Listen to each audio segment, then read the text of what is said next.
Hey everyone, welcome back. It's good to be here. How are you doing? you know when you wake up and you realize you haven't said a word out loud all day, and then suddenly you do speak out loud, and you're like, I've forgotten how to talk. Hello everybody, I'm doing good.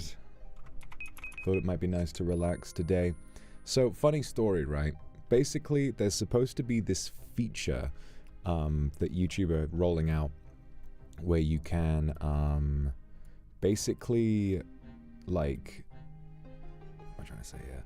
You can take a public stream and then automatically it will, after a certain time, turn it into a members stream and then redirect everybody over to the members stream and then cut the VOD off for the public right there. And I plan to do that today as kind of like a free trial for the members-only RuneScape streams that we do. I sound low? Oh, fuck's sake. Hold on. It's going to be the El Clasico. Yep, there it is. It was, in fact, the El Clasico. But it turns out I actually don't have that feature yet. So we're just going to go public today. We're just going to do a stream, nothing special, and we'll try that again next week. I also thought it might be fun to do like a movie marathon. Where we watch like maybe a set of 2 films. The first film we watch public, and then the second film we transition over to members stream to watch the second one. So, you know, some more of that stuff to kind of encourage people to check out the membership, because it's definitely worth it in my opinion. Komaki, thank you very much for the super. So today, or yesterday, they rolled out some Slayer changes which make the skill a bit easier to do, so that's what we're going to do for a little bit right now. I know, it's classic. Everybody knows I always like to do Slayer when I'm on this, when I'm streaming RuneScape, but listen, it's fine. I just need to get on with it, and now that these changes have rolled out, we can make the big push to 95, and maybe I'll be able to do some Hydra at some point in my fucking life. It's been so many hundreds of hours grinding this one level. Yippee. So how have you all been? I've been well.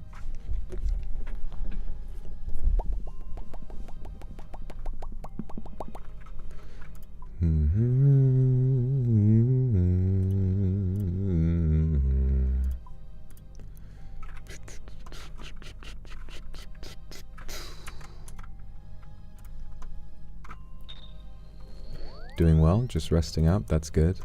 Currently sick, oh dear.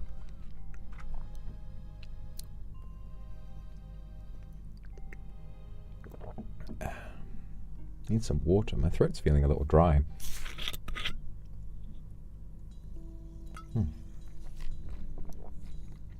That's better.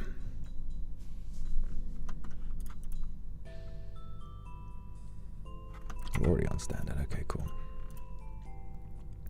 Lucy, thank you for the super. Touching grass right now with Pookie. Hello, Pookie. How you doing, Pookie?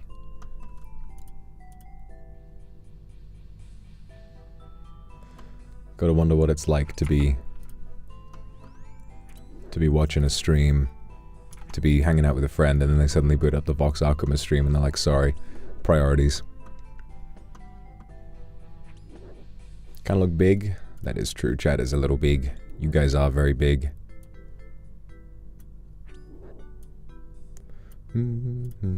Get to walk Leviathan. Oh yes, you guys love my little Leviathan pet. Okay, I'll get Leviathan out for today. We get Leviathan out for today. Big chat. No. I have to remind you that you're very small. I have to remind you that you're very small. You're just over in the corner today. Gotta turn on auto retaliate as well. Not even in the right dimension right now. Janice, thank you for the super. Just knowing you'll be doing a Zatsu made my whole day. Miss you so much, my handsome demon. Oh, I love you too. Thank you very much, Janice. Yeah, it's really nice to just, I think I want to just focus on being a lot more chill today. We can chat about whatever. And to try and, you know, relax as much as we can. Oh, that's funny. I have a plugin that whenever I find one of these fallen stars, it instantly reports it to a server, and then I didn't notice I did that, and then instantly a guy who was looking at the plugin ran over to come and get it. That's so funny. He was real quick.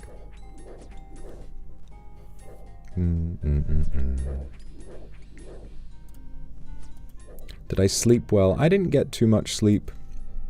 Definitely feeling a little sleepy today, but that's fine. I'll be okay. I'm very sleepy usually. Hang on, I need to go and get my expeditious bracelet. I'm forgetting how Slayer works. I've been doing so much Duke. Winter, thank you for the super. I accidentally called my cool landlord Dad. Well, at least you probably weren't in any serious company. Unlike, you know, being at school perhaps and calling your teacher Mom or Dad. That's worse, in my opinion. I'm sure he had a good laugh about it. I don't know. Maybe this is the start of a beautiful friendship, or something more. Not that I'm jealous or anything. Nina, thank you for the super. I'm glad I can be here to comfort you after work. Noah, thank you for the super. I look very handsome today. Aww. I've seen a lot of people saying I look handsome today. That's nice. Thank you for making me feel nice. I love you too. So, what's going on in my life? I did some work this morning. I got up, I did do my plan. I woke up nice and early, but of course I can only wake up so early after, after you know, need to stay up a little late to join Rosami's stream. I'm glad I got my time slot to get to say some, you know, say some parting words to her. I'm definitely very sad to be saying goodbye to Rosami, but like I say with everybody, like I say with every single person who graduates, you know, it's a normal part of life. People move on, and at the end of the day, even though it's a wonderful job with amazing things that you get to do and fantastic opportunities, it is a job, and people move on from jobs sometimes.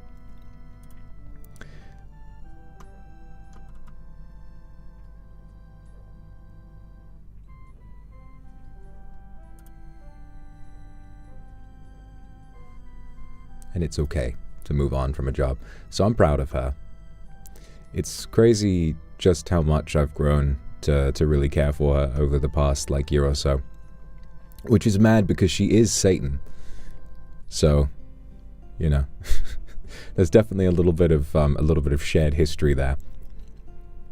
But I still, you know, I find her to be a very, very interesting and fantastic person, and I really have a lot of fun every time I get to hang out with her, and I hope I get to hang out with her again, even after she graduates.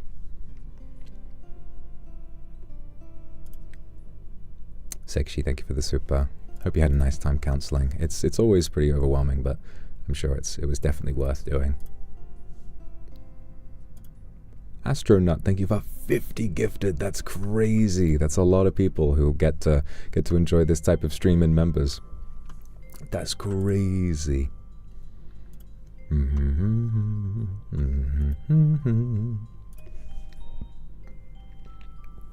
Astronaut, thank you very much for the super. Just ended my gap year, going back to school. Thank you for being my emotional support while I was in an unfamiliar city, trying to figure out my future alone. Aww, I love you too. I really hope that you had a nice gap year. It's a very important step to take, and I hope that you managed to find yourself in that time, and you know, take the steps that you needed to. It's difficult to figure out your future, but we'll all get there at some point. I think the answers that you're seeking are a lot closer than you imagine.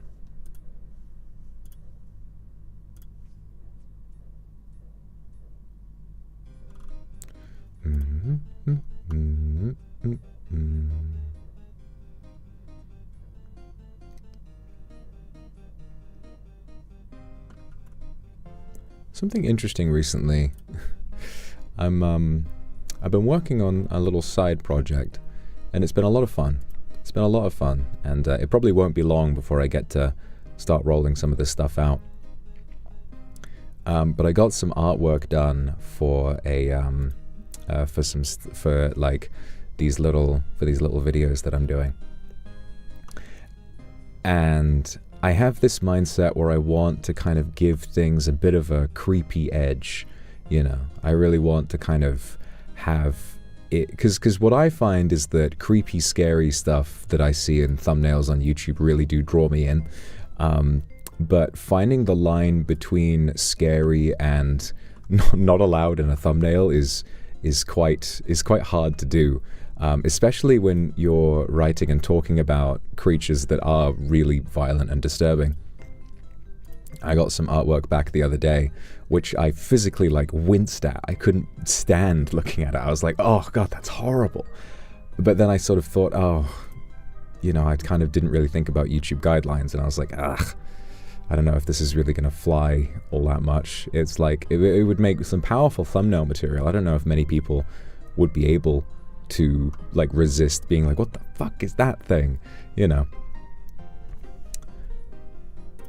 But there's only so much that you can do, so I'm gonna sort of figure it out. But remember, when you see that kind of thing, remember that those characters are probably gonna have to be heavily censored, and the real versions of them are a lot more scary than we're making them out to be.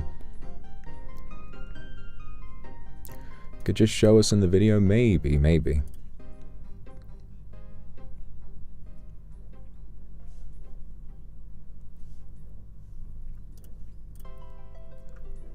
Yeah, as far as demons go, outward appearance, I'm definitely one of the least scary.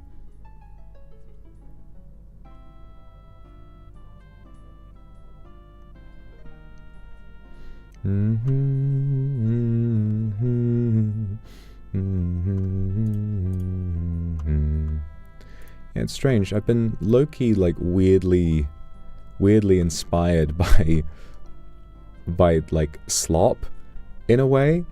Like YouTube Shorts slop. There's something kind of eerily nice about getting sucked in. Okay, so a lot of slop is like bleh, and it's rubbish. Like, the type of slop that I can't stand is the stuff where it's like satisfying videos, or like, you know, or life hacks, or cooking hacks, shit like that, where it's like, have you tried these 7 cooking hacks? I'm just like, ugh. But I gotta be honest, I'm thoroughly addicted to that Zach D Films guy who does the those little 3D animated like factoid videos. Even though they're so clickbaity and so gross so many of the time, like, and I know it's like, you know, pumping out 3 of those a day, it's definitely not like the highest quality content that they could be making with the amount of resources they have. But man, there's just something so addictive about that sort of thing, and I really get sucked in, where it's like, how does he do it? The man jumped from an impossibly tall building. On his way down, he thought that if he extended his arms all the way out, he could manage to survive. But what would actually happen is that you would hit the ground at 300 fucking miles an hour, you idiot. And I'm like, ah yes, tell me more. Oh, cave diving stories, those are good. Those are real good. Dust Devils, yippee, I love Dust Devil tasks. Oh, I'm happy today. I'm happy today, you guys. Lulu, thank you for the super. You started developing your long-term passion project, a visual novel, even have a dev team. Thought I wouldn't make anything beautiful anymore, but maybe I'm not washed. Thank you for encouraging us to pursue our dreams. I'm so proud of you for that. Immensely proud. And you want to know something incredible? You've picked a really, really good one to start with, because visual novels, in the grand scheme of things, probably of all types of game to make, would require the least budget and resources. All you really need to make a visual novel is know-how with the software, some good artwork, and a good script. And other than that, you know, you kind of don't even need to learn how to program. I think a lot of these the software just sort of does it for you. So well done, you've really identified a powerful thing there. So if you've got a good story, just, you know, full steam ahead. I reckon you can do that. Yeah, hell yeah, you can do that. Oh yeah. Oh yeah. What was my weapon I had for Inferno last time? I had a mage weapon. Oh, Nightmare Staff. Oh yeah. Oh yeah. I think that's gone up since I bought it. Oh, my economy is finally recovering from the prices of everything going down constantly. Thank God the RuneScape economy is recovering. Oath plate still kind of in the same place. Bellator ring going up. My investments. My investments are all working out for me now. Wonderful. Just going to put some of these back in my Slayer tab. Make sure we can start building that back up, because I sold a lot of it. Sold a lot of that stuff to get myself started back up.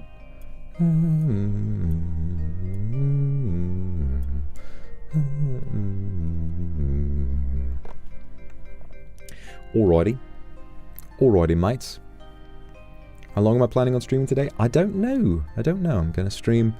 I'm going to stream for as long as I will. But who knows how long that will be? I don't know right now, but we will find out.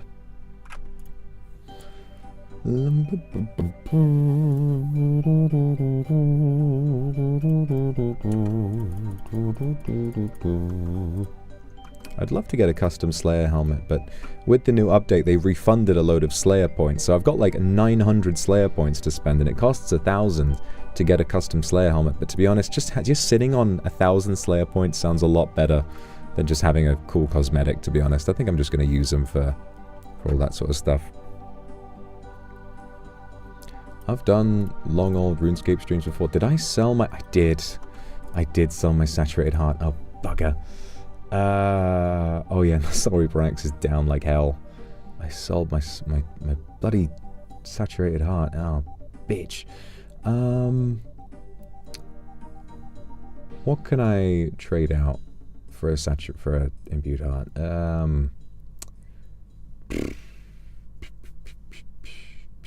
Don't need Torture anymore because we got Rancor. Alright,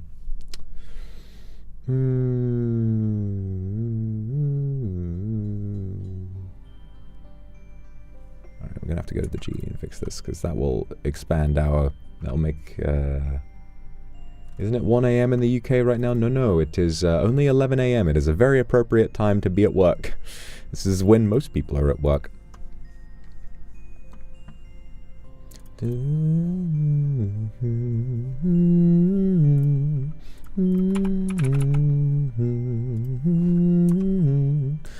Alright, 112 mil. Fuck me. I've got 24 to spare. I think I just need to sell some big item. Some big ticket item. Probably should get rid of Rancor. But, God. Every time I make some big trade like this, the item I buy winds up going up in price, and the item I sell, you know, well, the item I buy inevitably goes down, and the item I sell winds up going up again. So I always lose money on these things, and I'm like, why am I even doing Slayer to begin with? I could just not bother. Could just not bother with it, but Imbued Heart increases your damage by so much. We're only killing fucking little guys. We're only killing Dust Devils. I'll just run with it for the time being.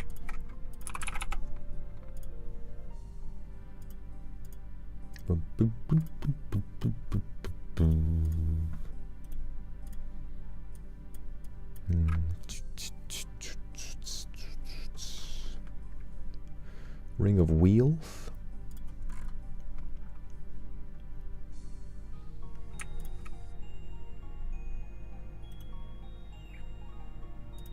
I'm working hard. Yeah, this is my job where I work really hard all day. This is my job where I have to, you know, lock in and not do anything fun. All I have to do is play RuneScape all day. Hope he works out on a treadmill again. I did enjoy that stream. I did enjoy that stream a lot.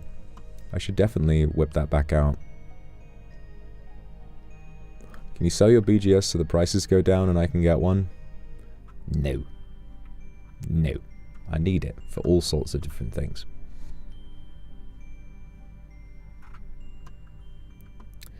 What else do I need for this? For these guys? Ah, yes. Got to change to Ancient Magics. Yes, Ancient Magics. Yes. I'm trying to think of an interesting topic I can just start yapping about. Missy, I got home from work and my period hurts. Passing my pains to you. Ah! No! Ah! Alright.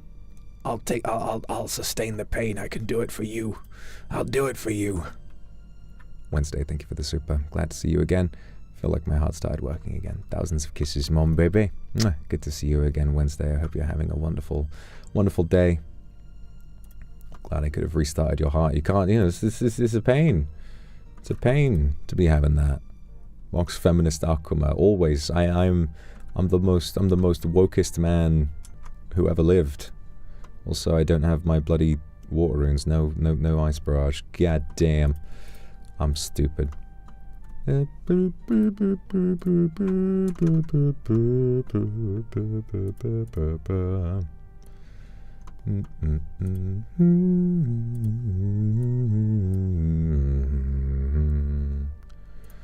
just do mystery runes. These won't take us.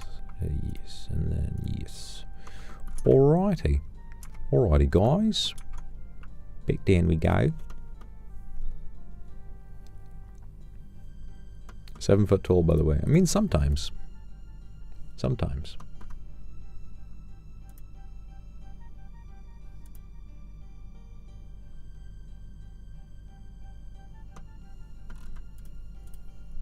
But not right now. And right now, I'm just a guy.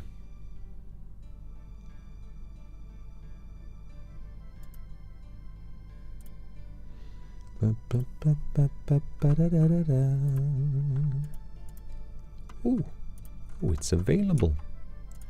Spectacular.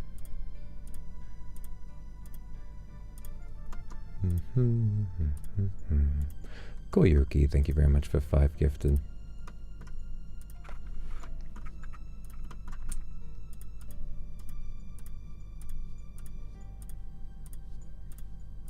When inevitably the time comes that I wind up getting big again, I just hope I can keep a lid on my on my fucking guilt and self-doubt. I hope I can manage to make it a bit more fun.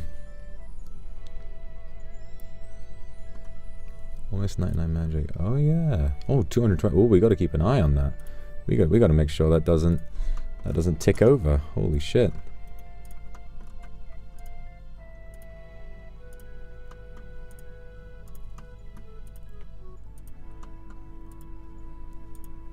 Banana, thank you very much for the super. Slip in some time for you. You gotta concentrate. You gotta concentrate on your labs. How do you think you're doing? What do you think you're doing? But thank you. Look beautiful, my wife. I'm not your wife. I'm not your wife for the last time. But yeah. I think it'll be okay next time. I think I'll just try and keep a lid on it, you know, sort of remembering how it felt last time and do my best not to get too upset when it does happen.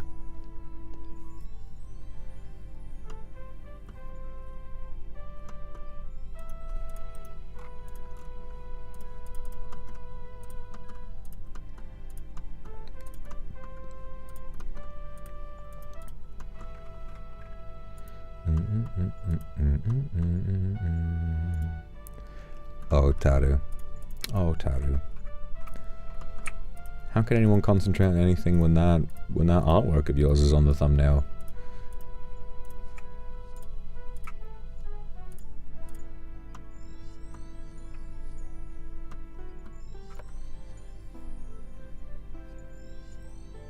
Buy a lot of shirts and pants in bulk. Yeah. I mean, when it does happen, I rarely know. I'm rarely able to sort of see it coming. But when it does, maybe this time I'll sort of just have stuff in the wings waiting for me.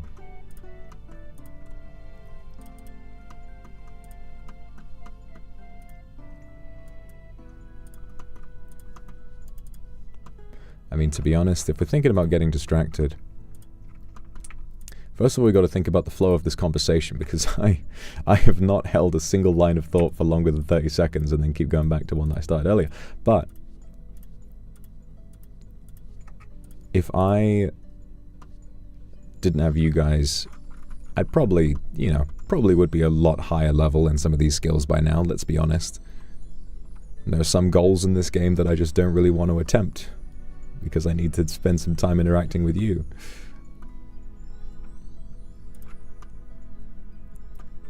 At the end of the day, really,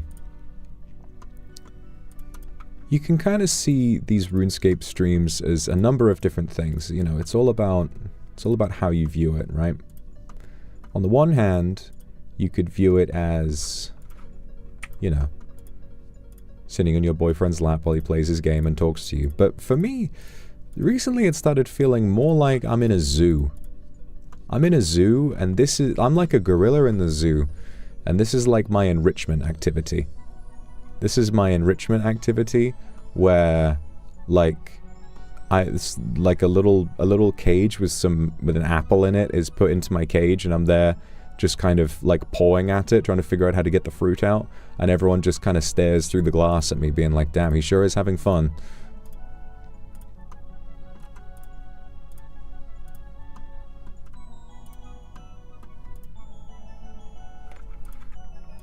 Do, do, do, do, do, do, do, do.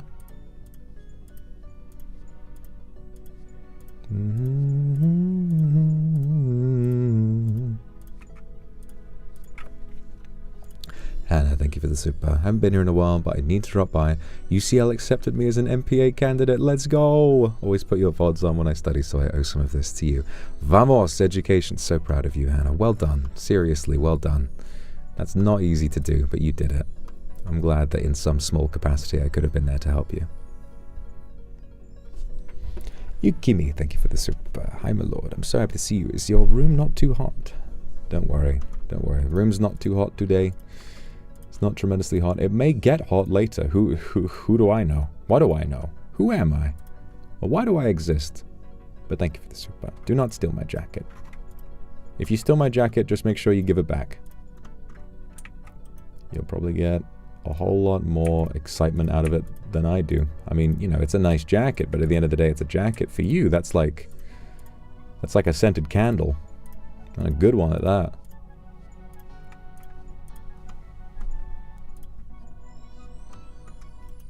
I don't really understand the whole boy smell thing. I mean, I guess I do, because I understand, like, enjoying the smell. You know, if you're attracted to somebody, you enjoy the smell of like their hair or whatever it is. You know, people, whoa, everybody has like a natural scent, I suppose, that you personally, because, sorry, my mic fell off. But the idea that I don't really, I mean, I'm not judging you, you know, because like you're going to be attracted to what you're attracted to, but I don't really understand the appeal of, like, lying in bed with, like, a boy and then cuddling up to him and, like, sniffing his armpit and being like, ugh. Like, I don't know, man. It's just a little weird. It's just a little weird.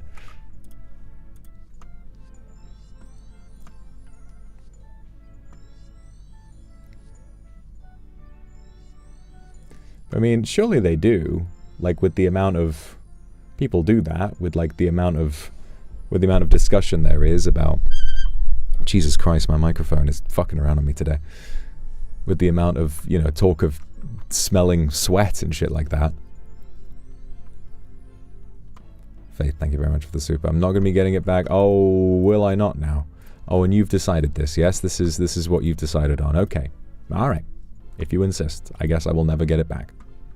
His armpit is my vape. I'm just because I'm a little funny guy, just because I'm a funny little guy who makes funny little commentary every now and again and goes like, hoo hoo ya hoo hoo. Dorothy, thank you so much for the super. So excited about the fan meeting in Thailand. Me too. I'm so excited to meet all of you. It's going to be so exciting.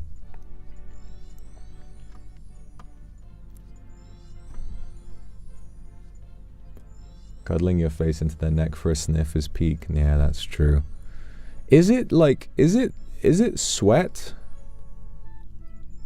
Like, you know, why was it that Napoleon said to his wife on his way back from war, he said, do not wash. I'll be back in 3 days, do not wash.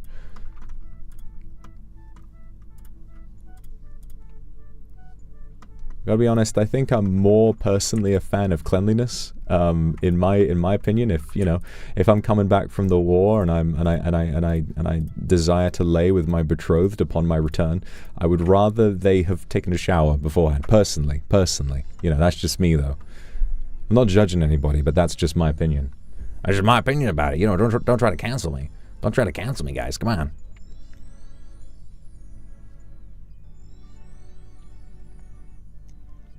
Lay with my betrothed is such a British way of saying it. No one in the UK actually talks like that. No one actually talks like that. I'm simply hearkening back to an older way of speaking,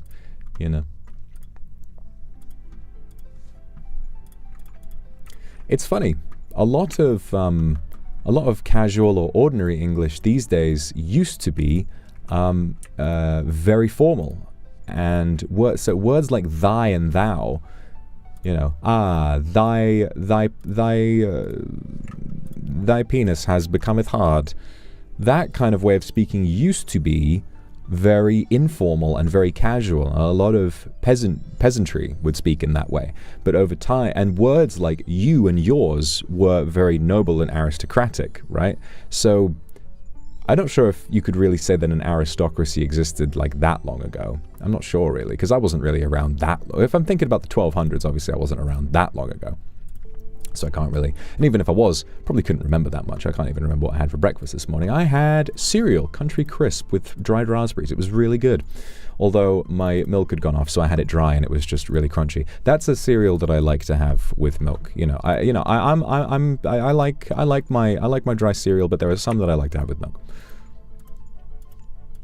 I love tangents. The human mind is fascinating. The ability to jump from seemingly unrelated topics, bing bang boom. Is conversation not the most fascinating thing? Is conversation not the most beautiful thing? Think about it. Think about it. The way that you can sit with another person and you can begin on one topic of conversation. Oh, did you see the match last night? And then in an hour's time, you can be talking about politics. You can be talking about anything because, tangentially related information just took you somewhere and you were able to share that with another person. Isn't that brilliant? It's the one thing, I suppose, I'm always mostly satisfied with the relationship that we have, but it does feel, I wish, it's like one of the reasons why I love meet and greets so much, actually getting to see you all face to face. It feels like it's so incredible compared to reading just words. I wish that there could be something more there, but that's my life. That's the I've made my bed, I gotta lie in it now. Yukiji, permission to sniff your hair. Okay. There you go. My hair probably smells good. I use nice shampoo, but if my hair has a smell, I'm nose blind to it. Totally, thank you for the soup. It boils down to if you like each other's natural smell, it means your genes are compatible to have healthy kiddos. Ah, that makes sense. That makes sense. Pheromones and all of that.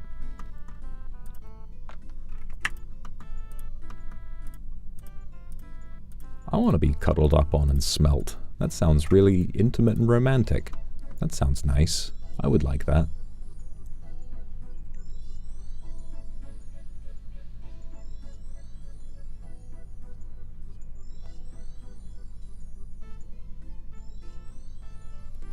But no, all I got is RuneScape and Dust Devils.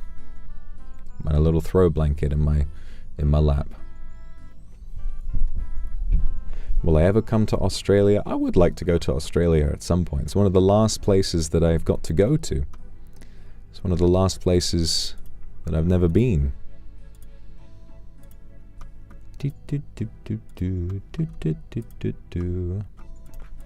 Yeah, I'd like to go fucking straight, I can't. Yeah, mate. I think at some point, if I was in a position where I didn't have to stream as often, I would love to do a bit of a world tour, not in the sense that I'd be doing selling out concerts or anything like that, but I would like to Just go to all the countries I've not been to before. That'll be nice. Yeah, go on a bizarre adventure. That's exactly right. That's exactly right. Miratress, thank you for 43 months. Good lord. Yukimi, thank you very much for the super. Sit on your lap and watch RuneScape. Just kidding. What do you mean just kidding? Why not? Why not? You like my perfume? Aww. Must be a nice way to spend your evening. Must be a lovely way to spend your evening. Smelling Mr. Sam. It is a lovely perfume.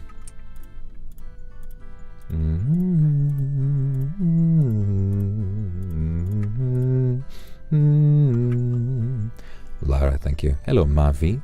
Had a rough week, and you just made it better with streaming today. Aww. Glad I can calm you down a little bit. I'm sorry you didn't have the best day.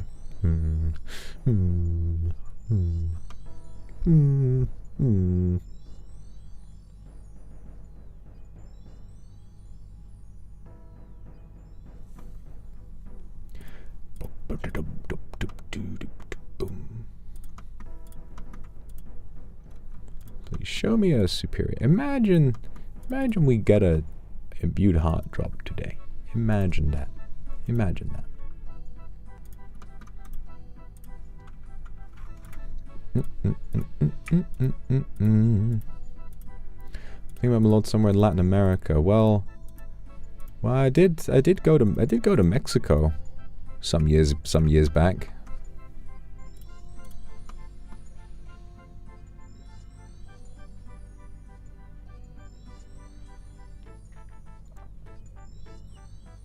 Faith, thank you very much. Cat wants to know if they can fall asleep in your lap. The rain's keeping them up and they're cold. There's a superior. Of course they can fall asleep in my lap. But I hope that they don't get upset if I get a really big drop and wind up screaming my head off. There is a very real possibility of this happening. Get the superior beast. Get the bitch. Get this bitch.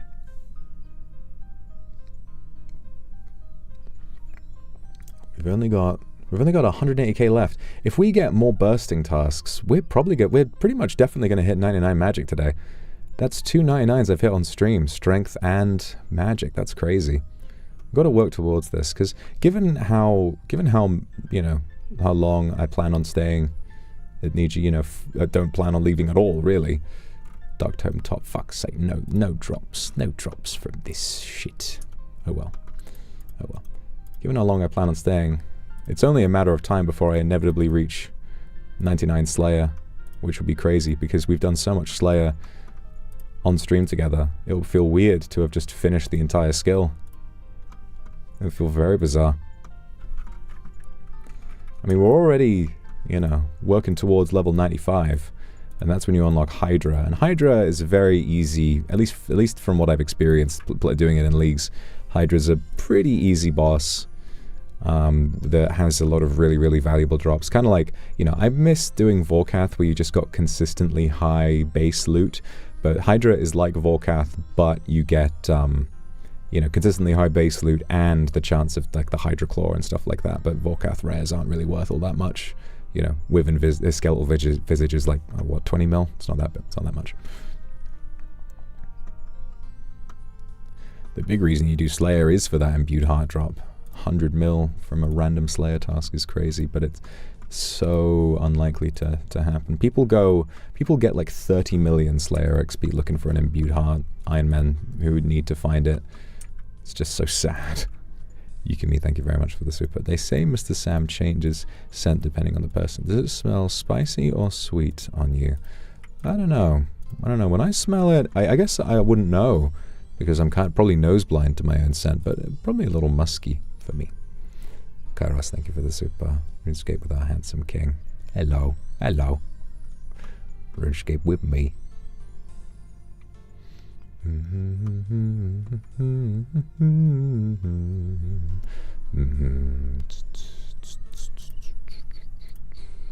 Yeah, I feel motivated to play this today. I feel motivated to get some progress, and we're gonna hit 99 magic. It's gonna be crazy. It's gonna be crazy. You know what I really need though? I really need 99 crafting for that crafting guild teleport. really close to a bank instead of just always teleporting to house. I think that would be kind of nice.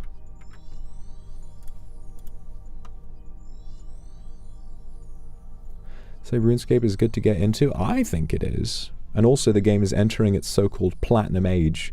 You know, more new players are entering the game than ever before. You know, tons and tons and tons of people playing the game these days. It's beaten its, you know, its peak player count very recently, so definitely worth doing, I think. Right, how close are we? Good lord. Only 171k left to go. 16 black dragons, we can bang that out real quick. We can bang that out proper quick like. TLA's, hey babe, how you doing babe? How you doing babe?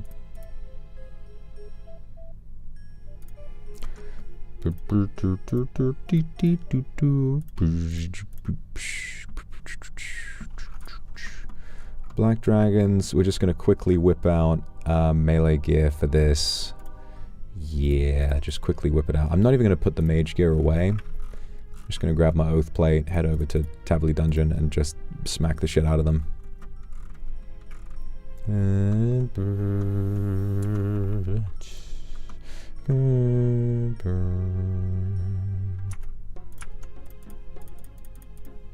There you go.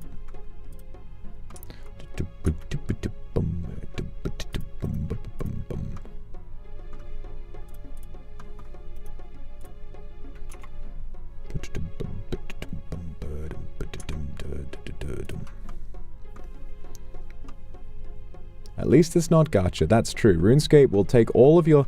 Well, see, here's the thing, right, guys? If you consider that time is money, surely, like, a gacha game will take all your money.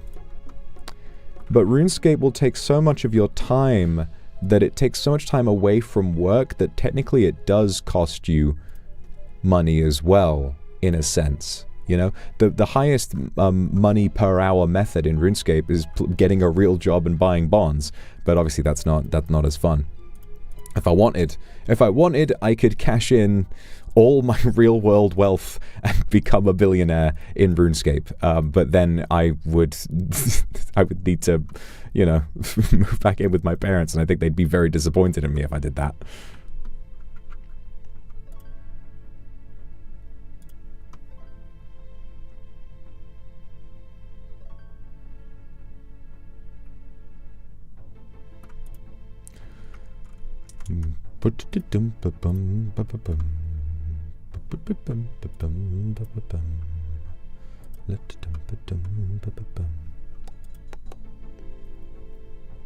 Gacha does take time for all the grinding, that's true. It either takes time to grind out your dailies, or it will take time, or it'll take money when you just skip ahead and buy the goddamn gems or wishes or whatever it is, the poll to poll for with the character you want.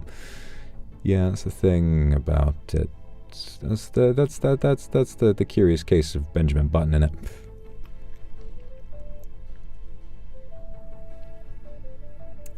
Gotcha, gotcha. Gotcha. I just want to thank everybody who was involved in this negotiation. Thank God nobody was hurt in the process.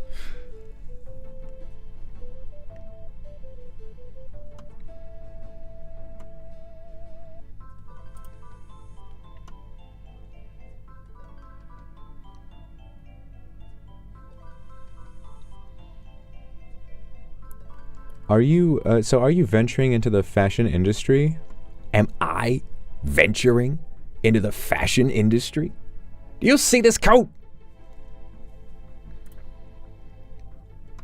Some people are just the funniest people ever made, and they will just say shit that astounds you.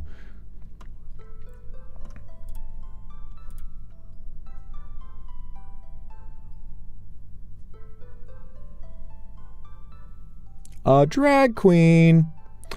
A drag queen. I am the queen of drag. See, it's very funny to watch that, but you gotta understand, as someone who spends most days of his life on a somewhat public forum where your words are heard by hundreds or thousands or however many, the idea of saying something and then realizing, I think I might have said something wrong, terrifying. Every time. Genuinely terrifying. Because you don't know if you've completely, without any intention, said something against some rule you didn't know about, and suddenly, fuck, it's over. It's over. Konbanwa, Akuma. Konbanwa.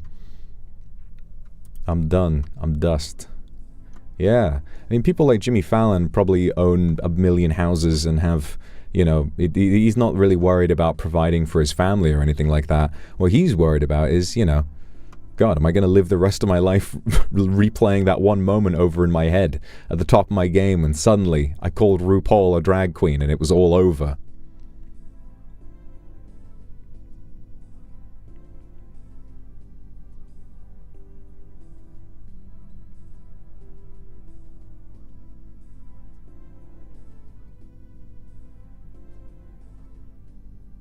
How about, oh, Mage Arena looks very fun. I would love to play that. I would love to play that with some other EN.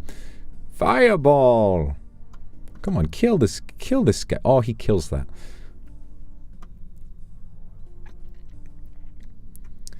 I've been, oh, Rin, thank you so much for the super. Thank you very much. Oh, apple. Rin as in Ringo. Ah, yummy.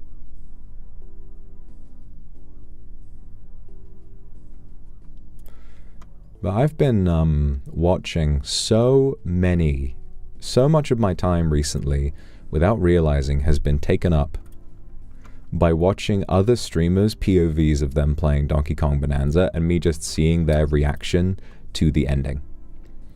I can't get enough of it. I can't get enough of seeing like these people who maybe played a bit of Donkey Kong Country, you know, back when they were younger, and then seeing K. Rool and all of that, and I just can't get enough of seeing, you know, their reaction to Gangplank Galleon coming back and all that sort of stuff. And then I just, man, it's special. It's special to me. It never gets old. I've seen the ending so many times at this point. I don't know. I think I could quote it off by heart, just from memory. You know, all the cutscenes from the Void Kong fight onwards. Even in Void Kong's fake monkey language.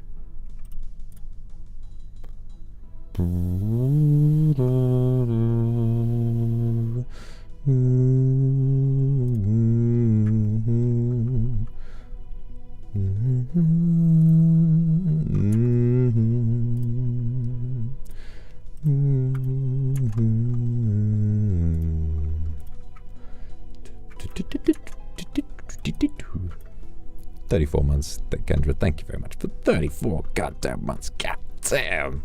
Goddamn. Fuck. I don't know what that shit is, man. God fuck. Oh, I gotta put this shit away. God damn it.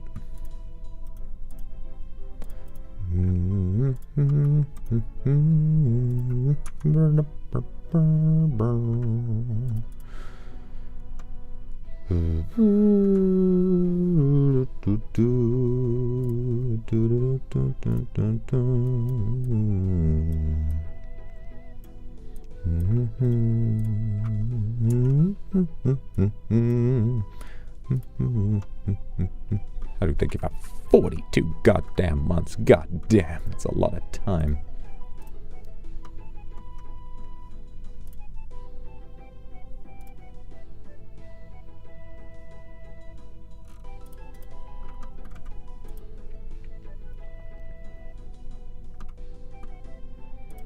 I mean, to be truthful, I know a lot of random quotes from things that I haven't seen because I've just absorbed references to them over the years.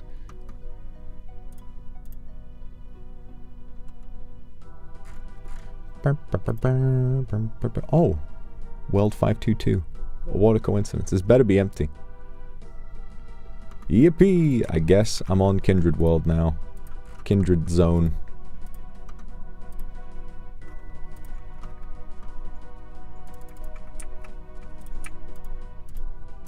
You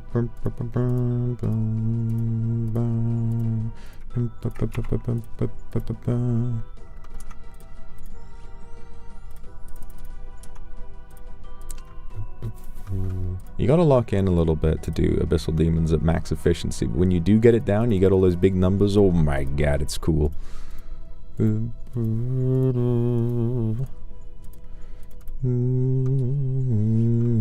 I need that goddamn teleport anchoring scroll. I still haven't used it. It's a permanent upgrade for like 600k, and I still don't even have it. It just makes this task so much easier.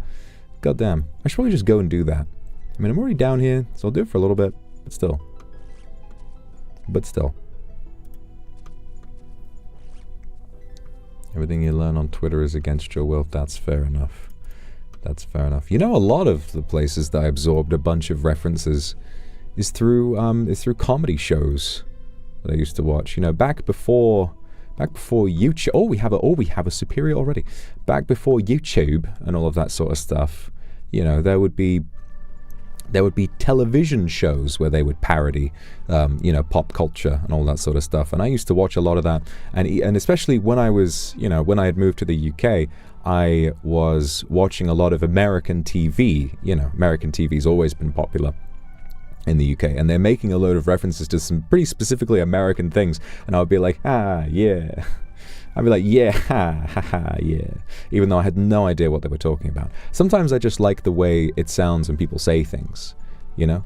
That's probably one of the reasons why I like Modern Donkey, is half the way he says things just like earworms to me, where he's like, Donkey can't kill this thing. Oh, he kills that. There's just like a certain cadence to it that makes it very addicting to say. Come on, kill this guy. Imbued heart immediately. Imbued shit. Imbue my shit right now, my guy. Nothing at all. Nothing at all. Alright, you know what? This is going to annoy me. This is going to annoy me. We are going to get the teleport anchoring scroll if it kills me. It won't kill me. It's going to cost me 600k.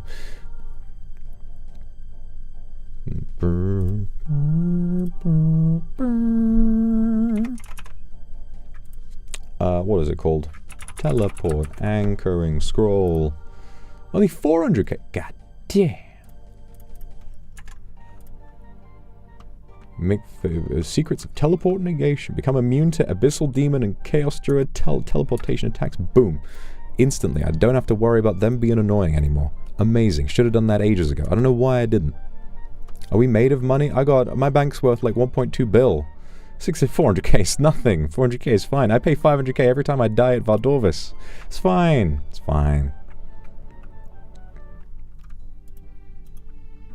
It is yes, it's a permanent upgrade. Kind of crazy they added that. I mean, compared to other RuneScape players, I'm not very wealthy at all. But I did get very lucky when I was grinding those Desert Treasure 2 bosses last year. Oh my god, when I was grinding out the Whisperer, oh my god, I made so much goddamn money, it was insane.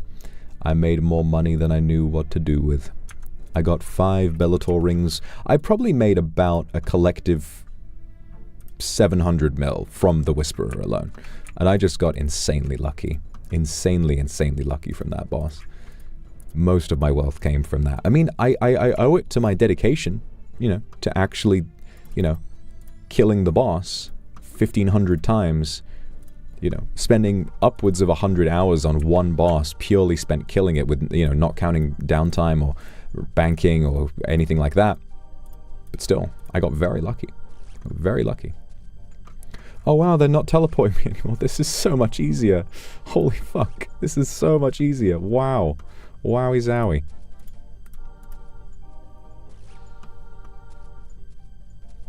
And the annoying part is they teleport around you, but whatever. Okay, XP per hour. Let's reset that for magic. Reset XP per hour. Gonna be getting around like 200k here. Oh my god, we're so close to 99 magic, you guys! I'm gonna become the greatest wizard. Like I've always been born to be. 99 magic, I'll be a wizard like I was born to be.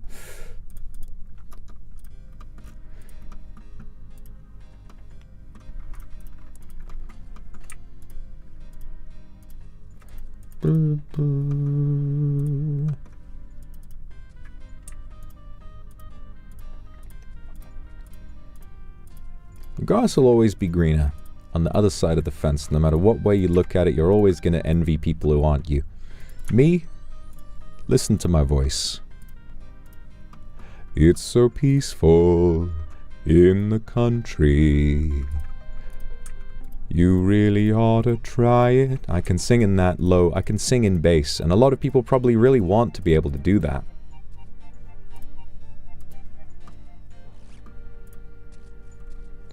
But then I hear high-pitched songs, and I'm like, damn, why can't I do that?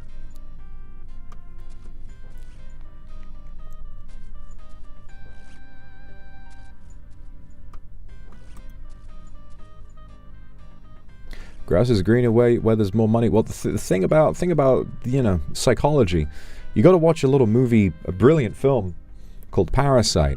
You know, there's a scene in that film where, you know, it's all about two families, one rich and one poor. And really the whole sort of crux of the film is how, you know, you have this wealthy family and then this poor family, and the thing is that you know, the protagonists are the poor family, and yet the poor family do a load of horrible, horrendous crimes in order to get ahead, and the rich family are remarkably, you know, very dense and annoying and don't understand the troubles that poor people go through. But especially the mum, relatively innocent. No real blame falls upon her, especially, apart from her just being kind of unaware.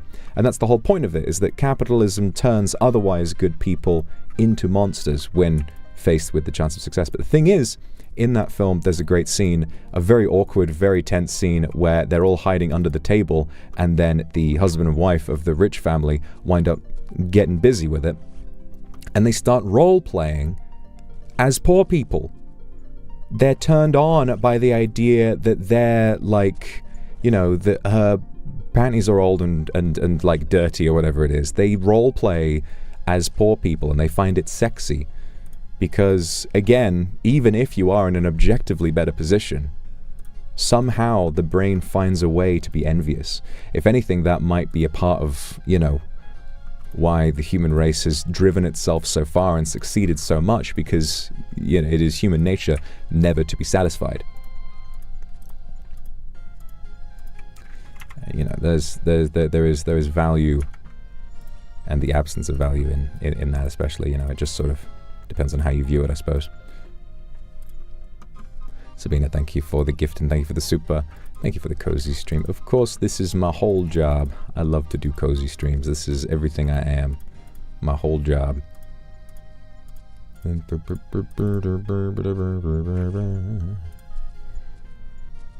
Greatest wizard. Yippee, I'm a great wizard. Yippee. And thank you for the gifted as well. Yahoo. Maybe I should watch the movie Parasite. You should. Everybody should watch Parasite. It was the first foreign language film to win Best Picture at the Oscars. Massive, historic, landmark moment. And that was the year right before COVID as well. Right before lockdown, we had Parasite. It's a real shame when you think about it. To have that moment of like astonishing, like, international togetherness where, you know, the West viewed a film that by its very nature is explicitly Korean, is based on, you know, Korean people who have, you know, lived in the, you know, in a world created by the systems in place in Korea, and yet it was so heavily effective with American Western audiences. I mean, I'm not American, but it was effective with me too, obviously, because it's a brilliant film. And then COVID happened, and now it feels like we're more closed off from each other than ever before. But hopefully something can come along and we can fix things up and, you know, work together again. That's what I would like. I'd like for everybody. I want everybody to be friends. Yukimi, thank you for the super. Oh, coming home. I'm glad you've come home. Don't worry. Don't worry about giving me your cold. It's worth getting to cuddle up with you. It means catching your cold. Surprise exam. I don't care. I don't care. I'm grinding. I'm grinding right now.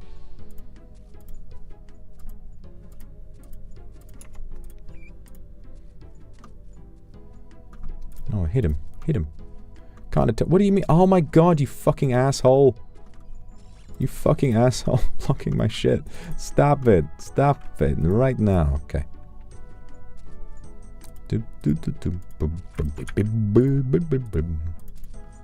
Stop. Get out of the fucking way, you idiot dunce. Teacher wants you. I don't care what teacher wants. Get the fuck out of my face. Wednesday, thank you. Can I carry on my backpack everywhere I go like Tanjiro carries Nezuko? I can carry you everywhere in my backpack. What is your obsession with reducing me to a small wife? That's not who I am. From what I remember, yeah, in your name, you are my goth wife. Why are you going against your very nature? I think you just want to rile me up to get my attention. And it is working. You're lucky you're cute.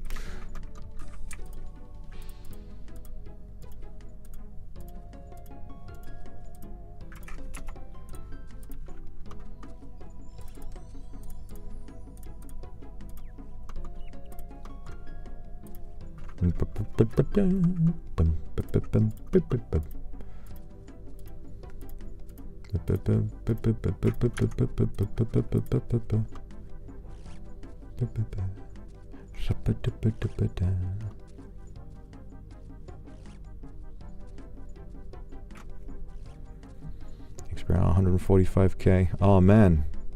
Yeah, if we were able to keep doing this task for another hour, we'd be 99 magic. Holy shit. Oh my goodness. I guess next task I'll have to bring my runecrafting cape with me. Oh no, because then I'll need to... Oh no. Because then I'll need telegrab in order to pick it up. I guess I'll just have to go around casting Fire Surge on goblins in Lumbridge.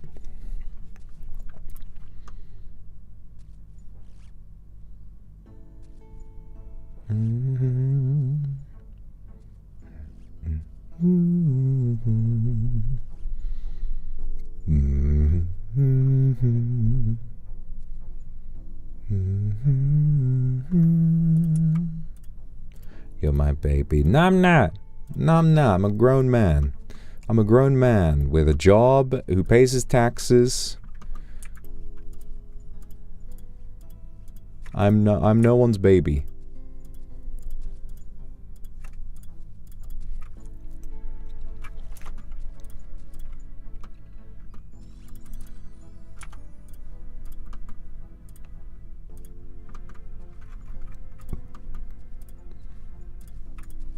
I don't care about that guy. He left.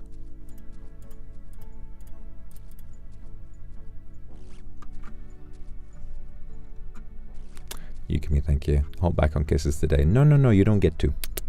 You don't get to do that. Wednesday. Oh, okay. Well, you meant it with love. Okay, okay, okay. But you're still cute.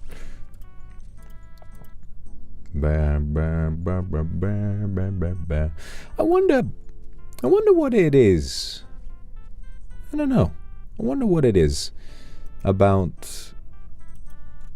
Because you don't see a lot of this. You don't see a lot of this in real life. At least not from what I've seen. You know. I'm going to need you guys to explain this to me. Because I don't really understand it either, personally. You know. So... there's a sort of trend of taking, like, typically masculine, attractive men and putting them in maid dresses and bikinis and very traditionally feminine costumes and clothes. And this is, like, very sort of sexy. And I get it, but from my understanding, you know, the most attractive men wear, like, shorts and have just a six-pack, and that's kind of where it ends. Me personally, I'm more into the dark brooding types, you know. When I think about what I like in a man, I think about, okay, is he wearing a beautiful coat? Is he yearning for me? So on and so forth.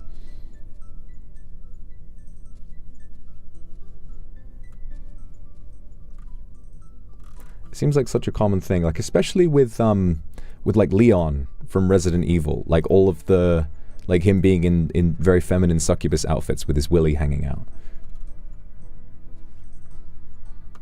It's about contrast. Now this I get. Now this I get. Doesn't understand baby girl. But the thing about baby girl, I don't know. I thought baby girl...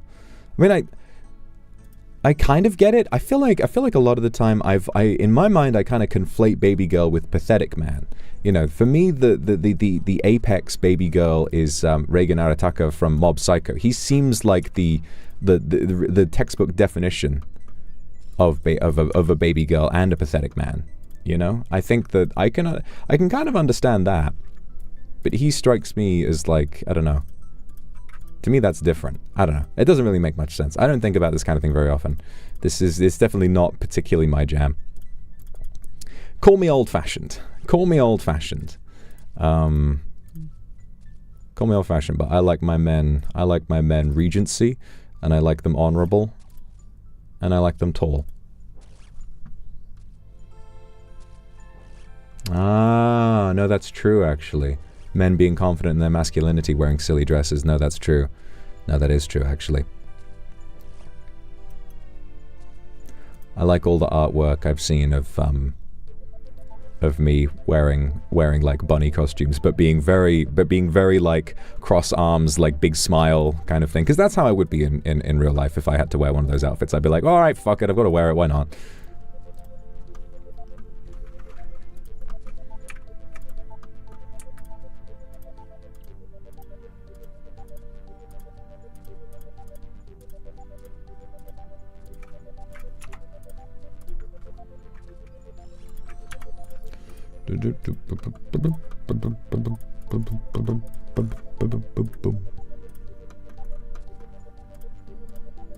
All the art of me in the red dress. I mean, that made sense. It just sort of spoke to me, and it was revealed to me in a dream. The moment I saw that tweet, I was like, How tall are you, may I ask? Well, right now, I'm 178 centimeters, but last year I did undergo a hideous transformation and grow to 220 centimeters tall. Not meters. Hopefully, you know, if I ever get that tall, it's game over for everybody.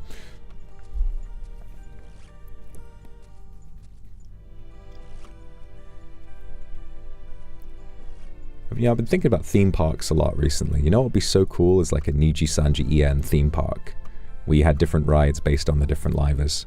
I think that'd be so cool. You have like, yeah, Nijisan, like you know, EN land, NIJISANJI EN land. And you have all these different rides and attractions based on the different livers. So like for me, I think you'd have like a suspended wing coaster, right? Where it's like you're flying with me, and it would be like a series of huge launches. You know, so you come out of it. So it's basically the cart is shaped like me and my big body. You know, and I've got my wings spread, and then the carts are like suspended underneath the wings, and you've got your legs dangling below, and then it would be like, you know, straight up, kind of like stealth, just vroom, and then you kind of drop back down, and then you kind of drop back down like I'm, you know, trying to fly but struggling like I do in real life, and I'm sort of going up and down, vroom, and then vroom, you know, and that kind of thing. I think that would be like a really interesting ride. And then, you know, thinking about Hyperia at Thorpe Park, I think an Illyria themed ride where it's like a Sky Dragon ride where you sort of, you know, go up. It's that would be a more traditional, like super tall, big drop roller coaster where it's like, you know, flight of the celestial or something it's called, you know, with really epic music in the queue to get you hyped up to go on it. And then you also have to watch like Illyria clips. They have like Illyria clips on the walls, you know, in little TVs that you get to watch to kind of draw attention to the fun contrast between, you know, who we are behind the scenes and then how we are on stream and that sort of stuff.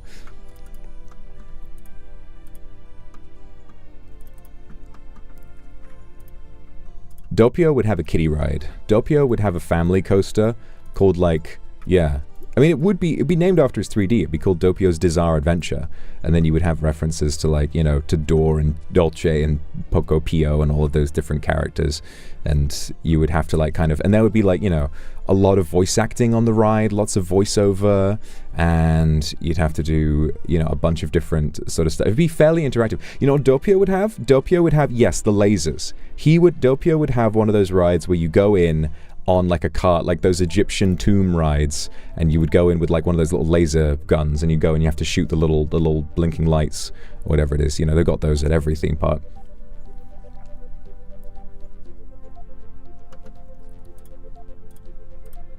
wonder what Zaddy would have. There would be like, you know what there would be? You know what there would be? Okay, okay. Also, I'm calling dibs, because this is my idea. Calling dibs on a Vox-themed restaurant. We already had the Demon Hunger's Cafe, right? Vox restaurant, where it's like, all the food is like food that I like to cook. You know, so you can get, it's like, that's like a dinner spot where, because one of the things that I hate about theme parks is that all the food is insanely expensive and it all sucks ass. You know, all the food is really just mid, and the chicken is dry, and the pizzas are way too tomatoey with the cheese is dry, and all that kind of stuff. Imagine a restaurant at a theme park where the food is actually good.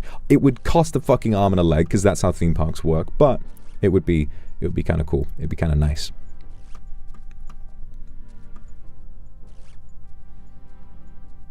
Yeah, getting a medium rare steak, fried rice at a theme park, you know. This is where the adults at the park can go and get, you know, and get their, and get a little cocktail, little tipple in the middle of the afternoon. Pint of beer, something like that. And then, what would Zaddy have? Zaddy's ride... Zaddy would have some kind of, I don't know, my head is telling me some kind of like mafia getaway ride. But I don't know if that really represents Zaddy as a person. Luca, he...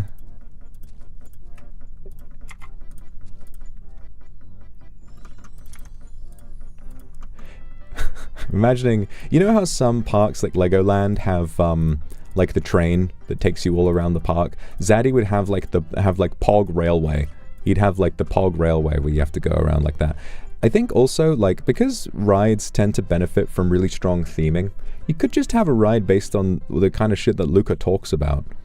You could just have, like, you know, some kind of pogging adventure ride where a load of weirdo shit happens and you got a voiceover from him laughing at you. It would be kind of crazy, like, you know, a ride that doesn't really go very high, but it's got tons of loops in it.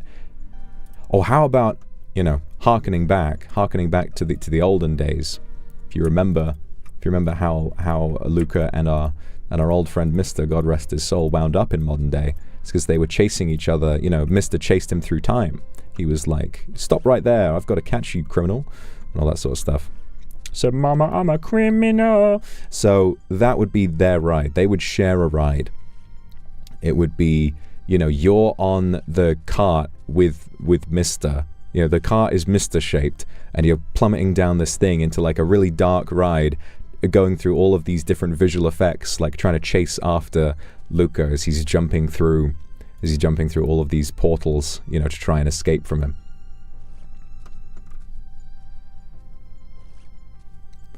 That would be cool. I think, you know who would have a kiddie ride? Shu. I think Shu would have a kiddie ride that has like, you know, that has all of his illustrations all over it. Shu would have the family coaster. He's got like the one that's like interactive, you know, that just like spins a little bit, and you can maybe like a water ride. Finana water ride. Finana log flume. Crazy. Ah, that would be fun. I'd go on the Finana log flume.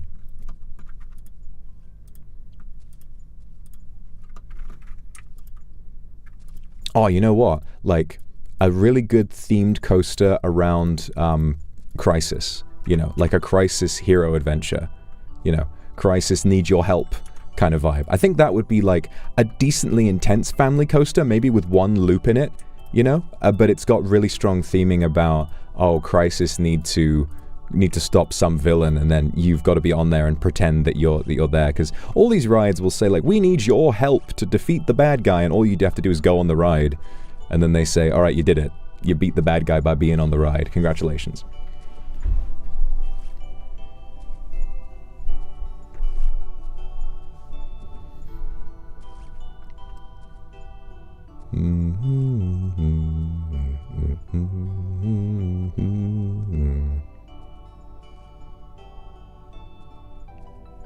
Oh, some do.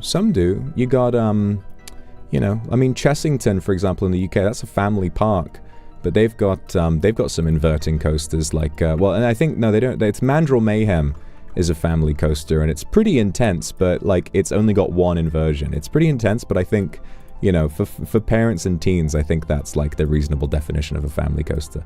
Like, that would be one for teenagers to share with their parents, the Crisis one. Like, it's got to be reasonably intense so that it's like something that teenagers can kind of get into and have fun with, but it can't be ridiculously intense, you know. That's, you know, my ride I want to be like the really scary one. Maybe because I'm selfish, but my ride would be the really scary, really fast one that everybody kind of challenges each other to go on. Love Cake, thank you very much for the soup. Just wanted to stop by. I hope you have a wonderful day. Even better time streaming. I'm having a lovely time streaming today. Thank you so much. Got lots to do before the holiday weekend, alright? Well, good luck with all of your errands, alright? Hope you have a wonderful, wonderful time.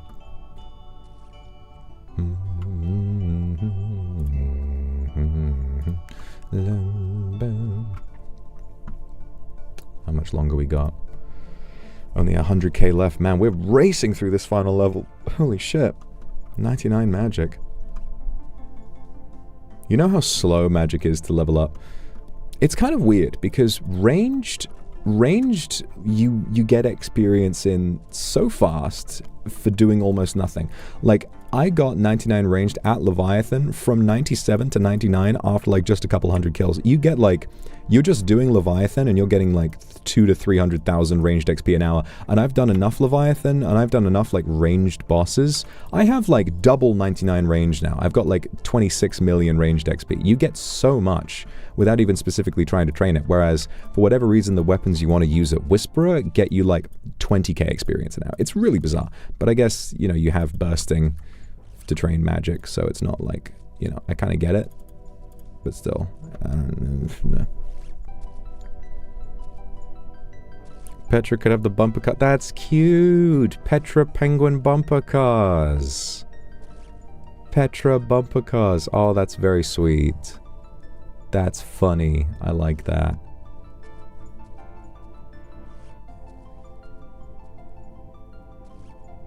You know how at Disneyland in Japan there's that one ride where everybody gets together. It's like the Baymax ride where people are a big fan of the dance, you know?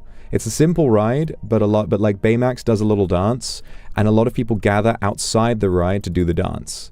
I think if Petra had the bumper car rides, that would be a thing at that ride where like Petra would have a little catchphrase and would then like, you know, and you would have like, you know, the ride staff would do a little dance and then people would get real people, you know, there would be a fandom for that one ride's dance. Who wouldn't even go on the ride. They would just be there.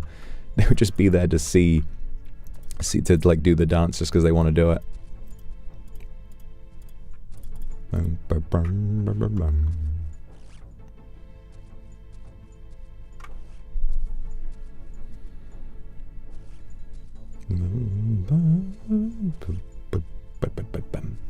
Very lively, thank you for the super. So nice to listen to you as soon as I wake up. No, don't worry about being late. May I offer you a massage? To be honest, I could really do with a massage. My neck has been, I think I slept on it funny, my neck has been hurting a lot. Typical old man problems.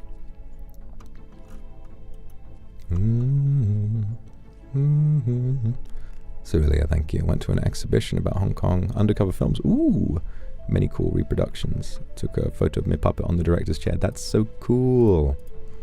That's so cool.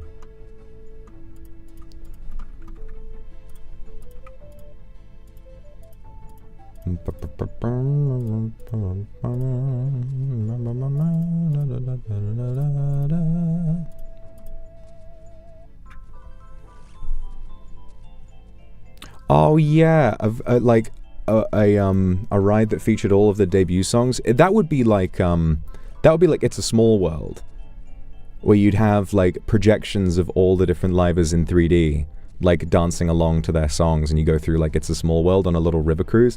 That would be so cute. That would be so cute. What rides did you go on and would you recommend at USJ?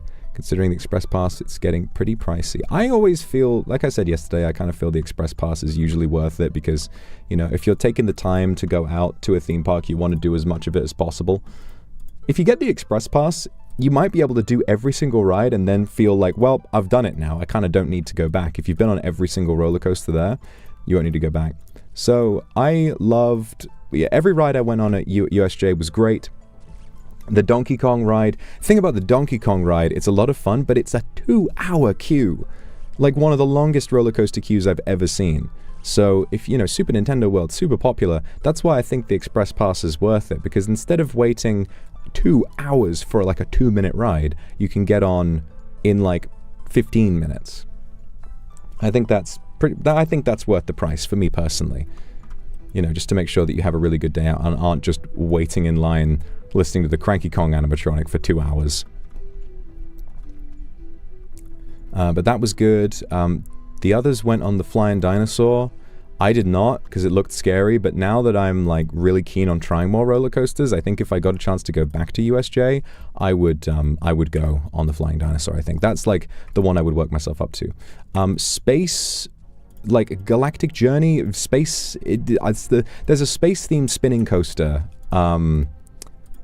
that we went on at the end of the day that I really enjoyed. The one where it like absolutely kills you and flashbangs you at the end, which is very funny. Really enjoyed that ride. Really enjoyed that. Yeah, the Donkey Kong one was good. The Mario Kart ride, it's fine. If you like those, it's the best shooter coaster of its kind. You know those like shooting coasters where you have like the laser ones? It's the best of its kind because you actually, you know, the cart moves around a lot instead of just being on a steady track. Which is nice. So yeah, I'd recommend that. And what else was there at the fucking park? Oh, Jurassic Park, the ride? Crazy. I remember going on that by myself while the others were doing Flying Dinosaur, because I was like, you know what? Fuck it, man. I was like, fuck it. I can do this. This is a log flume. I'm a big boy. I can go on a log flume. I can go down a water ride, whatever. And then I went on it and I was like, wow, the theming is so cool. Like, this is really immersive and all that kind of stuff. And then you go down the drop. The drop on Jurassic Park, the ride is fucking high. I got down there. I was like, oh. When I reached the bottom of there, I was like, oh my God. That was like way taller than I was anticipating. It's definitely the steepest water ride drop that I've been on in my life. It was pretty, I had to like breathe after I got off that. I was like, whoa. But obviously not as intense as Flying Dinosaur. And then the one that the others went on that I almost got on but then chickened out was Backdrop. It looks like fun. You can play songs like Pharrell Williams' Happy while you're on it. I kind of wish I'd made myself go on it because it does look fun. But all it means is next time I go back to USJ, I'm going to have a lot of fun coasters to go on for the first time. I'm really excited to try Flying Dinosaur for the first time. I think if I can do Flying Dinosaur, I'll feel like I can do most coasters. The DK ride was good for me because it kind of surprised me. You know, I didn't expect it to have any serious drops, but there were a couple drops in that ride that are like, whoa. You know, they're not big for any serious enthusiast, but it really did kind of catch me off guard sometimes. So, you know, I would definitely, and when I went on it, I hadn't seen any of it, so I thought, well, whatever, this is just the Donkey Kong ride, kiddie ride, whatever. And then, you know, much like the Donkey Kong games, it's deceptively childish, but in actuality, it's quite intense.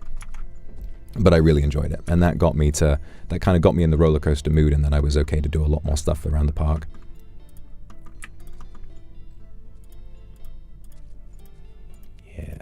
Yeah, I've been thinking a lot about roller coasters recently. I want to do more roller coasters. It's just been what's on my mind. Want to conquer that fear. When you realize how safe they are to go on. You know, they don't feel safe, but they definitely are. Oh God, we're getting so close. 88K. Ooh. Patricia, thank you so much for the super. Whenever my name gets called in meetings, I throw up a little bit. But when you read my names, both of them, it's an instant serotonin boost. Miss you, and thank you for making my day. Oh, I miss you too. It's really nice to see you again, Patricia. Thank you so much for the super. I hope you're having a wonderful day. And I hope that you're managing those meetings well enough. I hope it's not becoming too tedious for you.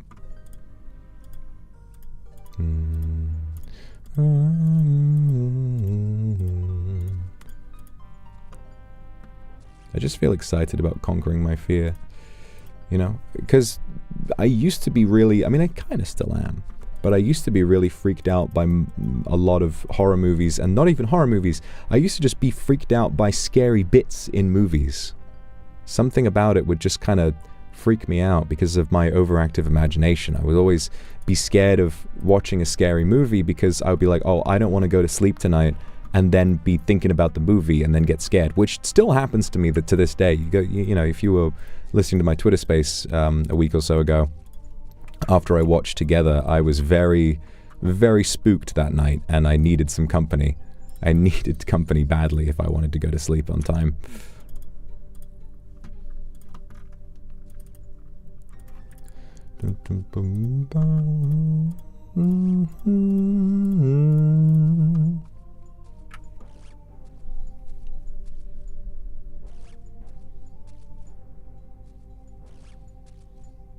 But, you know, I used to be scared of more than that. I used to be scared of all kinds of movies that aren't really all that scary, because they would just give me some weird vibe and I'd be like, oh, I don't want to watch it. But then, ever since, I've been kind of like, damn, I really want to watch more of these spooky movies. And now some horror movies are some of my favorite movies. And I kind of feel like maybe I'll view roller coasters in the same way. I just kind of don't want to over-egg it, you know. I don't want to be like, yeah, you know what, I can do it, and then go on Hyperia and freak out and like hate it and then never go on a roller coaster again. I think if I went to Alton Towers, I could probably do most of them, but I think I would need, I could probably do, I reckon I could do Nemesis Reborn. I think I feel pretty confident I could do Nemesis Reborn. That looks like a pretty fun coaster. That's like only a few steps above what I've done before. The big step would obviously be the Smiler and Oblivion. Those are the two that I'd be most nervous about.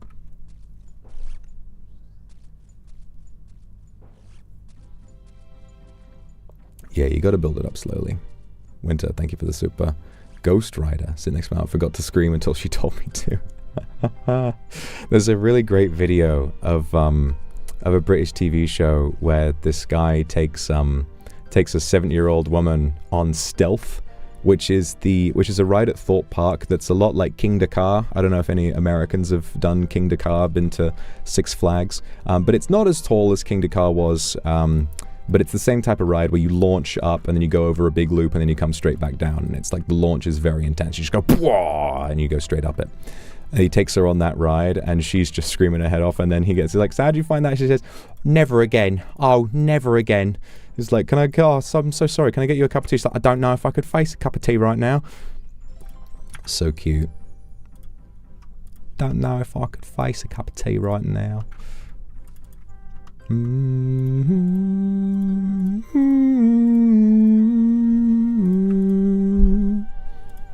Yuki G, thank you very much for the super. Favorite part about roller coasters is when you feel your stomach drop.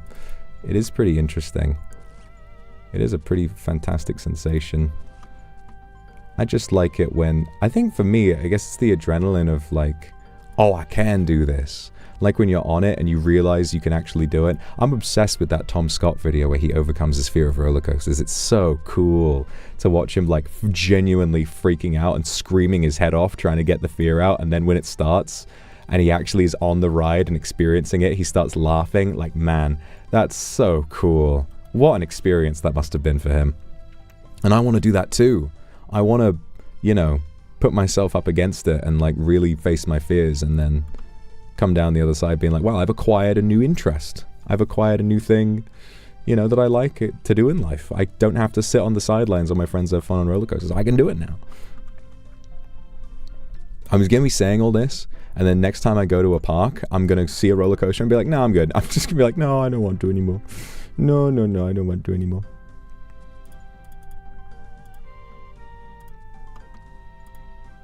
But I've made a lot of progress. You know, progress is always possible. You don't realize just how scared I'm capable of being. I'm a very nervous person by nature, right? I'm a very nervous guy. As I told while Alira and I were doing our Tower of Fantasy sponsored stream, I brought up that one time. There was a time when I cried because I was so scared on the goddamn Pirate Falls adventure at fucking Legoland. Because I was that scared. Something about being strapped into that boat, slowly going up the ramp and then waiting to drop made me lose my fucking mind. I was scared shitless on that thing. I just don't like being trapped in a little chair. There's, you know, or at least I didn't before I tried more rides, but like that was the big thing. It was always like, you know, the fear of wondering how scary it's going to be, and then also once you're in, you're in. You cannot remove those bars once the ride has started. You're just on it until it stops, and that always scared me so much. But now I've been on that ride since, and it's a good bit of fun. It's a nice water ride, and I like it. It is fun.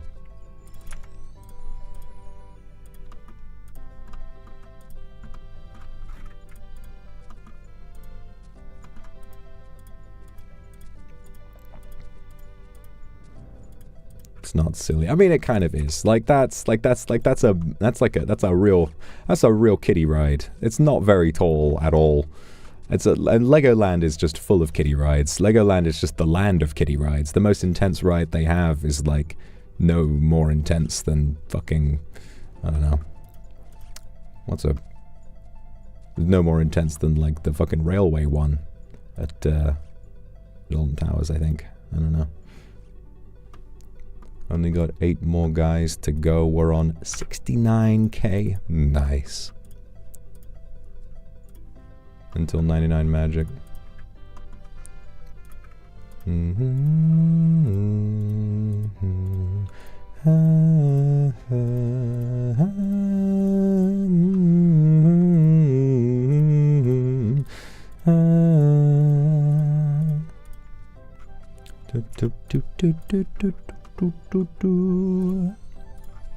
You cost 69. Oh my god. Whoa. God. Why would you do that to me? Why would you do that to me? You didn't even ask.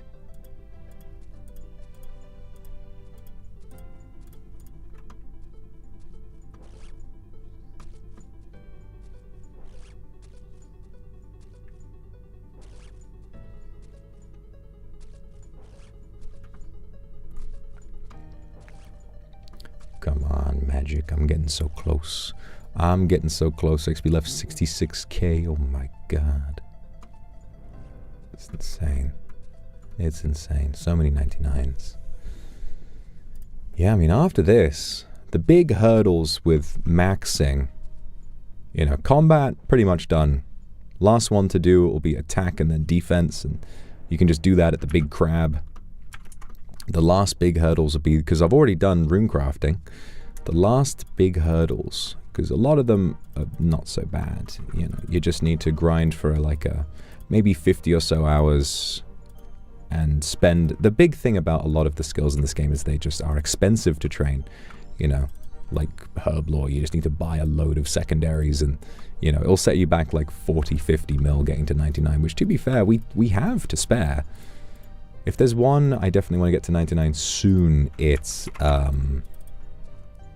crafting, because crafting gives you the crafting cape teleport.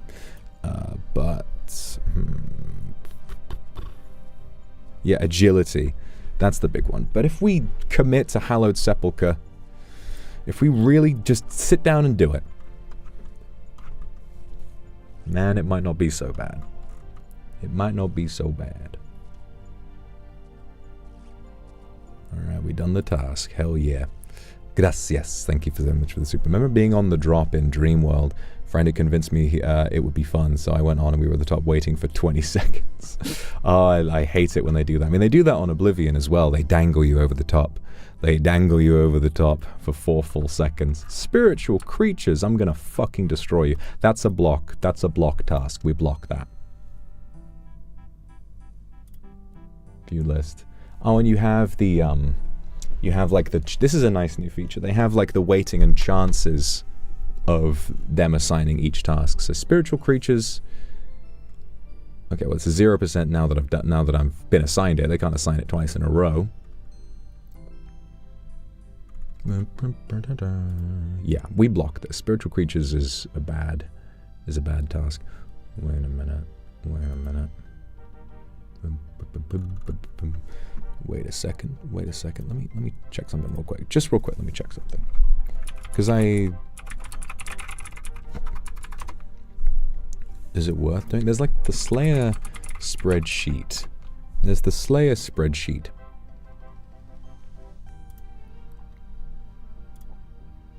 which tells you like the right tasks to do. Spiritual. I know the Zaros ones. Spiritual creatures. I think. Although those are just a skip in this guide. Just a skip, not a block. Well, this hasn't been updated for the new thing. This hasn't been updated. 1.5 Dark Beasts. I don't know what the weighting is.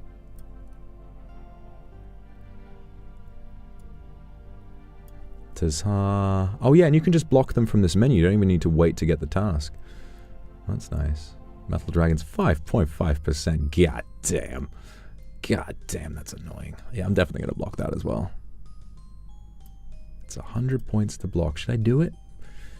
We're on 946 now.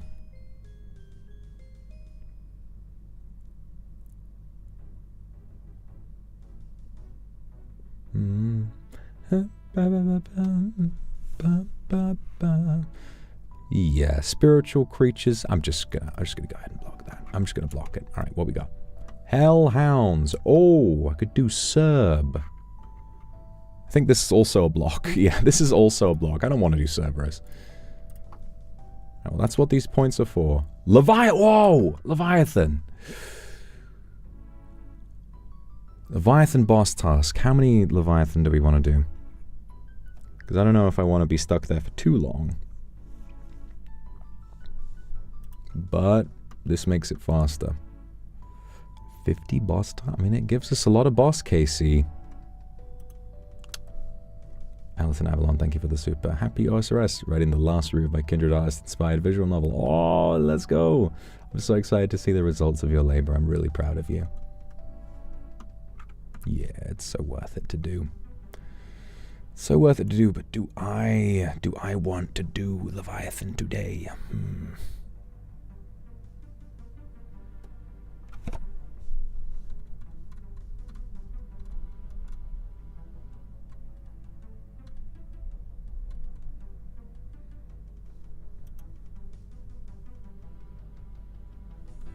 50 easier kills. I guess that's true. Fuck it, let's go. Leviathan time. I guess 99 magic can wait. And we are on 2 out of 3. We are on 2 out of 3. We could make a lot of money here. Could make a lot of money here.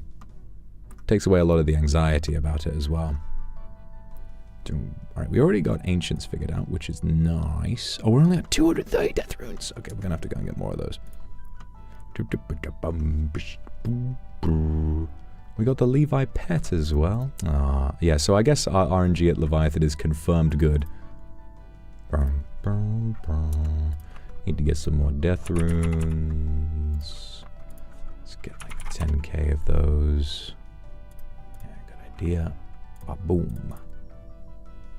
Essential stuff.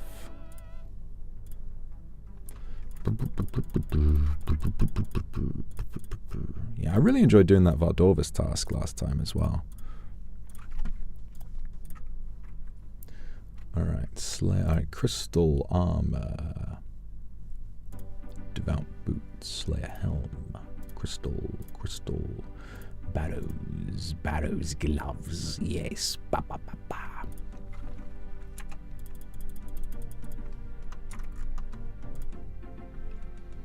Light bearer. And blessing. Bum bum bum bum bum bum bum bum bum bum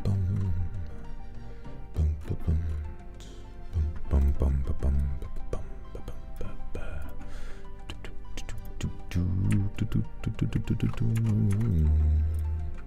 116 charges remaining. Very nice. House teleport tab. 1, 2, 3, 4. 1, 2.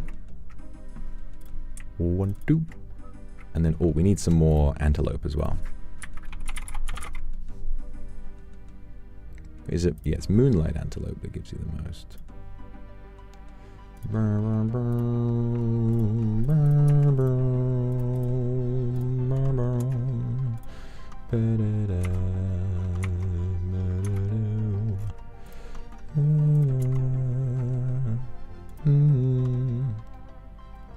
You want to bake me into a cake? Why would you want to do that? I wouldn't taste good in a cake, bro. These... Well, maybe I would. I don't know. Maybe that's what I deserve after everything I've done.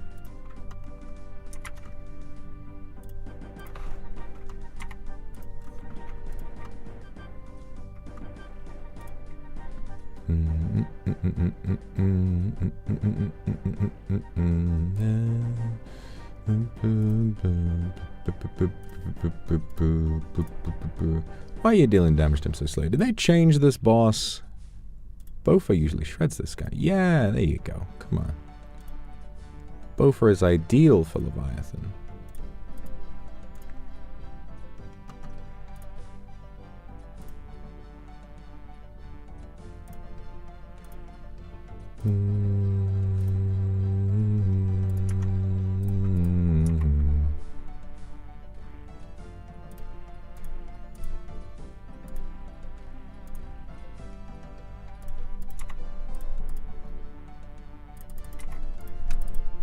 There we go.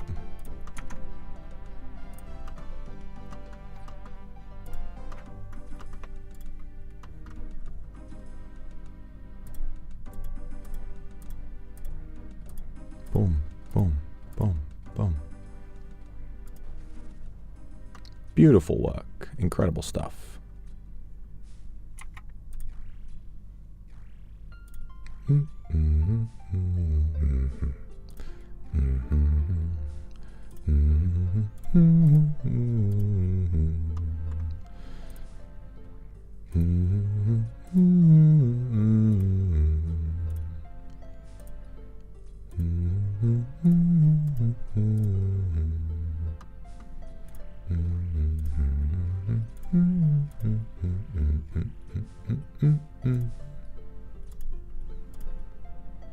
Get his ass. There you go.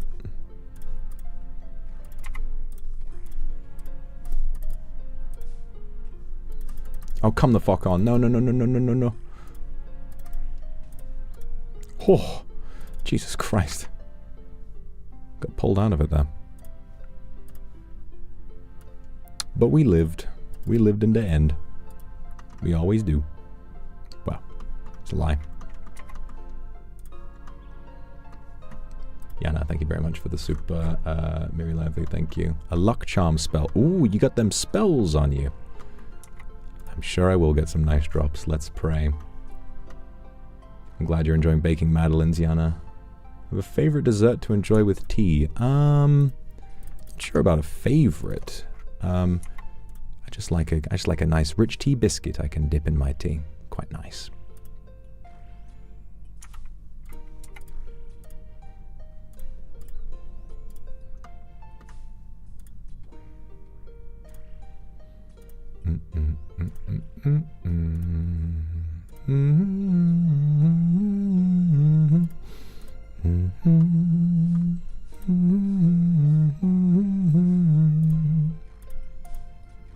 Oh, close one, close one. Oh, oh, oh.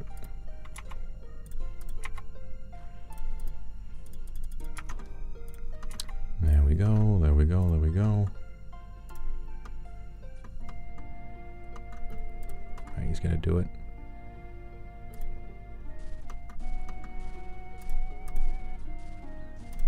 I'm gonna die.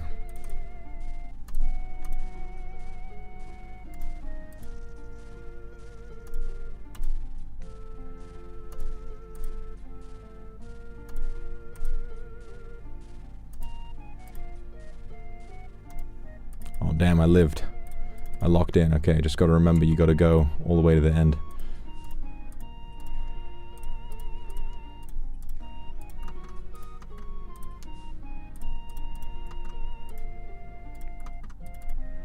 Oh, there we go.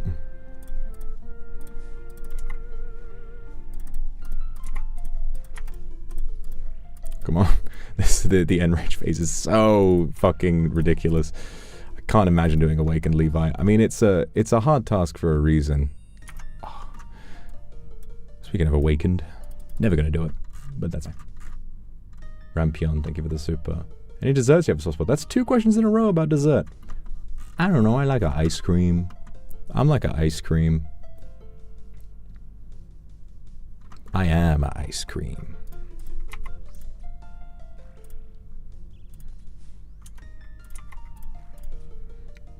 Emotional support, thank you ever so much for a big Aku Super. Thank you so much. That's very kind of you. Just give me one moment to read this.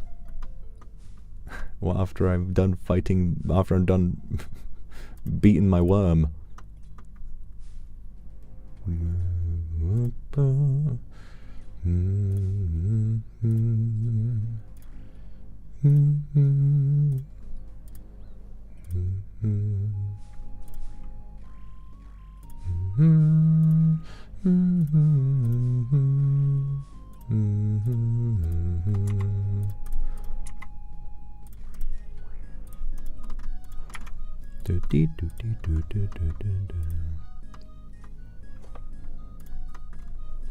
Almost there.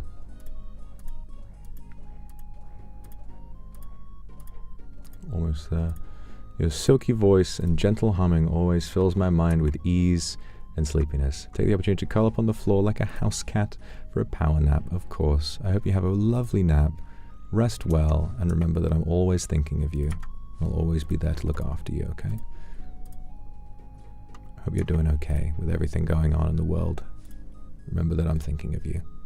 Thank you ever so much for the Aku Super. It's nice to know that you're thinking of me too.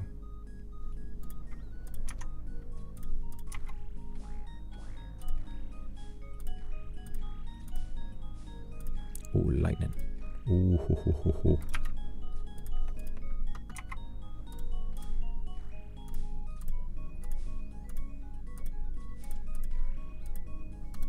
Fuck's sake. God damn it. Oh, god damn it. No, no. Not enough DPS. I forgot to pot. That's fine. That's fine. Gotta get used to the boss again. Gappe, thank you for the super. When you are ice cream because you melt so nicely when we give you affection. Well, I don't melt. What, where the fuck am I going? Death's port? No, I'm good. You don't taste like ice cream? No, I don't. I taste like a man. Hopefully.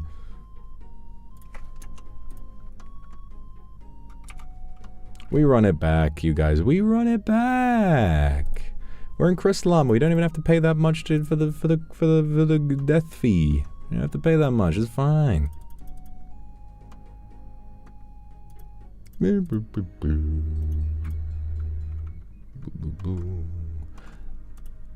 boo boo. La boo boo.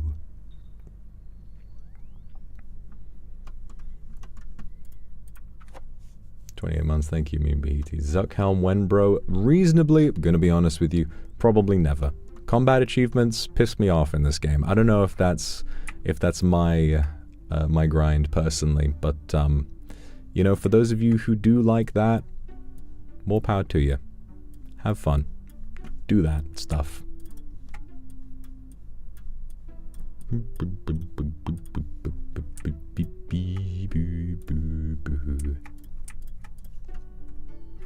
Can we eat you like one? Yukiji, no, no you cannot. If anyone's eating you, if anyone's eating anybody, it's gonna be me eating you, okay? Yes, the rewards are nice, but like, after you get the hard tier, going from hard to elite tier, it's like 500 points, and you only get 6 from a Grandmaster task. Like, that's an insane amount of points to get. I don't want to do that.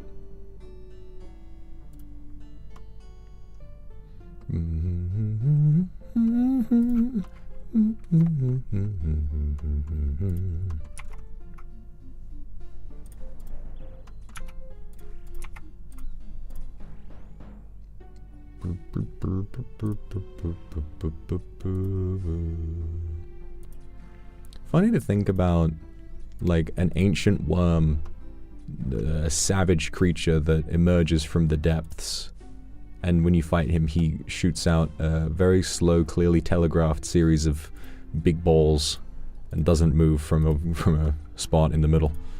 I feel like he would just submerge, come out the other side, and just eat me alive. But I don't know, I'm not a Leviathan, I don't know how that works. Maybe he's stuck.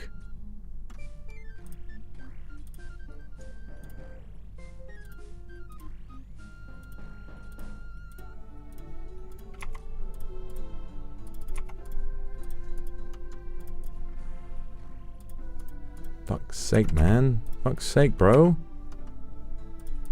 What are you doing? Oh, man alive. This is not good.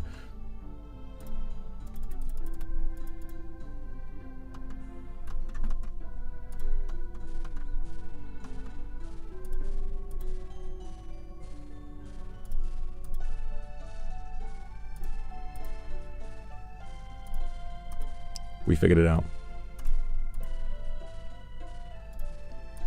2, 3, 4, 1, 2, 3, 4, 1, 2, 3.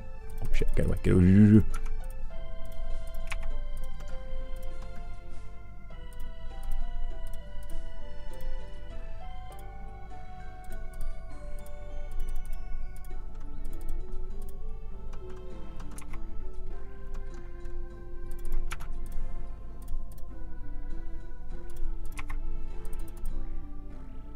That should get him.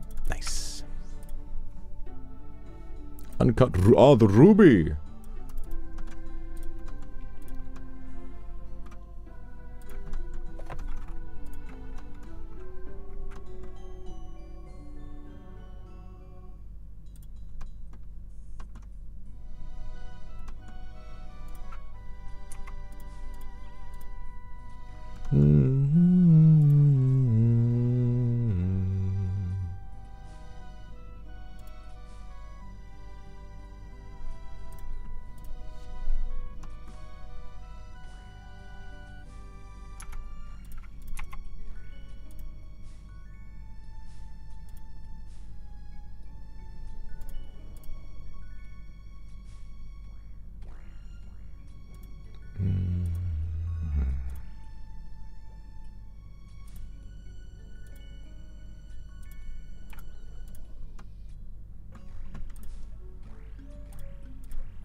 Yeah, you get so much experience from this guy. Like, one big hit is the equivalent to, like, attacking tons of, you know, equivalent to, like, bursting with mage. It's kind of ridiculous how much experience you get from this big worm.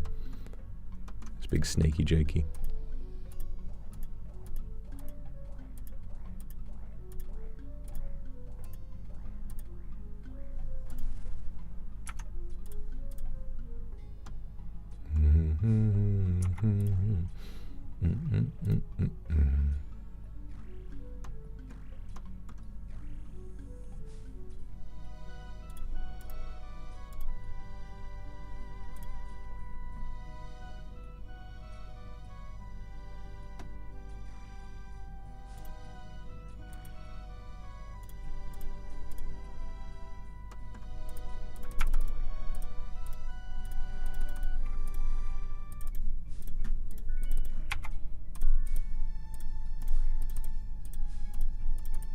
There we go.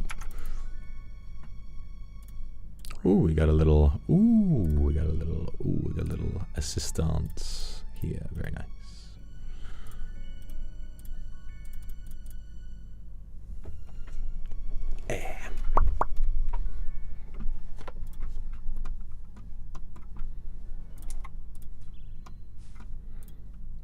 What do you mean 4 damage? You can do more damage than that.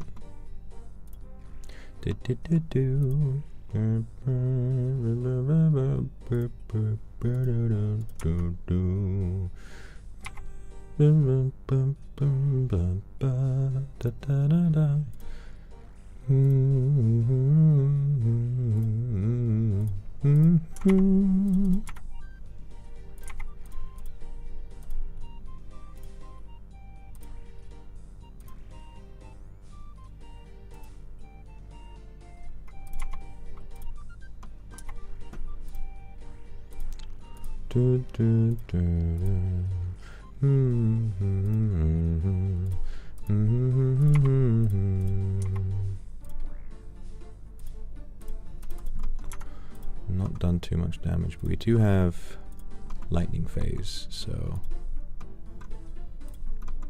might not be so bad.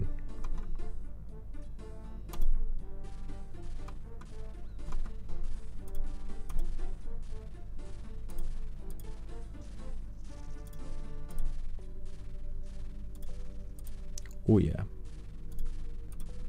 Thank you, Akuma, for the super. Thinking about England a lot recently. Is there a brand you would recommend? Well, the classic brand of English breakfast tea, or just tea as we would call it, is probably PG Tips. Yorkshire tea is also really good. I think most people probably aren't going to notice much of a difference, but if you want to know how I take my tea, I like to have PG Tips, and I like to have a little bit of milk, and I like to have maybe half a teaspoon of sugar.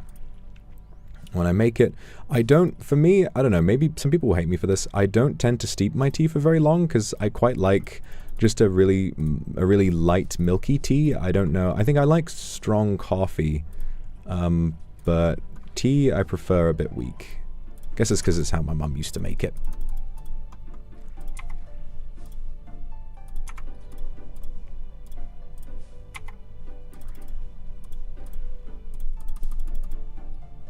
There we go. Very nice.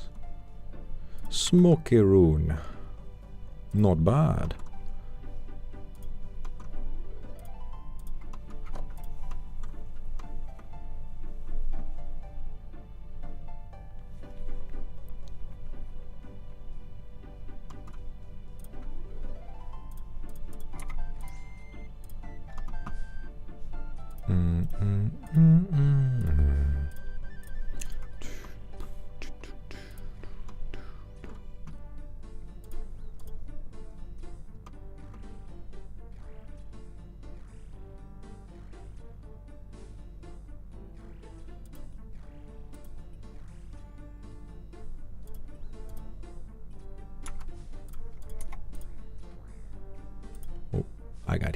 I got hit by something.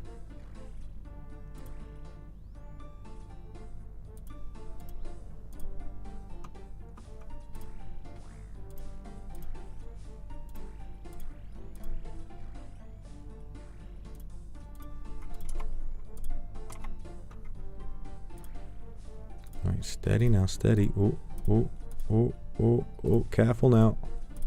Beautiful job. Lovely. Oh, beautiful. Oh, that's quite lovely, that is.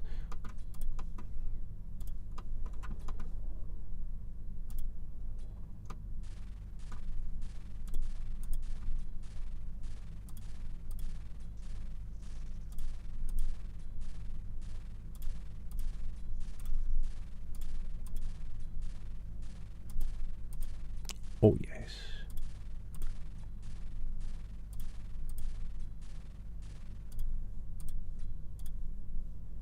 Oh shit, I'm not in position. Oh no.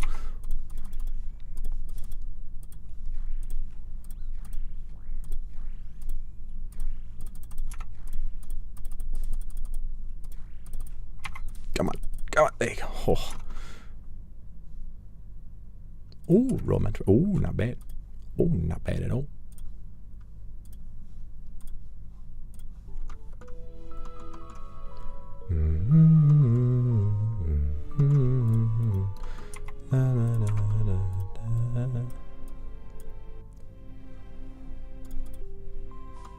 Guys, if you could have anything in the whole world, what would you have? But the twist is that there's no catch, and you have to be prepared for the consequences. How did I not expect that to be the answer? Okay, well, I guess I am now in a very large polycule.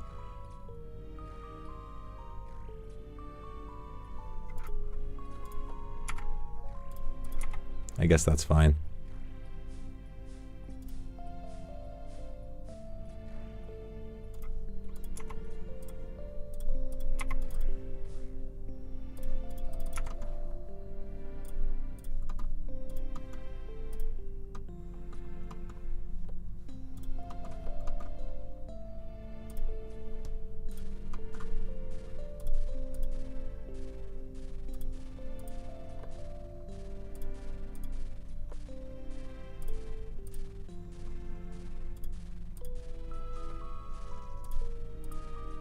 I love doing this part correctly. It's so satisfying. You get the rhythm going. Oh yeah.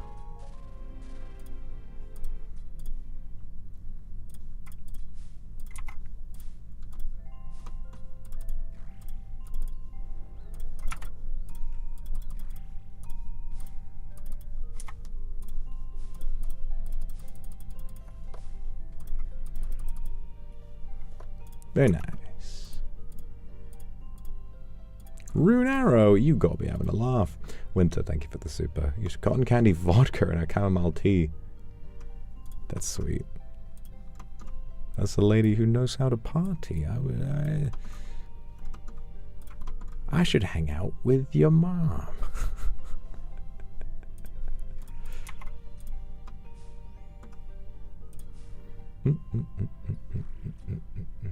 God, I'm really scared about that magic level. We're casting a little bit of magic here. I mean, nowhere near enough magic to get that level within, like, today. But still, just seeing that we're 94% of the way there. The end of this Leviathan task can't come soon enough.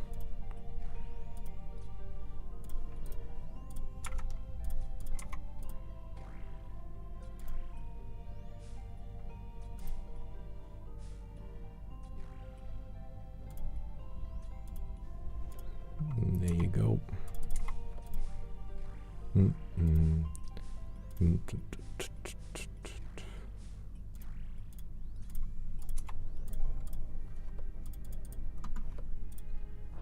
20 years of my life to trade your health and happiness. That's very sweet, Yui. I wouldn't want you to trade your health and happiness for me, though. Oh shit, oops. You deserve to be happy. But if that's a roundabout way of asking me to marry you, then I'm very flattered.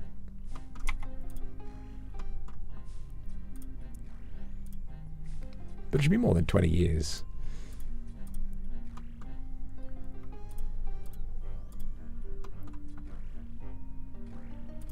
Oh shit. Oh, God damn it.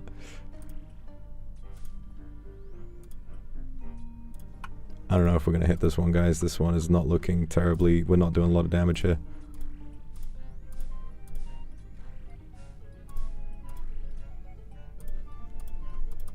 We just got to go around.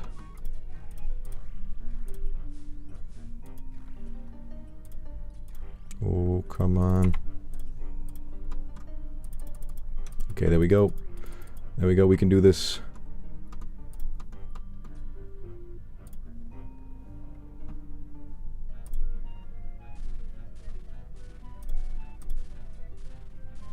Oh, I've done it. I've only gone and done it. I've only gone and corrected it. Oh, yes.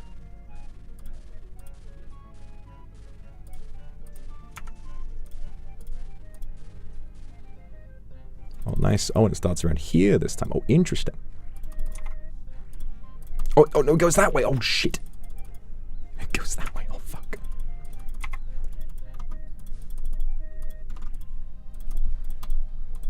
Oh.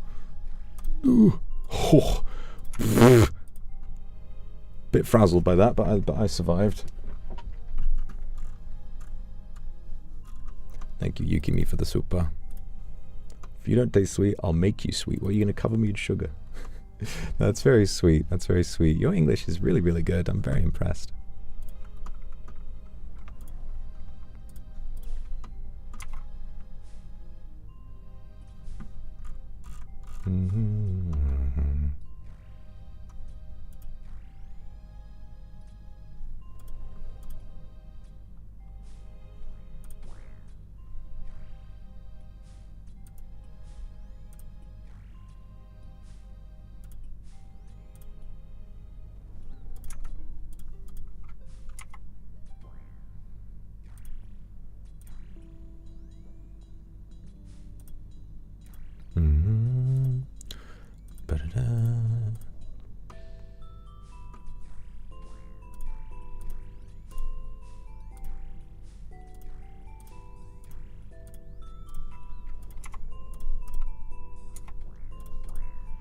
There we go. All right, I'm really getting the beans on in this boss fight now, whatever that means.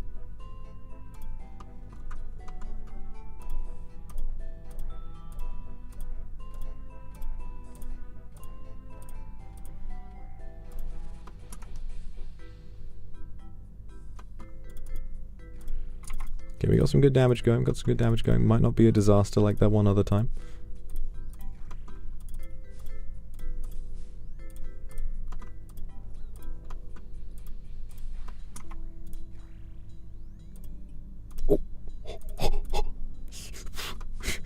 not that serious. It's not that serious, bro. Chill out.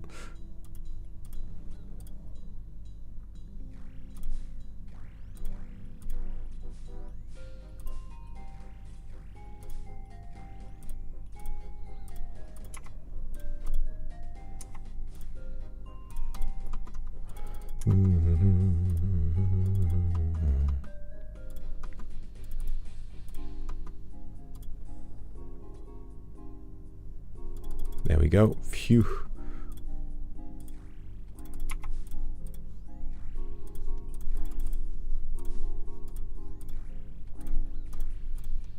Oh, it's always intense at the end of that. Oh my goodness. Coal. This bro has dropped coal. This bro has dropped coal and not else. We have to go home now. No prayer. Bluegrin, thank you for the super. What's going to be your lunch today? No time to cook, so I wanted to order something close to what you're having, so it at least feels like we're eating together. Gonna be honest, might be a bit of a boy dinner today. Probably just gonna have a Huel and maybe some beef jerky. That's just kind of like, you know, if I'm streaming and I don't really have time to go and make food, that's most likely gonna be what I wind up having. It's probably, in the grand scheme of things, better for you than ordering food. So, you know, that's the world we're living in. Yeah, so I'll be having Huel from Breaking Bad as my meal. Handsome as he is.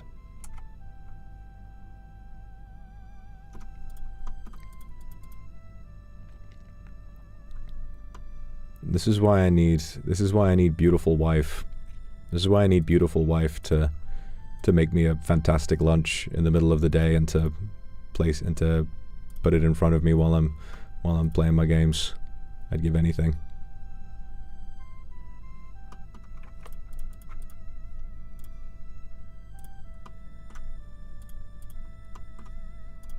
Oh, I love sandwiches. Ooh.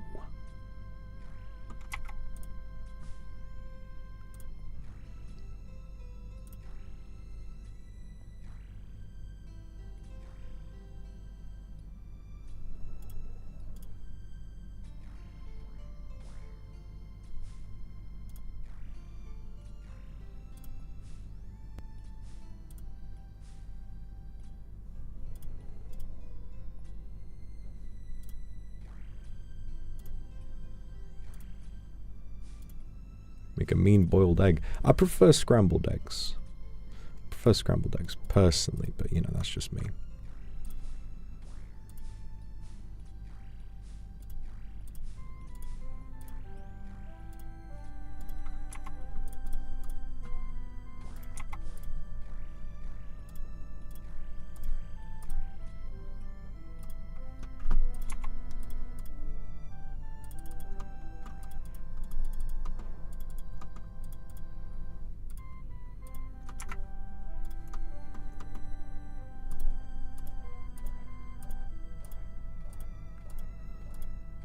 Okay, we work it. Oh yeah. That's how you do it. Any toppings? Usually with chives. I think chives go quite well.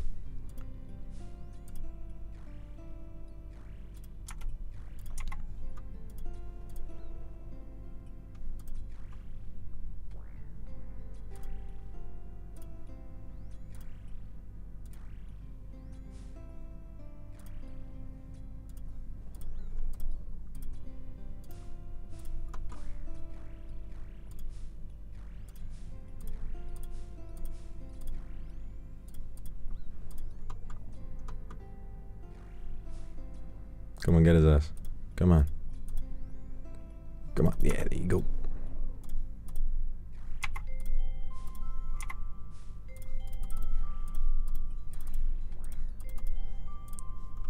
Very clean.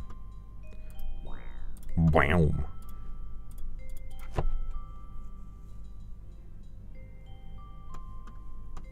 Would you like egg in this trying time? Egg is a lifesaver. Egg, man. It is so easy. Only 40 more to go. We've already done 10 kills. Not bad. I think about like that domestic life sometimes. And I feel like the ideal sort of routine, really, you know. I stream during the day. And that's when I kind of need to be supported, you know. That's when I need someone to help sort out all the admin stuff during the day, open letters, make me lunch. Maybe give me a little bit of stress relief in the middle of the day, but that's not what we're talking about. And then I think after that in the evening is when it's my turn to like be doting and providing. You know, think, what should we do this evening? Shall we watch a movie together? Shall we, you know, is it date night? Whatever it is.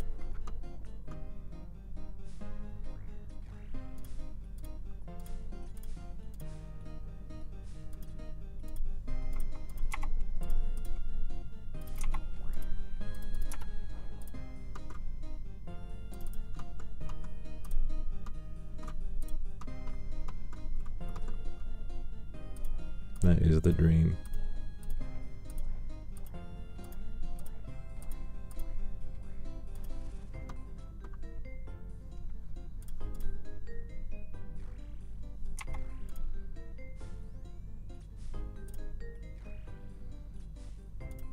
Oh, come on, bro. You can do more than 1 damage. See, there you go.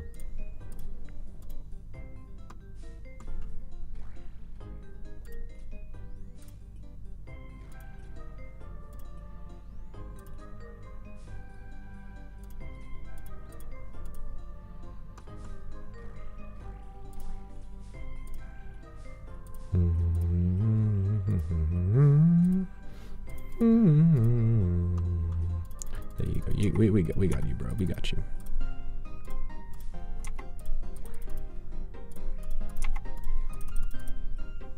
Nice.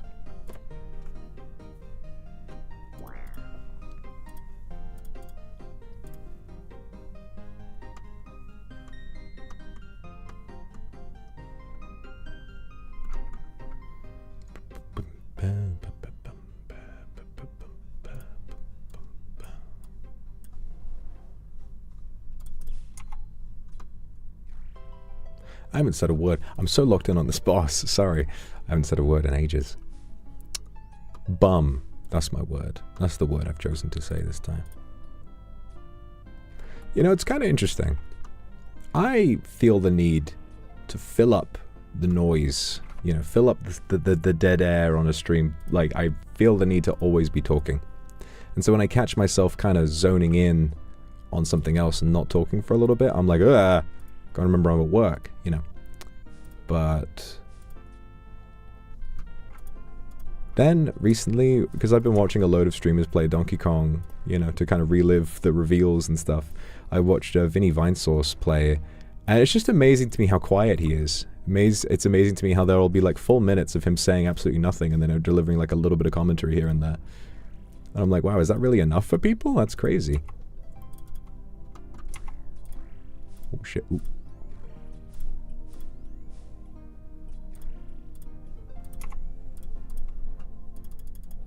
Not to criticize him at all. I mean, you know, he's been very successful for a reason, clearly. Yeah, Binyot. I don't know where that nickname comes from, though.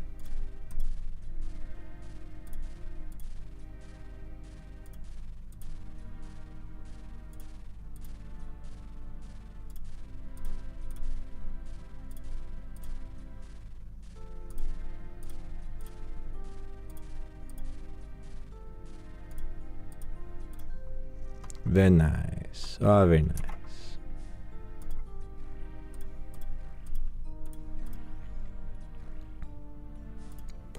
I love the Leviathan. What if we kissed on the Leviathan?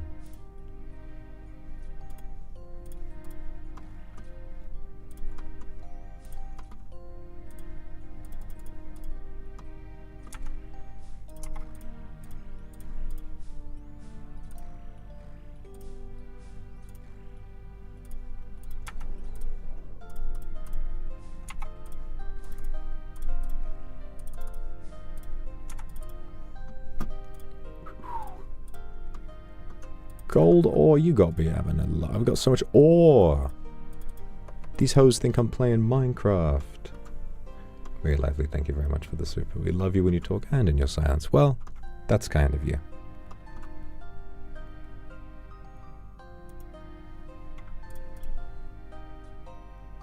Rhea, thank you for the 25 months. God damn.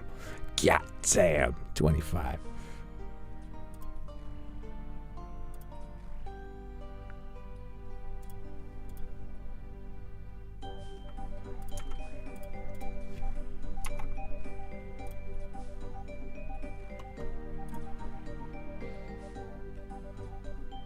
Oh shit, I didn't even change my prayer. I was on another planet. I've left the stream planet and then I left the RuneScape planet. I was on some third planet. Some third other planet where other things happen.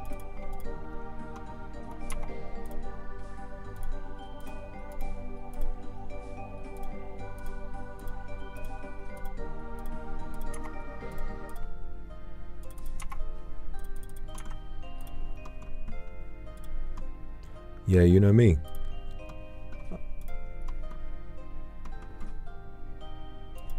They call me Michael Caine the way I understand the mysteries of interstellar travel.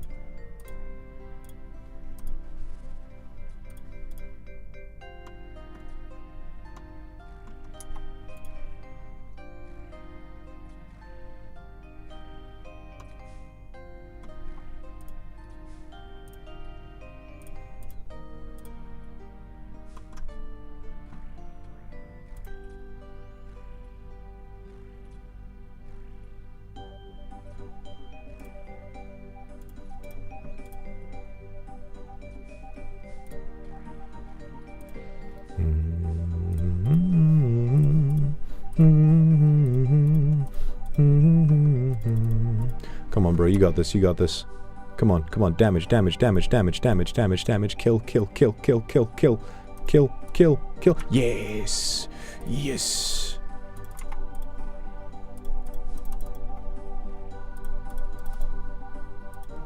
Oh, I kill that. Oh, I kill that guy. More ore. The only loot we've gotten so far is ores. Bruh.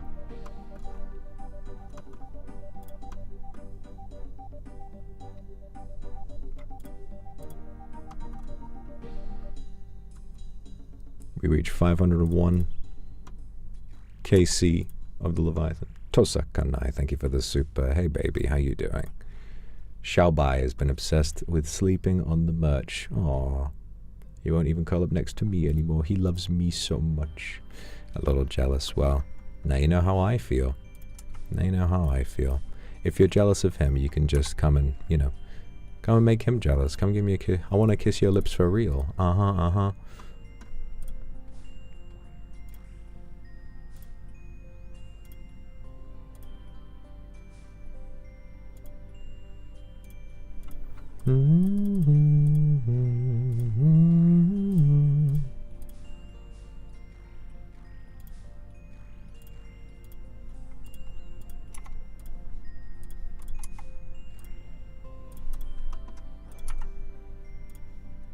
Yukimi, mindful. No, Yukimi, don't worry about it.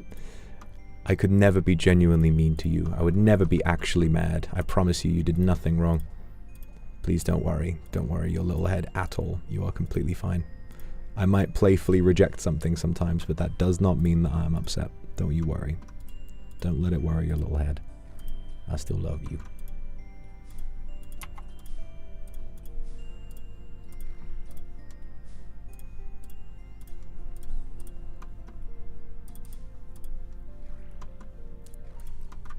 Oh, we got this, bro. We kill this guy. We kill this, bro. We kill him. Oh, I killed that. Oh, I kill him. Oh, it's up there. Why is it up there this time? Why the fuck would it be up there? For what reason? Oh, thank God we kill him in one spec. Oh my goodness, I was a little confused. I was a little flustered and blustered in that instance of time. My gosh. My goodness gracious fuck. Leviathan thought it'd be funny. That's fair enough. It is always funny to take the piss out of me, isn't it? I'm always the butt of the joke. I'm always somebody's punching bag. But it's gonna be a matter of time. It's only a matter of time before I decide to snap and people really know how I feel. Yeah. You keep laughing. You keep laughing away at me, but I'm sitting here with my little notebook. I'm writing down a list of names. And one day, you're gonna be real upset if you find out that your name is on it. I'm gonna tell you that. Because you're gonna wonder what you did to offend me, and then we're not gonna be friends anymore.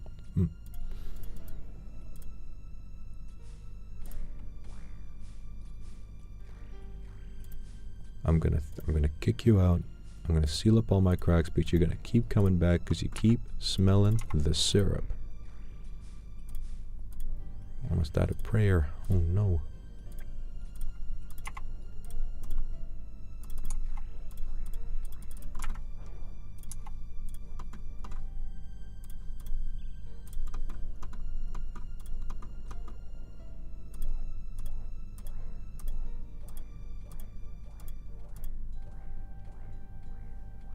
Oh shit, owie zowie.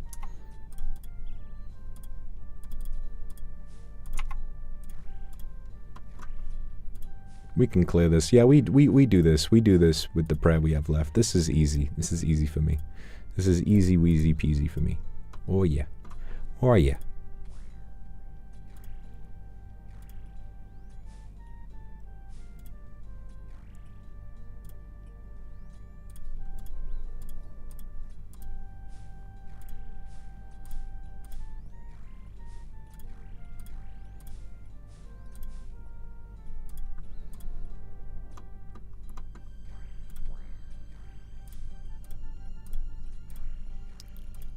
Oh, why is it up there again, Leviathan? You fool, you bastard, you asshole. You have fooled me yet again. Oh, crazy mode. Uncut diamond. Easy peasy lemon squeezy.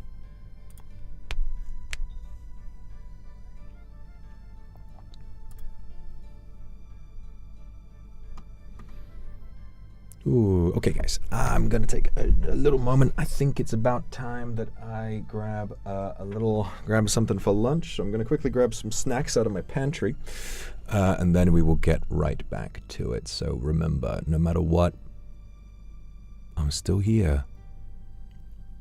I'm still watching you, so you better behave.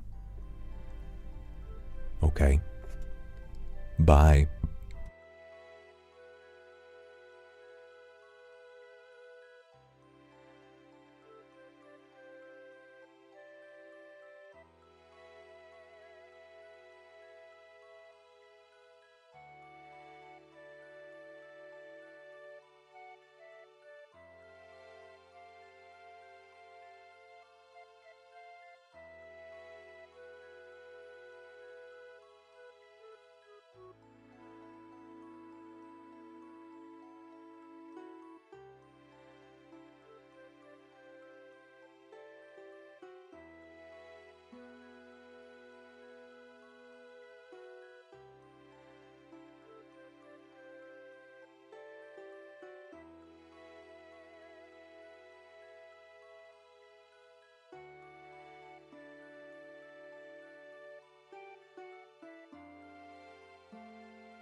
Heyo, I'm back.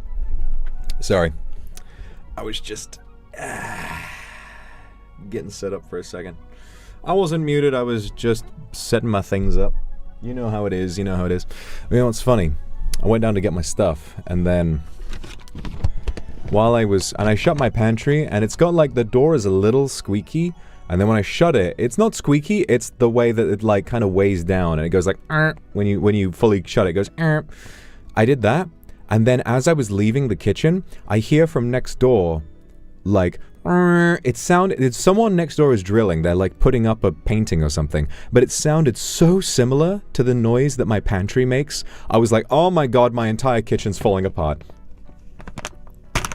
I was so not ready for that. Oh my goodness. Yummy, yummy. Nom, nom. Nom, nom, nom.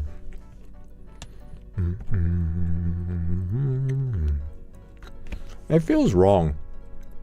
It feels wrong to me that Huel, or like these meal replacement shakes, could actually be the only thing that you ever ate or drank. I mean, obviously you drink water.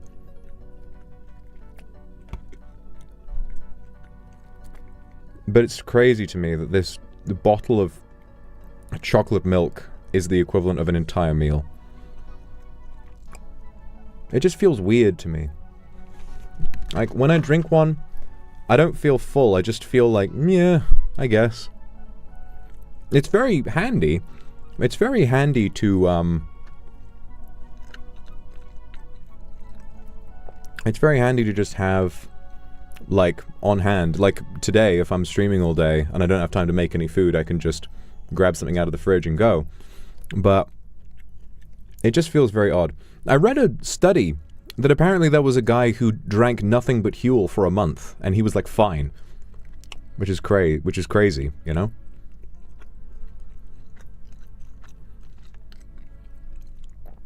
Unlike, you know, fucking Morgan Spurlock on Super Size Me, who had McDonald's every day for a month, and he, like, almost died. But yeah, no, apparently it just does, you know, it's ridiculous. Doesn't feel like it should work that way. I don't know, I mean, what kind of ingredients you got in here? Pea protein, tapioca starch, gluten-free oat flour, cold-pressed rapeseed oil, cocoa powder, flaxseed, soluble vegetable fiber, medium-chain triglyceride powder, okay, that's a little unnatural, micronutrient blend, potassium chloride, calcium, magnesium, phosphorus, copper, zinc. Hey guys, I'm getting my zinc supplement. Vitamins, brown rice flour. I mean, there's a decent amount of natural ingredients in here, to be fair.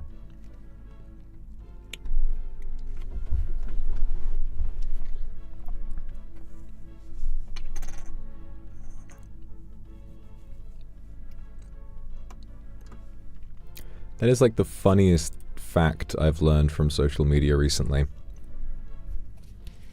The fact that apparently taking a zinc supplement makes you shoot farther. I mean, zinc is good for you regardless, but I'm just transfixed by that. I'm like, there's no way that it's just down to zinc, right? Why zinc?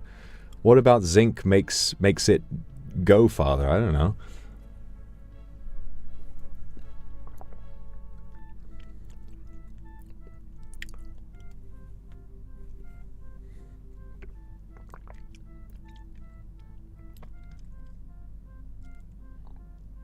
It's true. You can confirm. It's true. Damn. We have a certified zinc gooner who can clarify. Can you try it and let us know? I mean, it's not like a zinc supplement's ever going to be bad for you. You need zinc levels, you know, to be healthy.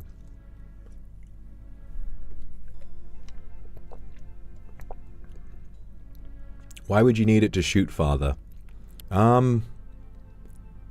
I think it feels better, and if you're sexually active, it's nice to be able to, you know, paint someone's face with a paint cannon rather than a dribbly tube of toothpaste.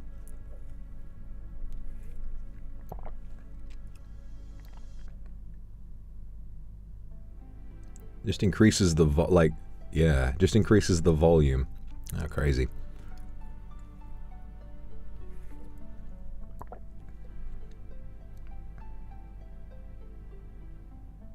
But do you need it? I don't think I need it.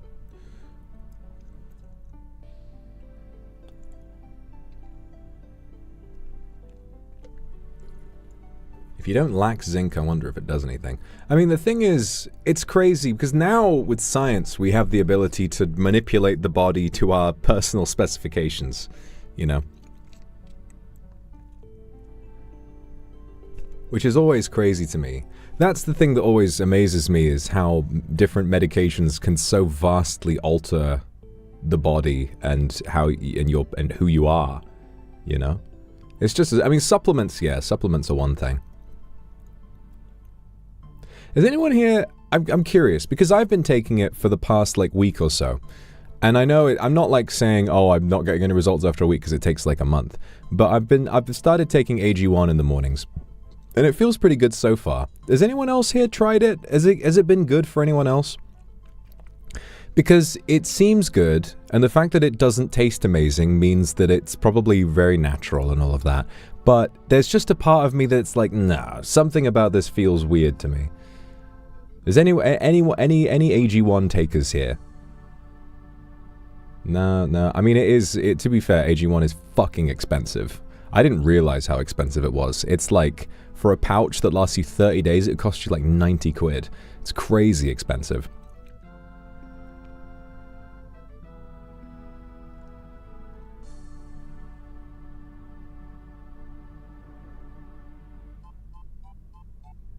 It's pretty expensive, yeah.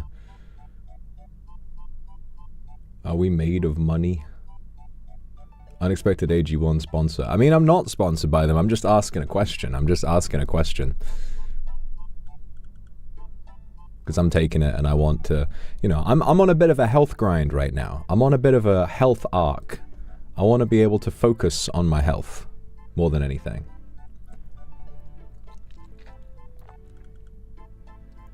Don't regular fruit and veg just do the same thing? I do try to eat a lot of fruit and veg, but I think the fact is, especially if you live in, you know, in the city, a lot of the food you have access to is already, like, genetically modified. You know, I was watching a documentary about gorillas, as I often do. And it's interesting because a lot of the time in zoos, they will very, very rarely give gorillas bananas. Monkeys in zoos will very rarely be given bananas. And the reason why is that occasionally, as a very rare treat, they'll be given a banana. But the thing is, monkeys and gorillas eat bananas in the wild all the time. But the thing about bananas that grow in the wild is they're far less sugary than bananas that you get from the supermarket, because the bananas we eat have been genetically modified. So much that you think is natural that you get from the supermarket actually really isn't, and it's been very altered to make it easier to sell. That's the reason why the fruits, you know, fruit like raspberries, strawberries are so sweet. We love sweet fruit, and yet wild fruits are nowhere near as sweet. You know, it's the reason why when you pick, if you've ever been to like a field and you pick blackberries in a field and you eat them, they're very sour and very tart, whereas the blackberries you get from Sainsbury's are going to be really sweet. You know, so but it's like, you know, I don't, as you know, I have what I'm doing right now, which is streaming games for like multiple hours a day, and I have offline work to do, and I also am a disaster who needs to look after himself in whatever way. I don't have time to go and pick blueberries for an hour every day, you know. So I think the thing about AG1 is that the fact is, in a modern lifestyle, getting a 100% rounded out diet is very, very, very difficult. And getting those supplements, I think that's kind of the whole idea, is that just having this one-stop shop for all the nutrients that you need, and then having as good of a balanced diet on top of that, is a lot easier than trying to do it all DIY.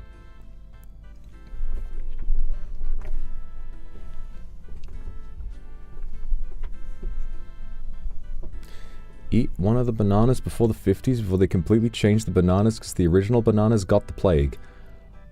I don't recall this happening. I must have been doing something else in the 50s. I don't recall the Great Bananas Purge. That's crazy. I must have been... What was I doing in the 50s? I was very underground in the 50s, to be fair. I wasn't really doing a lot. So I probably didn't even hear about it. Wasn't really keeping an eye on the news. And also, I don't like bananas, so I wasn't eating them either. Wasn't going to the supermarket and finding out, oh, there are no bananas here. I wonder why that is. Yes, big Donkey Kong fan me actually doesn't like bananas. Crazy. I like the taste. I like banana flavored things, but it's the texture. I just can't really deal with the texture. I'm very picky. I'm like, ew. I'm like, ew. I don't like them. Wah.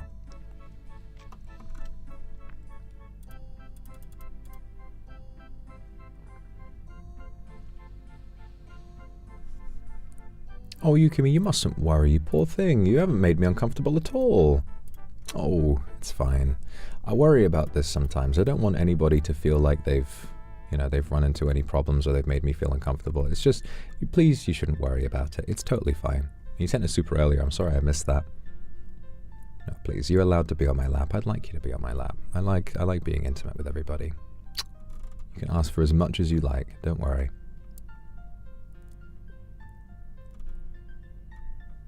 Oh, Lucia, I missed your super as well. If you have to choose one ingredient to eat for a month, say potatoes, you could only eat that for the entire month, what would you choose? I mean, if you could only eat one ingredient for a month, you will get malnourished. Like, I don't think there's any single ingredient that's diverse nutritionally enough for you to eat only that for a month and then not start starving to death.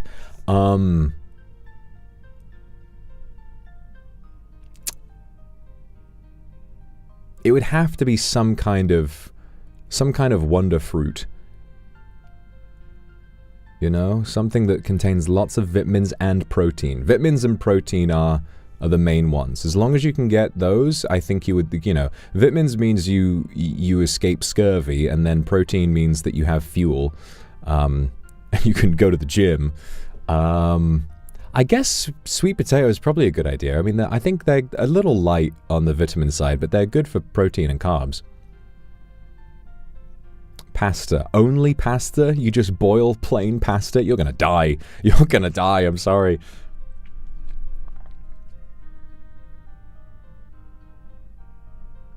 Closest there was mushrooms. Really? That actually makes sense, because they're like a root they're a fungus, not a root vegetable. What we're talking about, they're a fungus, and they're high in vitamins and they're high in protein. No, mushrooms do make sense. Wow, I'd go insane if I only ate mushrooms for a month. I'd go absolutely ballistic. I would hate my life. Mushrooms are fine. I like eating mushrooms, but I can't have more than a few before the taste starts to get a bit frustrating to me. I don't know what it is about mushrooms. I just find the flavor a bit like ugh, after I've had like 4 or 5 of them. You know, if I make mushrooms for breakfast, I will usually have 2 or 3 tops.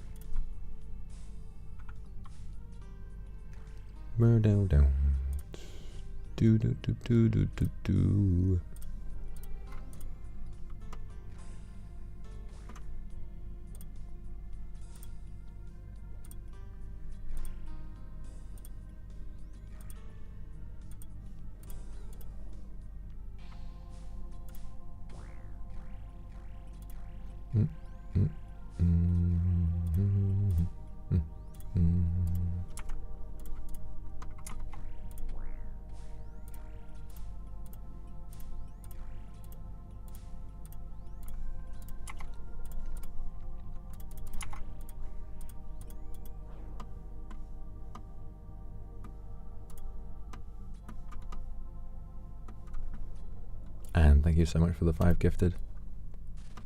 Mwah.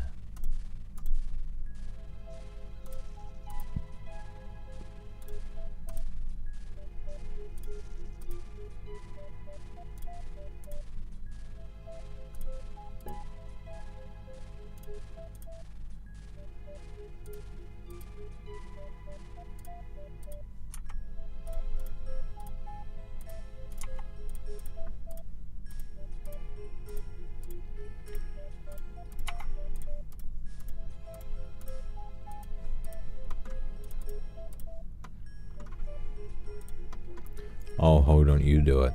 Don't do it. Leviathan, be nice. Be nice to me now. Be a good boy.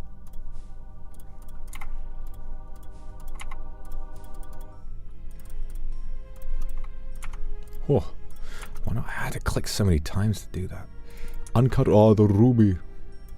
Love Flushed Away. Incredible movie.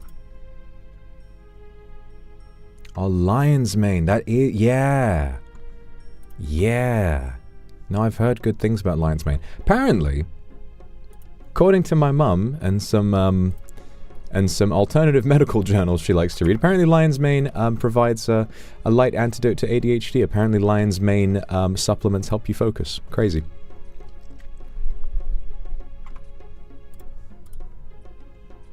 I don't mean to say that my mum is into pseudoscience. She's just a big fan of herbs and remedies and that kind of thing. I think I've told you guys already, she's a very spiritual lady. Which I guess makes sense. You know, she's been a demon a lot longer than I have and has, you know, adapted to my mostly, quote, vegetarian lifestyle, so that probably requires a decent amount of soul searching.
I always find it strange when, like, the internet just sort of picks... I don't know. I feel like there's a lot of hate out there for things, and a lot of people will probably go along with a hate bandwagon without fully understanding why. There'll just be someone they know tells them, hey, this thing sucks, and they'll be like, yeah.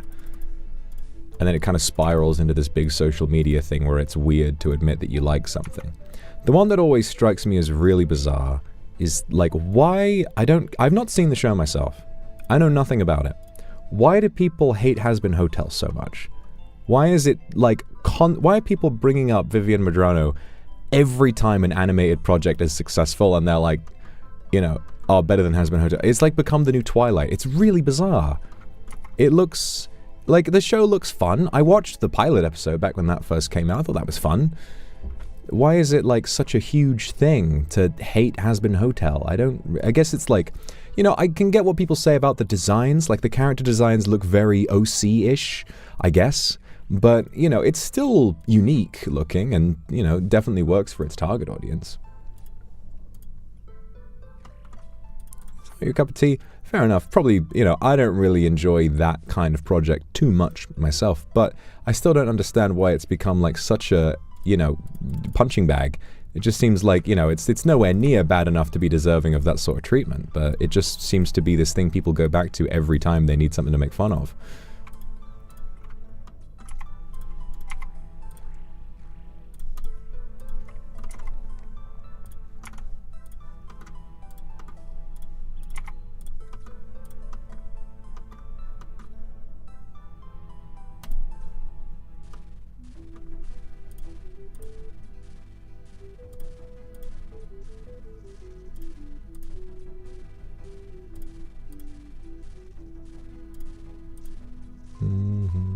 That's another thing that I kind of dislike. So, I mean, I don't really know anything about the creator. She's making the Homestuck animated series, which I'm probably not going to watch because I don't really know anything about Homestuck. But anyway, I heard that was happening. But there's this kind of strange trend of, like, if an artist or someone who makes, like, work online or in any space really, like suddenly gets cancelled for whatever reason. Maybe it's a really important thing and they did like a really nasty thing, or maybe it's like, you know, sometimes people just kind of get cancelled for something stupid. Like, it happens all the time. Either way, people will come out in droves saying, yeah, I never liked their work to begin with. Like, what is even the fucking point? I can't stand the culture of people just needing to say whatever the fuck it is because they're just desperate for a dunk. And I've said this so many times. I've said this so many times before. You know, the need to score a dunk is just so, I don't know, I find it so like, it really is just social media's way of pitting us against each other, you know? It's like, oh yeah, I never liked it. I always thought this thing was terrible. Like, what? We as adults, as grown-ass adults, we have to be able to accept that a lot of fantastic artwork has been made by terrible, terrible people. And if we, you know, if we never learn from that art, if we just lock it away and never watch it ever again, never experience it again, then, you know, I think that we lose. Like, why would we allow someone else's poor conduct to stop us from enjoying a work of art? You know, it's like, obviously separate the art from the artist. And we've had this conversation about how sometimes that's not really possible. In the case of someone like Kanye West, like, his music is so personal that you kind of can't listen to it without considering the him aspect of it. So if you don't like him as a person, it's kind of impossible to enjoy his music because his music is all about himself.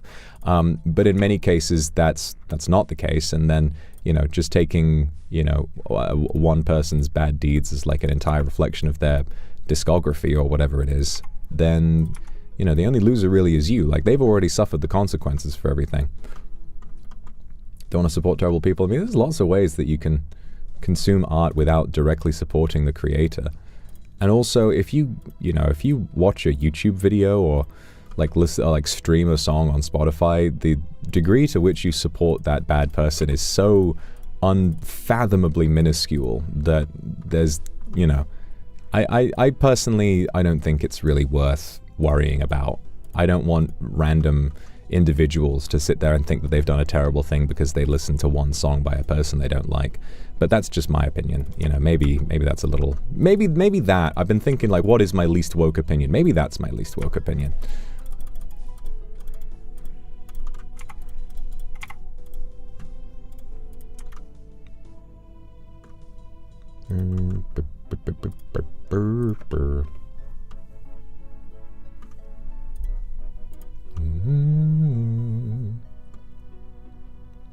I'm sure you've got worse. No. Oh, I think I'm pretty woke. I'm not that one friend who's too woke, but like, I'm up there. I'm getting there.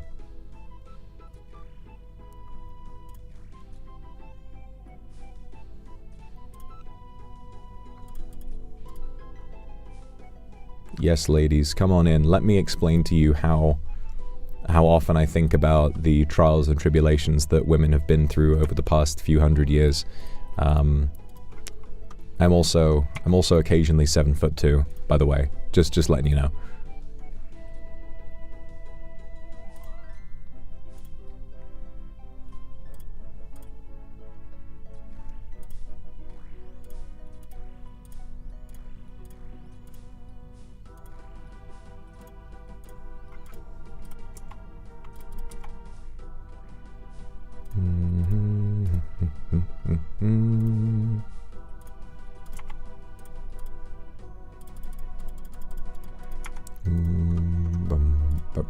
We're doing pretty good.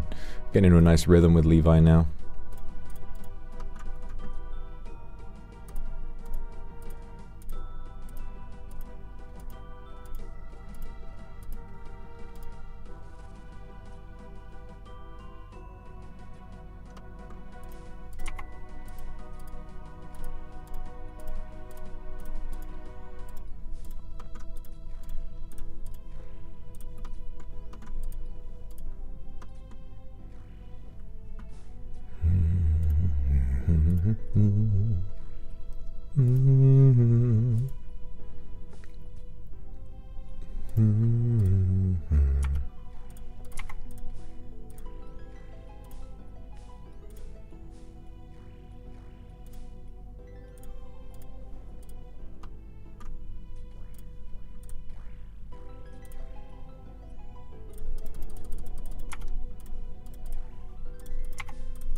Hey. Rune arrows. We're going real dry. We got nothing. We got nothing right now. No matcha slander. Why are you guys talking about matcha? Matcha's nice. Matcha Labubu Dubai.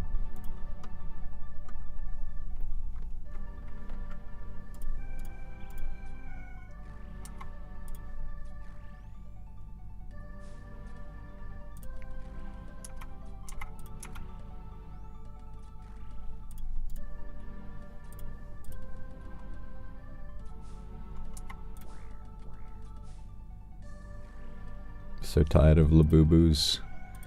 I find Labubus so weird. It's so weird to me. Why are they? If they were like a niche thing, I would be like, oh, that's kind of funky. But why are they so popular? It's weird. It's weird.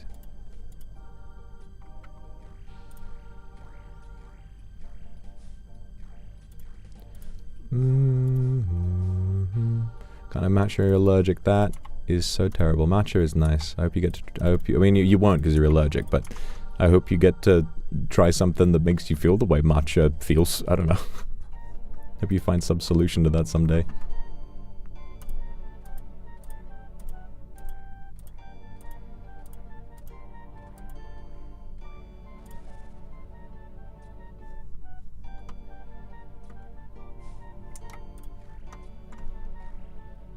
Find Labubus really scary. They are a little scary, aren't they? Ugh, nasty little bastards.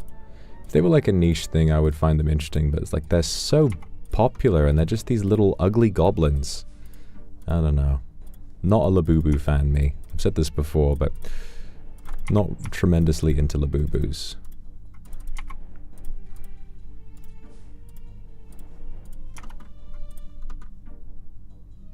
Coal. We're getting so much coal from Leviathan. Leviathan is giving us non-stop fucking coal.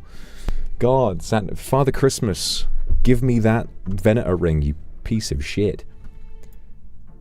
Do you remember what you did to save up for your Bofa and armor? Was it 99RC? No, I don't think it was. To be honest with you, I can't really remember. I guess it was a long time ago that I bought my Bofa. Bofa, I mean, yeah, because Bofa's the kind of thing that it's a sensible idea to liquidate your bank to get Bofa and Crystal, because then you can send a boss like Musper or Levi, and then you can, you know, try to work your way back up. Because Bofa does a lot of really, really good work. I'm just trying to remember what I would have done. I did a bunch of Slayer, never really made too much money from it. I think you just gotta play long enough that you find... Oh, you know what it was? Probably Vorkath. I have like 1.5k Vorkath KC. I probably just saved up at Vorkath for a really long time.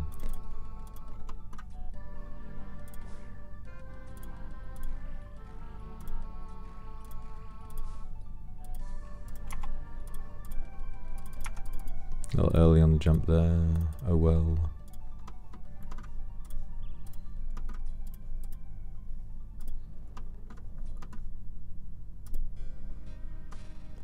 Three, four, 1, 2, 3, 4, 1, 2, 3, 4, 1, 2, 3, 4. It's all about the rhythm. Yeah, I think I basically just sent Vorkath for a really long time. Like, Vorkath was just the only content I did for a long time. Sometimes in this game, the grind is unavoidable.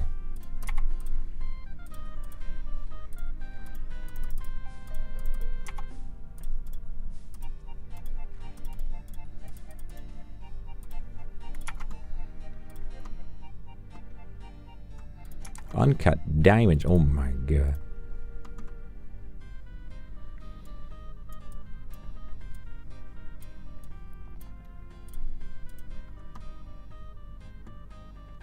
Well, to be fair, right, Vorkath was an excellent moneymaker back when I did it, but a lot of content has come out since Vorkath, so look on the wiki for that list of moneymakers, and just if there's one you do have the gear for, just fucking bomb it. The nice thing about Vorkath, though, is the very low entry requirement. I did Vorkath with, you know, Salvami, full elite void, and a blowpipe. And that was enough. That's enough generally to do Vorkath. So very low entry requirements, and you're making about 100k per kill. So if you think about, you know, minus supply costs, roundabout, you're making about, you know, a mil per 10 kills. If you can squeeze in maybe at that rate, probably only 20 kills an hour. So you're making about 2 mil an hour. And, you know, it's probably more than that these days, to be honest with you. It's probably more than that.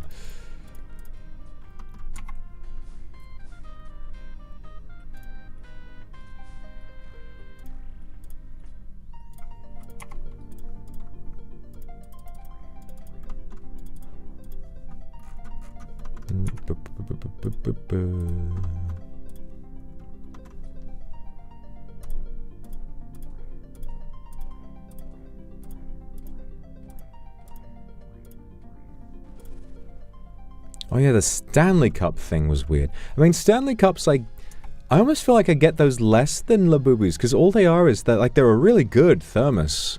If you're in need of a thermos flask, you know, and you want a nice looking one, a Stanley, good option to go for. There's nothing much wrong with them. They work well as that. Why are they like a trend? Why are you like storming into shops on Black Friday like trampling people for a goddamn flask? It's weird. But that's, I guess, the power that TikTok has these days. It reminds me when I was teaching, there was, you know, the kids would go through these different trends every once in a while where the teachers would try to ban the different toys that they would get obsessed with, and they had a bunch of them, and it was like, you had anybody remember Go-Go's Crazy Bones? Anybody remember, what is it? They also had, yeah, they had Go-Go's and, Pokemon cards, stuff like that, you know, where that would sort of become a craze for a little while. And there was this poor kid. There was this poor kid who had been begging his parents to buy him some Go-Go's for the longest time, and when they finally got him some so that he could play with his friends, his friends had officially moved on from Go-Go's. They'd moved on to some other shit now by that point.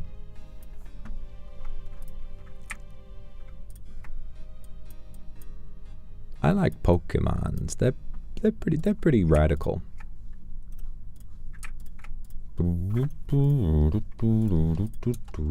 This dude, thank you for the 28 months. My second account said, hey there, still can't. Well, that's alright. Thank you for the 28 months regardless. It's good to see you again. Hope you can figure that VPN out. You deserve your privacy, 100%. We're 95% to level 99. Oh my god, 62k XP remaining. Okay, how many more Levi kills? We gotta be doing pretty well. We're on 27. Oh, we're almost halfway down. This is gonna be easy. This is easy task. Easy task. Yeah, we'll be done with this in like an hour.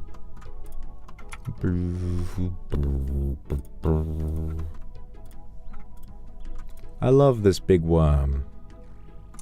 When he extends fully up, he kind of looks like a weird penis. Just in case you were under the impression that I had a mental age above the age of 2.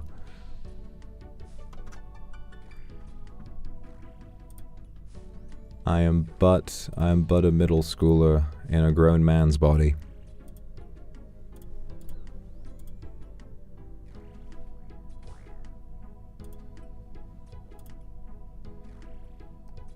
Sometimes I think about, like, maybe, like, I think, like, near the end of 2022, I wonder, like, if I did any serious damage to my image by having such a big poop fart arc.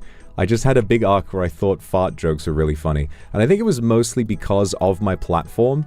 Like, the fact that I had, at the time, and still do, to be fair, such an insanely large platform. And I was like, what if I just use this to post a bunch of fart jokes?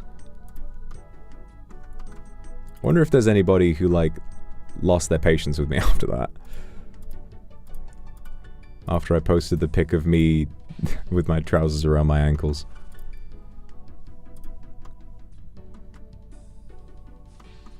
Vox fat, please. Okay, no, I will never regret that error purely because of Sasaki-senpai. And the way she said, Vox fat, please, and the way she laughed, wow. Sets my soul on fire. That's what life is all about. That's what life is all about, is making your adorable senpai laugh by playing a fart sound. Oh, big fart. Box fart, please. So cute.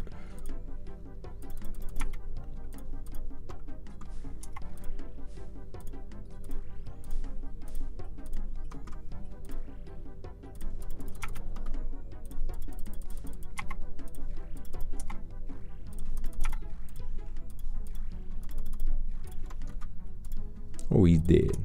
Yukimi, thank you very much for the Aku Super. Didn't want to end today with a sad super chat, so let me send one filled with warmth instead. Oh, well, thank you, but please don't worry about it, okay? I just want you to have a nice time on stream. Kindness moved me here to tears. Thank you for letting me be here. Really love your streams. I hope something good comes to you and everyone watching this stream. Thank you, Yukimi, and I hope something good comes to you too. It makes me really happy to see you here. You always make me very, very happy, and I hope that you're not feeling too down or too upset about anything. Trust me, I am the last person to hold a grudge against anybody, but also, you never did anything wrong. Sometimes I can banter a little bit, and I can, you know, make some sarcastic comebacks, but no, I could never hold anything against anybody, I promise. You are totally fine. Very sweet. Thank you so much for the Aku Super. Really gave me a big smile today.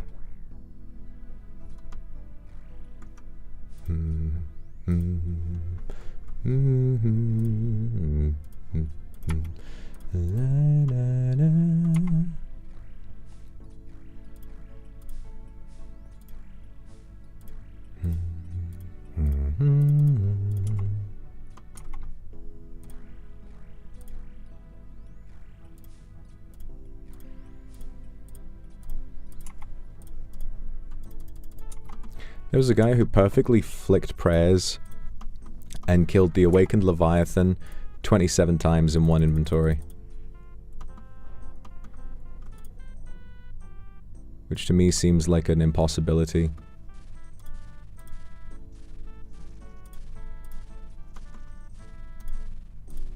Some people just do that. I think there's been an Inferno completed now without prayers. And how they did that, I still don't know.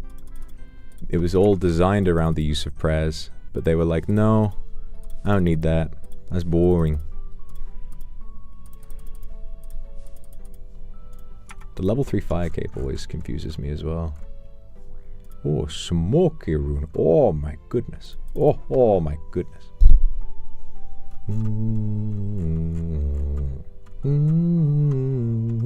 Taru, thank you for the 43 months. You know, we're no longer a real kindred. That's true. You see my pants around my ankles, good lord, you should be fucking jumping up and clicking your heels like a happy prospector. You've struck gold. White gold.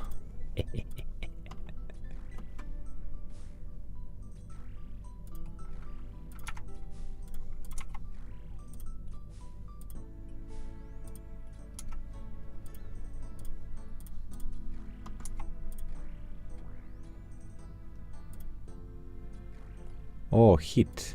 Hit him. Kill this guy. Kill him. There you go.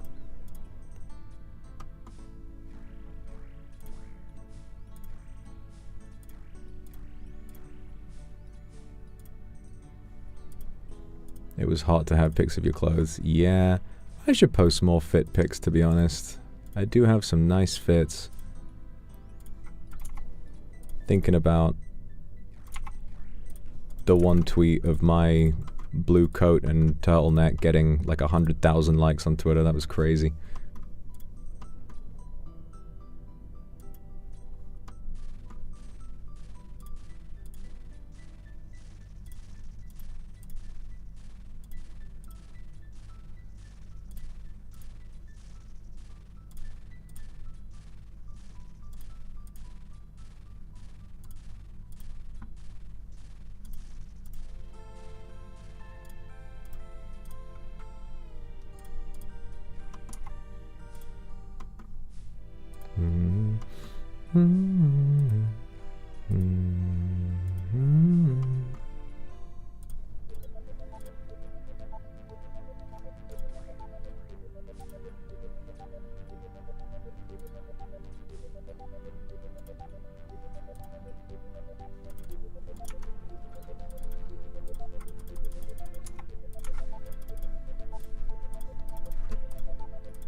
Hey.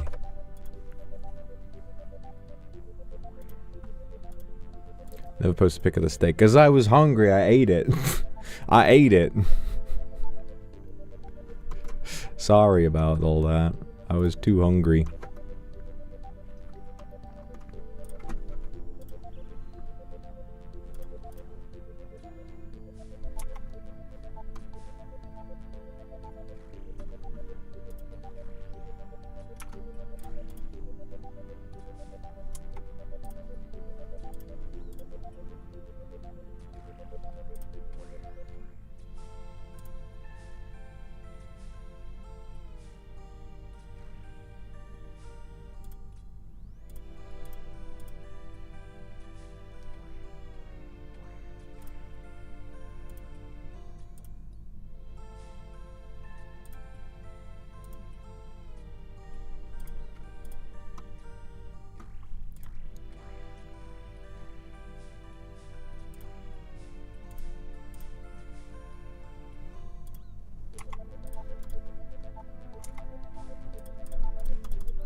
Oh, bruh. Lina J, thank you so much for the super. Exactly, you got all this time to spend with me. So nice to have you here. Sweet, that sweet thing.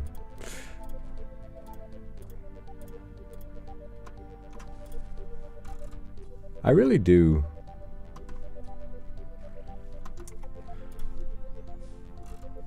One food pic I didn't post because my bulge was in it. I don't remember that. When did that happen?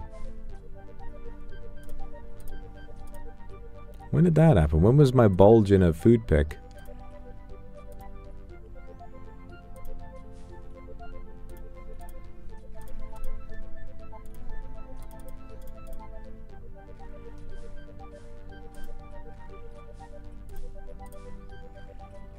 I must have... This seems like something I would do. Like, not intentionally, but I would, like, take a pic and then realize, oh shit, that's my wiener. Oh! Oh my god. That was crazy. That was insane. Long time ago. Yeah, it would have been back when I was posting random stuff. I must have just taken a pic of my dinner for myself and then been like, hey, wait a minute. You could see my bulge in that. That's so funny. Yeah, I have no memory of saying that, but it makes sense. It makes sense. Maybe I was probably just lazily cooking dinner in the evening in like my pajamas. And you know how pajamas are. You know how pajamas be sometimes.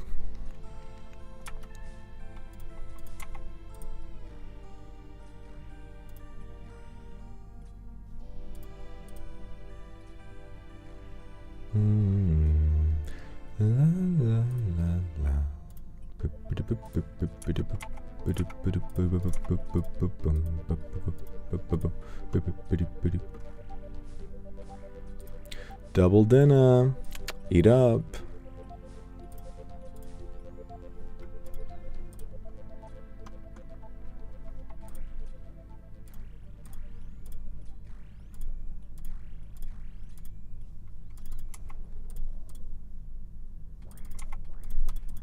Oh.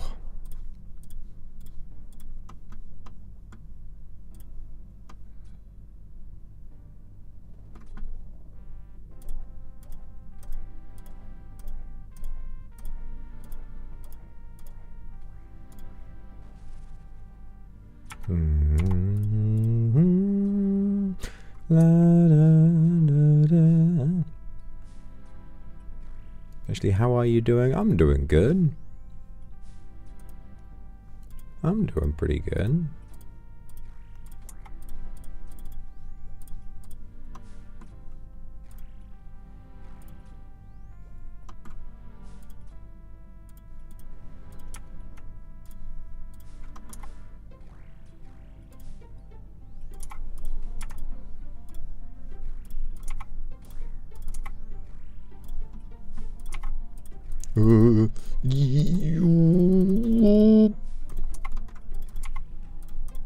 Oh, sometimes this boss is so finicky, this Enrage, it's really tricky.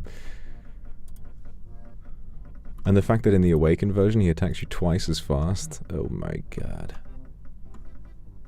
I mean, from what I know about Awakened Levi, it's like that is the hard bit about it. The rest of the fight is like hard, but whatever. And you got a tornado chasing you as well. Crazy. Yeah. The nice thing about the Awakened bosses existing is the only reason you would do them is for Blorva, and I do not have the money for Torva yet, so it's very much out of my hands. I don't feel the need to go and do that. One day I will do them, though. If there's any Awakened boss I think I could do, if I locked in and spent like some time practicing, I think I could do Awakened Whisperer. Just about, I think I could. Because I spent so long doing Whisperer, and Awakened Whisperer is the easiest one. Maybe Awakened Duke as well, if I really tried. Awakened Levi? No. Awakened Vard? Especially no. Although then again, I've never tried Awakened Levi Enrage. I feel like that's probably harder, but Awakened Vard just looks fucking silly to me. Even in Leagues, that shit was fucking impossible. Oh shit, we're about to... Hang on a minute. We're about to do it without even proccing a special attack. Holy shit, guys! This is a new PB. Holy shit, that was so far. Whoa. New PB. We beat my PB by 30 seconds. That's crazy. Speedrun. No task. No task on that. No speedrunner task. That's it. I'm Bumble Vox. That's the only solution. Only possible answer to that. Man, that was a lot of damage. Yeah, Bofa really does shred. What can I say?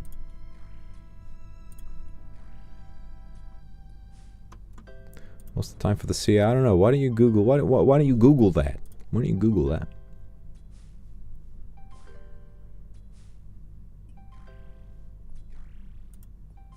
You want to know something that I've been thinking about recently? There was a time... Now, I hate to sound like that one Jimmy Carr bit where he says, a long time ago, these were called jokes. We could do them without everyone getting cancelled. And then he tells a series of the least funny offensive jokes you could possibly ever make. And it's like, okay, bro, nobody actually cares. Like, you know, you can tell some pretty gnarly humor, but the key is to make it funny. Thing about it is, though, is it's kind of... sometimes I think, right? On social media, we have no way, really, unless someone willingly, like, puts their age in their bio, we have no way of knowing if the person we're debating with is, like, is a grown adult or a child. And for that reason, I kind of feel like a lot of discourse between adults has become very childish. Because we sort of hearken to the opinions of everybody that we read, because they're all anonymous, everything seems equal, really.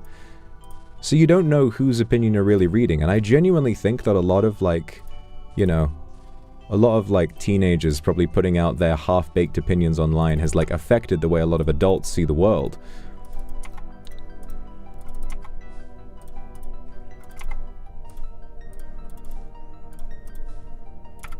I was rewatching one of my favorite films recently. 3 Billboards Outside Ebbing, Missouri. Beautiful, beautiful film.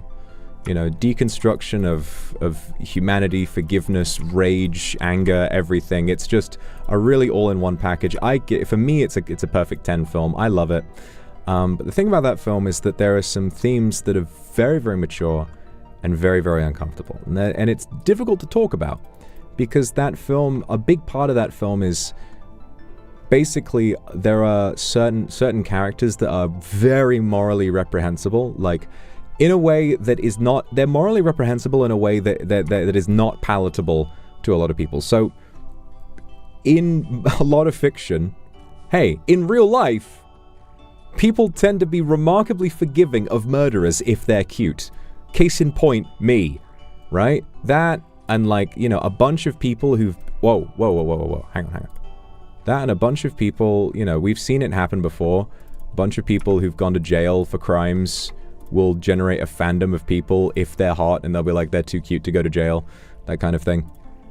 There's a certain level of criminal activity that people find palatable, and then there's a certain level of, like, criminal activity, or even not, just you know... poor morals that people find like, nope, that's gone past the line, even to be depicted in fiction. You know, and there is some of that in Three Billboards, and the whole point of it is that it's about these characters who've suffered so much learning to let go, and sometimes that is forgiving people you never thought you would ever have to forgive. And I think the film garnered not a serious amount, but like a minor amount of controversy on its release, because people were like, why are you redeeming these characters? And sometimes there's no such thing as I'm specifically redeeming a character. There's no such thing as a filmmaker saying specifically this character is right and this character is wrong. In some cases that's the case, but in this film, you know, the director Martin McDonagh just said, come on guys, this is a film for adults. And I find that so fascinating because it's true. It's not, you know, it's not necessarily saying, okay, well, this guy, I personally forgive this guy for what he did. It's a story about characters who have to learn to forgive each other because they, you know, it's, you know, a byproduct of living in a small town. There are only so many people you'll have the chance to know, and sometimes you can't keep, you know, these people do horrible things to each other, but then they just kind of need to go see each other at the bar the next day because there are so few people living in this town. And it's kind of hard not to humanize each other in that sort of a context. And so I find it interesting how it's difficult to really speak on those things sometimes. It's a film that I would love to watch with all of you, but sometimes I wonder if a lot of the people who would watch the watch-along would just kind of find it to be a little too difficult to, you know, a little, just a little too controversial.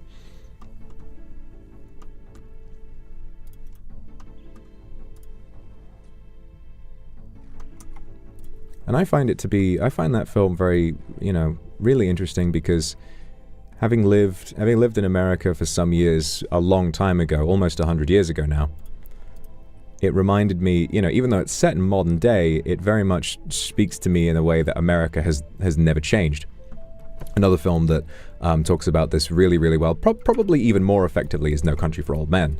You know, No Country for Old Men sort of being a film set in the time that the film was made, around 2007, but it is a classic Western where it feels just as lawless as the Old West did back in the day. And, you know, with this sort of point being made that, you know, America is fundamentally built on blood and violence, and there's only so much that modernity can allow us to escape from that.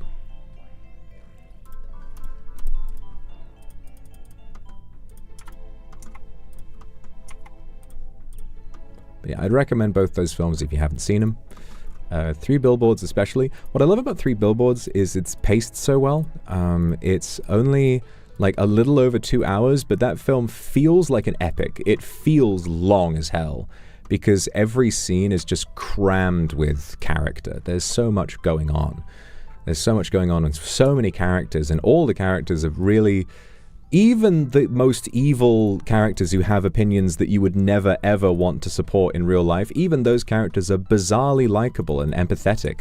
And, you know, that, it takes a skilled pen, it takes a skilled hand at writing to create that sort of a character. It is not an easy feat, because so many people will see that kind of thing. I mean, you know, you have really the best character in the whole thing is like a cartoon villain, practically, from like right from the beginning. Just this this cop who's a complete bumbling idiot, you know, a part of the plot, low IQ, not a smart guy, privy to a lot of unsavory, okay, he's racist because he is uneducated and stupid. He has a low IQ, he lives with his mother, who is also racist, and he's in a modern world, and he's not really trying to adapt because he doesn't know what that feels like. And yet, he suffers, and yet he feels the need to grow, and he does come around and do really, really kind things as he grows closer to these other characters. And it's so, I think that was the thing that people found so difficult, is that it is possible for people to genuinely change. And it's also, you know, it's not like you in real life would need to forgive this guy if he was racist to you. Of course not. But it's fascinating to have this character who goes from, I don't know, I sometimes I worry if I'm too empathetic, but I think a lot of the time people who hold those opinions, who come from like the Midwest, where education is so sparse and hard to come by, literacy rates are so low, it's insane to think about, you know, I can't really dislike a person who has had so little opportunity to be educated. I don't think that's fair, personally. I think that I only really have hate, I suppose, for, you know, the people who have the power to educate those people and yet choose not to. It's the fact that there are many institutions that benefit from having a stupid population, an easily manipulated population who only consume news from, you know, the source that that these people want them to consume it from.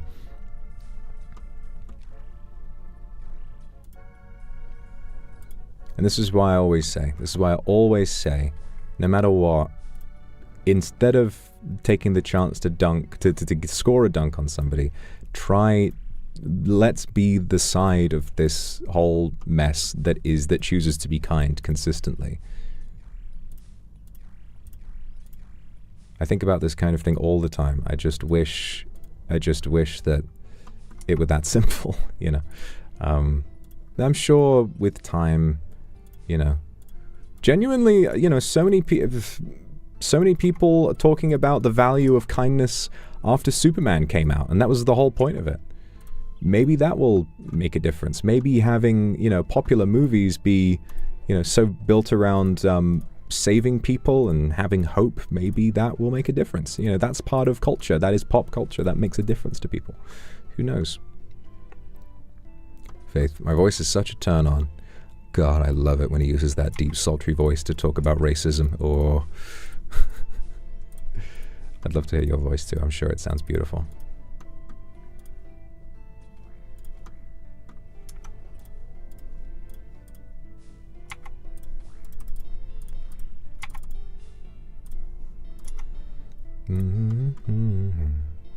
Goal.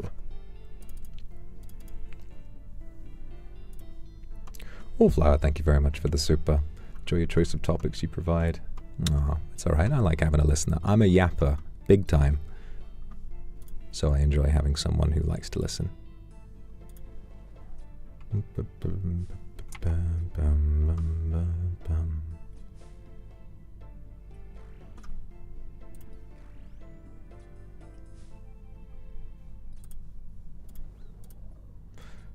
Patricia, thank you so much for the super. I'm glad you can catch me live too. I'm glad the meetings weren't so bad today.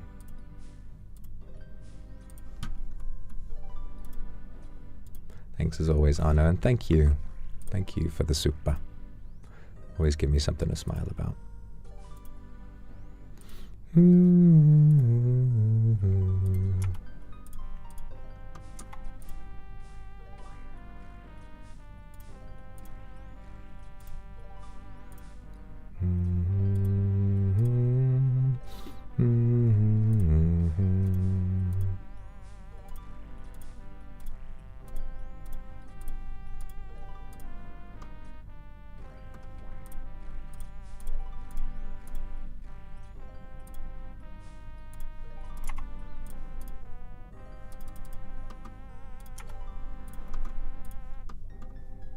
Kendra, thank you for the super.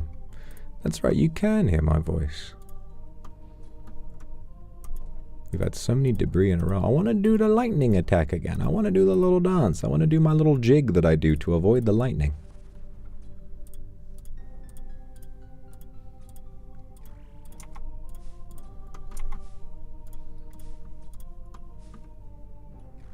You guys know I've never really read manga before. I've read plenty of books. And I've watched a little bit of anime. But in terms of like following a manga, I don't think I've ever done that. I should probably do it. You know, I think that's probably kind of important. Especially considering I have a graphic novel out. It's like I always say, you know, it's good to come in with an unbiased perspective from an art form that you're not too familiar with so that you can bring in your own perspective. But, you know, we should. I've been thinking about maybe I should read Berserk. That seems like a really good one to start with. It's long, but I like the art from that a lot. And I think it would really scratch the itch for like a very dark, melancholic story. because I'm really into that kind of stuff. I like watching something and letting myself get attached to the characters, knowing that they are going to suffer so much. I love it when my expectations for how bad it can get for them is exceeded. And it's not because I feel sadistic. I think there's just, I don't know, there's something powerful about that kind of art. I just get really into it. I think it's also because art, you know, I guess the difference between something being, you know, like a really powerful view of suffering versus just torture porn is like, usually I think it comes from an artist's perspective. I think if the artist has suffered a great deal, then it can be a really sort of interesting way to view how they would, you know, essentially see their vent art, you know. And I don't know really much about the, you know, the great Kentaro Miura, who, you know, the mangaka for Berserk, but I'm sure that he, you know, it wouldn't have been so influential if he hadn't created something really beautiful. So I'm quite interested in reading it. Kind of want to get like all the volumes in like a really big set, you know? Build a bookcase. I think that'd be nice. Oh, finally got the lightning. Yeah, I got what I wanted. 2, 3, 4. 1, 2, 3, 4. 1, 2, 3, 4. 1, 2, 3, 4. 1, 2, 3, 4. 2, 3, 4. 1, 2, 3, 4. 1, 2, 3, 4. 1, 2, 3, 4. Bada boom. Tons of free damage from that.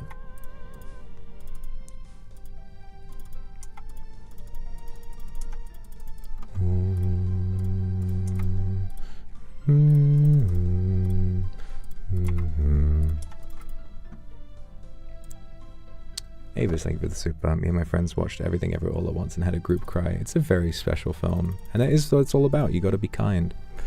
Yui, thank you for the super. Just want to let you know your name is now permanently on my body. Feel free to check the pic and stories when you have time after the stream. Holy shit. A new tattoo has been added to the collection. I am, as always, immensely flattered and have a lot of feelings about people who get tattoos inspired by me, and having my name on somebody else. Wow.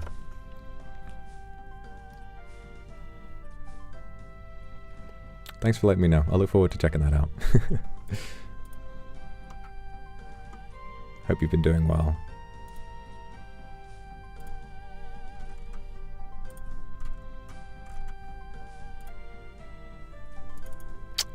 Didn't realize you gave kisses at the end of that. Oh yeah. Mwah. Gotta get some kisses for getting a tattoo. That's a big commitment. I'm very happy with you.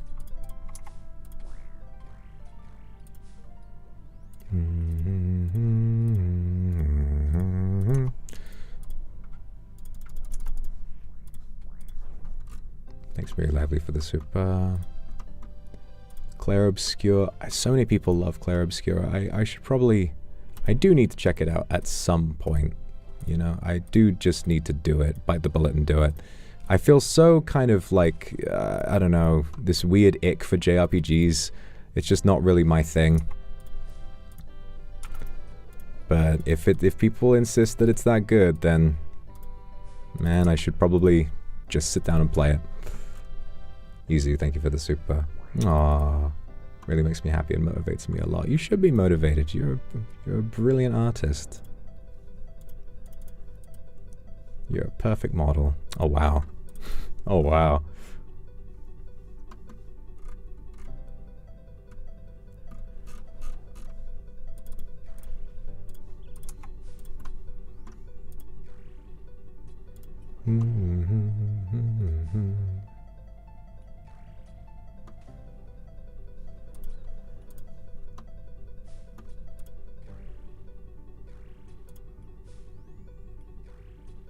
Milord tattoo reveal when. I have a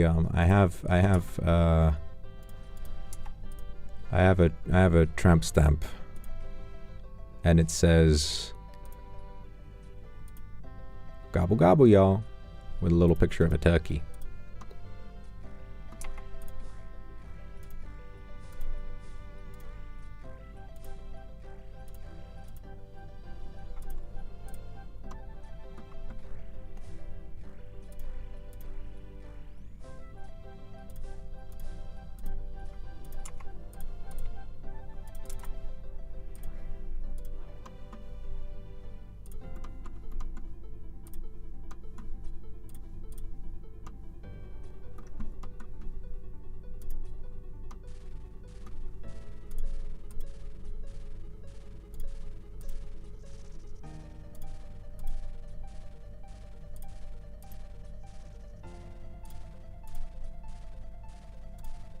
A tramp stamp would be hot on me. Whatever you like. You want to... I mean, okay, I don't actually have a tramp stamp.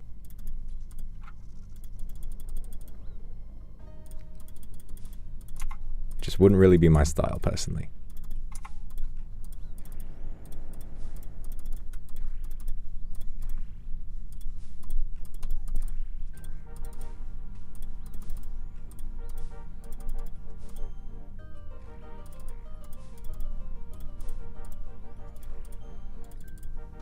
Very nice. Asia Soilu, thank you so much for the super. Since Metal Gear Solid Delta is out, have you been into Metal Gear games before? I have not, but I am a very big fan of Hideo Kojima, and I'm very well aware of the legacy of Metal Gear. I hope one day I would like to play those games. It's a big commitment, and, you know, committing to a load of story games is, you know, it takes a lot of time, but I would like to play Metal Gear at some point. I guess now that I've finished Donkey Kong, maybe it is time to start up a new sort of series where I play through a big list of games. But Metal Gear seems so long. How long does it take to do the story in each of these games? Are they like 40-hour games, or are they more close to like the Doom Eternal, like 18-hour game?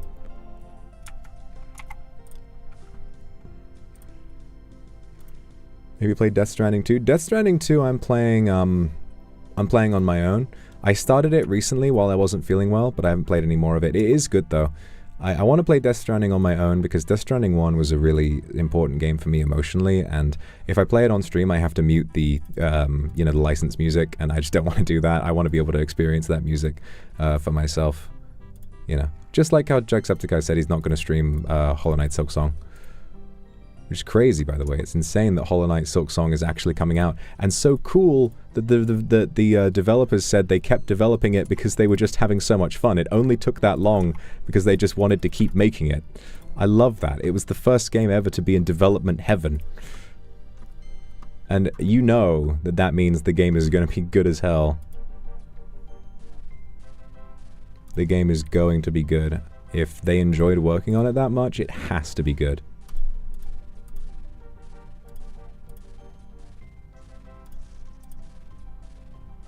Metal Gear Solid's around 15 to 20 hours per game except 5. Well, maybe we could do that. I would like to play them. I love Kojima, mainly because I just love, like, you know, the fact that there can be an auteur in any art form, and Hideo Kojima is very much like a video game auteur. Just like we have, you know, your Tarantinos and your Paul Thomas Andersons for film. Ether Catalyst. Oh, you can get those from Leviathan now. Cool.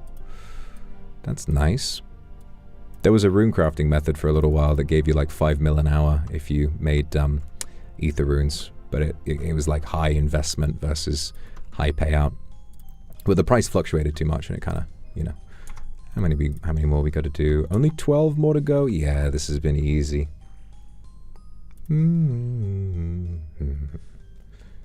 Yeah.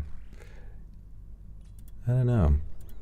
The strange thing about my life is that I always just think after you've been alive for long enough, you don't really think about the future very much. You just kind of have to keep going. There are no real like days for me. Everything just sort of, well, time just sort of bleeds together, and I just kind of keep existing. And so sometimes it's difficult to remember that, like, yeah, you know, I'm not gonna leave NIJISANJI until they fucking throw me out. So I've got time to play these games. You know, there's no reason to avoid starting them. I might as well just do it.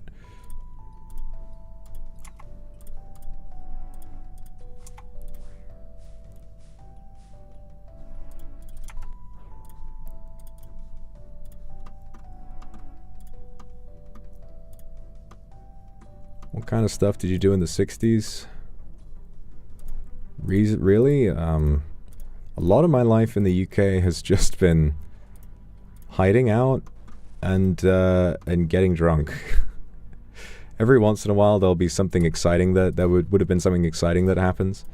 But a lot of the time, I mean, that's kind of just been my life. I'll I'll have these moments where something thrilling or terrifying happens, but a lot of the time I am just in hiding and trying to find a way to not be depressed. You know, you know, when these larger-than-life characters from films and stuff go away, whatever it is, it just kind of feels so easy to think, oh yeah, they were in hiding, they were just chilling out. But no one really thinks about what that's actually like. It sucks. It sucks. Which is why I'm glad I've got you guys. I mean, right now I guess I kind of am in a bit of a limbo period where there is no big threat approaching. I'm just, you know, keeping on, trying to do the best I can, but at least now I have, you know, this limited form of company with all of you.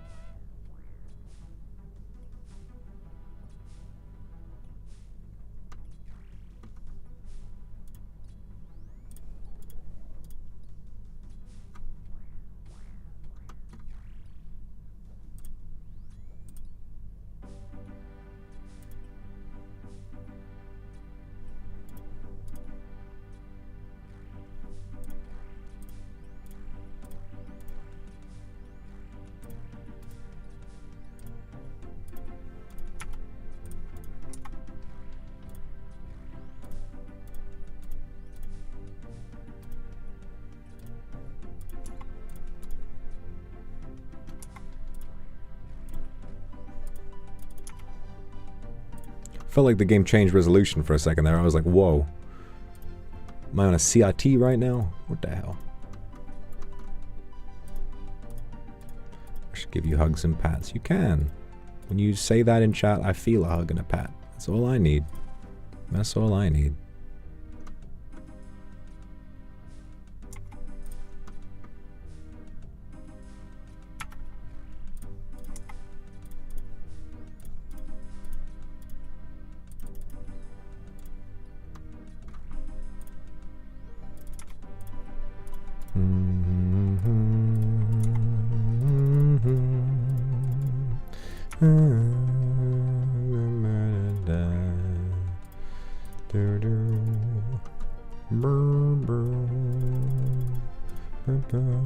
I kind of like it when you get a lot of slide drops from these places.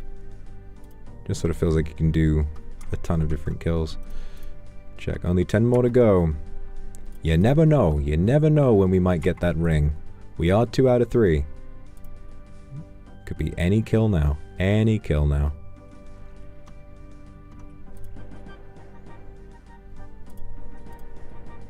But it did take me like 400 KC to get 2 out of 3, so we will see.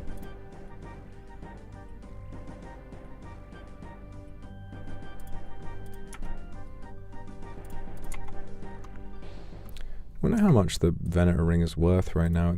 I think that all the rings went down massively. They were all worth like around 100 mil, or like anywhere from 80 to 100 mil for a while.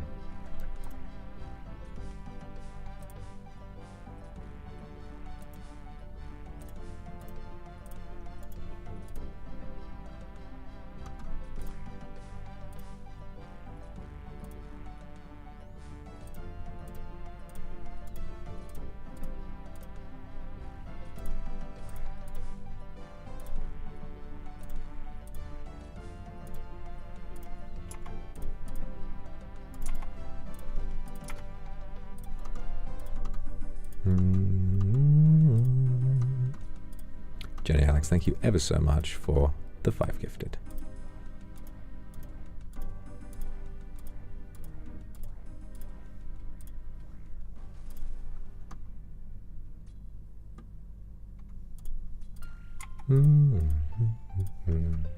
Very lively, thank you. For the super. Sorry, I'm trying to read supers while swapping prayers every 2 ticks. This shit is hard. Gotta love on my kindred, but I've also got to remember the name of the game.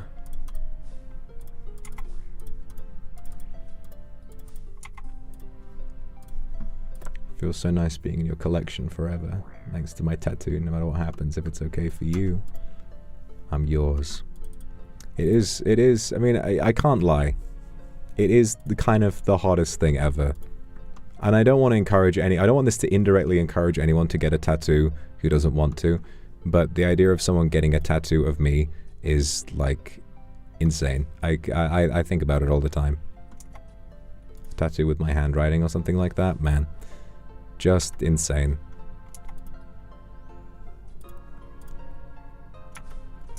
You're not going anywhere, you're all mine.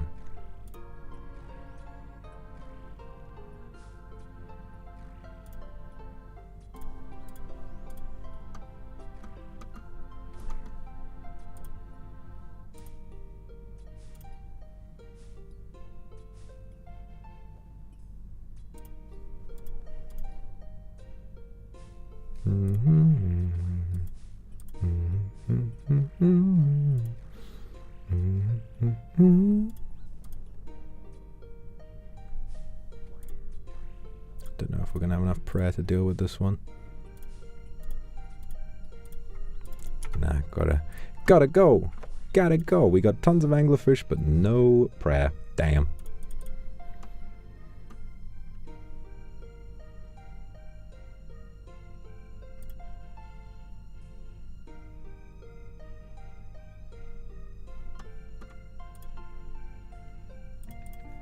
Yeah, but just remember, even though, like, I'm expressing that I find that to be really cool, a tattoo is forever, and you gotta remember that. You should only get one if you're really serious about having it.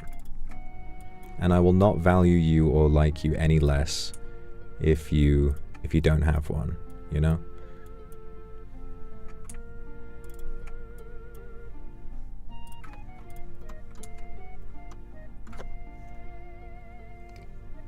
The most that I'll ever like you is if you're happy with yourself. So whether you want one or not, whatever you choose to do with your body is always what will be the most amazing thing in the world to me.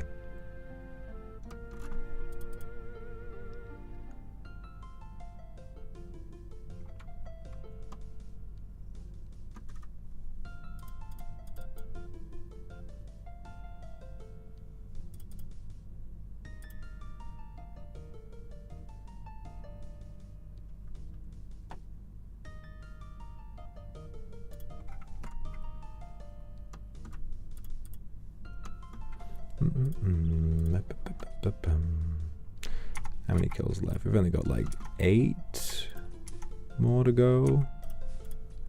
9 more to go. Not bad.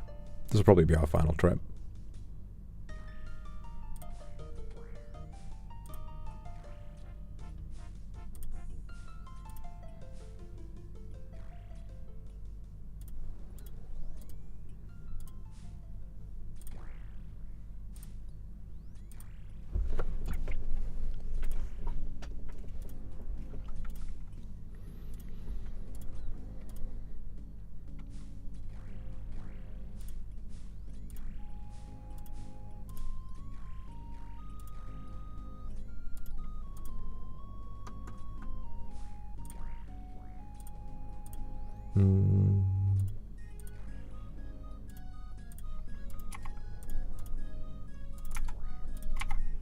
Ooh.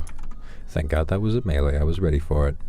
God, it's gonna be the goddamn pebbles again. He loves doing the debris attack. It's ridiculous. Oh shit, oh shit, oh shit.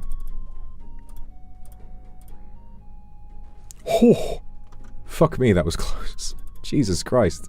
Sorted that. Sorted that. Easy money.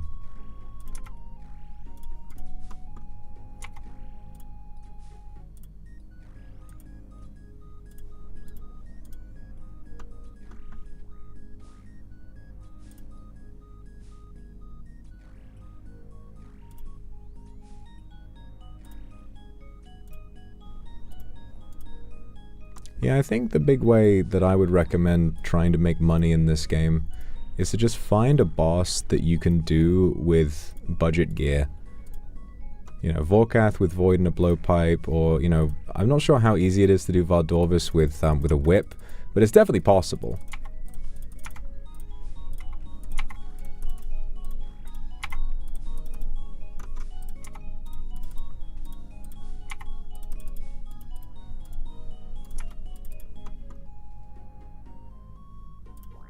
Yeah, I never did Moons. Moons came out after I'd already kind of ascended past that part of the game, so I don't really, not really very familiar with them.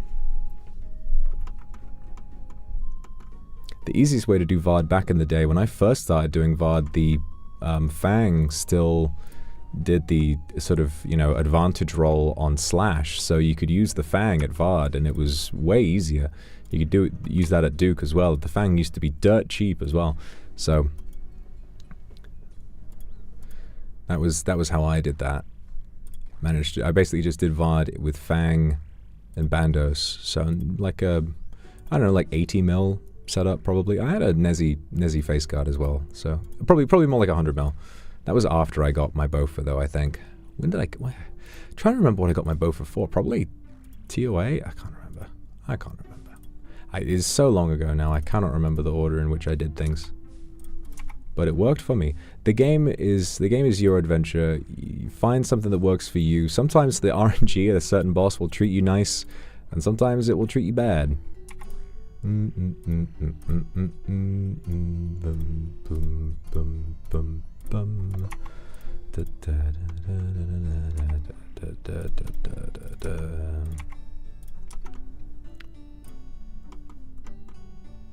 Also, sending raids with a group, I think, is a nice one.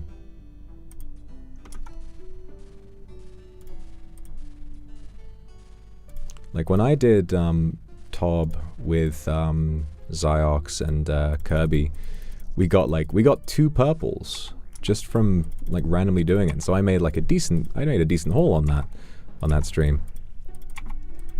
Purely from just sending raids in a group and then getting the split at the end.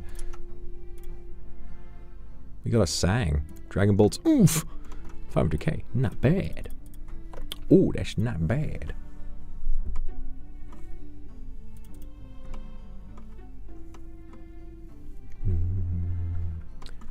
La la la la. We're like, what? 6 kills left? 7 kills left. We're getting there. We're getting there, you guys.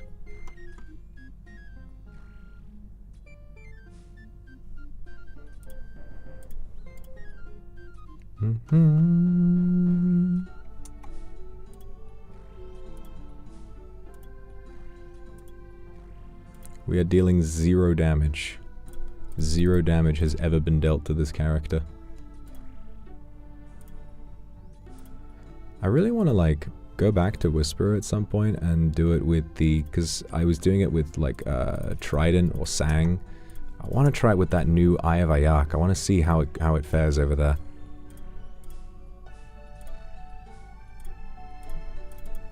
I killed so much Whisperer. The idea of like it being easier these days with, you know, and the Eye of Ayak doesn't cost as much as a Sang as well.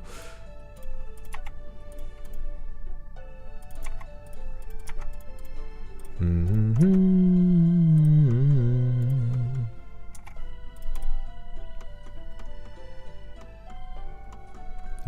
back to Pebble.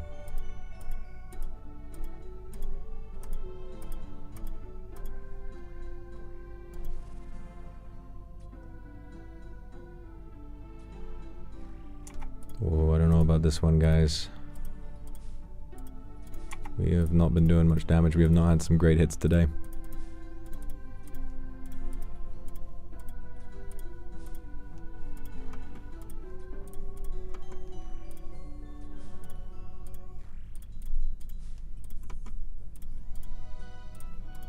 Oh my god. Oh my fucking god, it's Minecraft. I am Steven, I am playing fucking Minecraft and I place blocks. Flint and steel.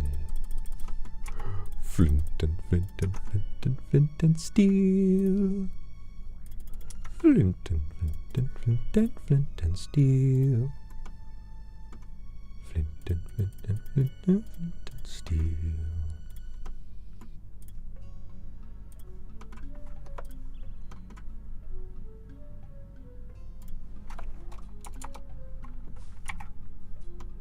I just need my bow to do damage in the correct way. What is so difficult about this conundrum? But sometimes you won't roll. Li-li-la-la-la-la. Tra-la-la-la-la. Tra-la-la. Tung-tung-tung sahur. Tung-tung-tung sahur. Ber-ber-patapim.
Ooh, nice. Wow.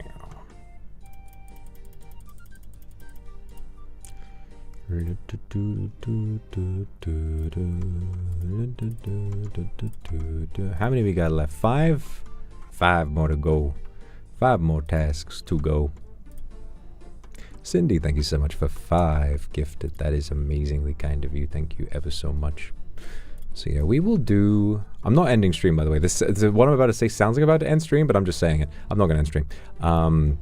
We will do another stream like this next week when I should hopefully have the member stream transition option available to me.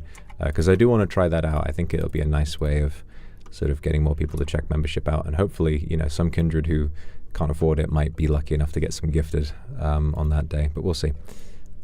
I think it would be a nice idea. I'll do like a nice sort of roundabout thing and be like, well, guys, if you want to come, you know, I'm going to be increasing the gain on my microphone on members. So you got to come over and check it out.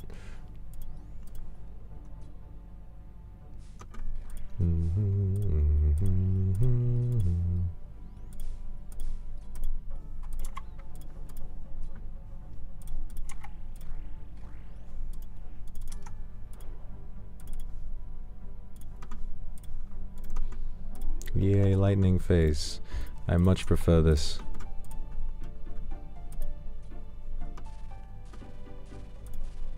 Ekubo, thank you very much for 5 gifted. That is so cool. Thank you very much.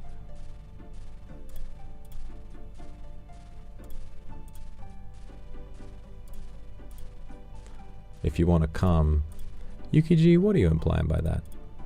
Relax, don't do it. When you wanna go to it, relax, don't do it. When you wanna come.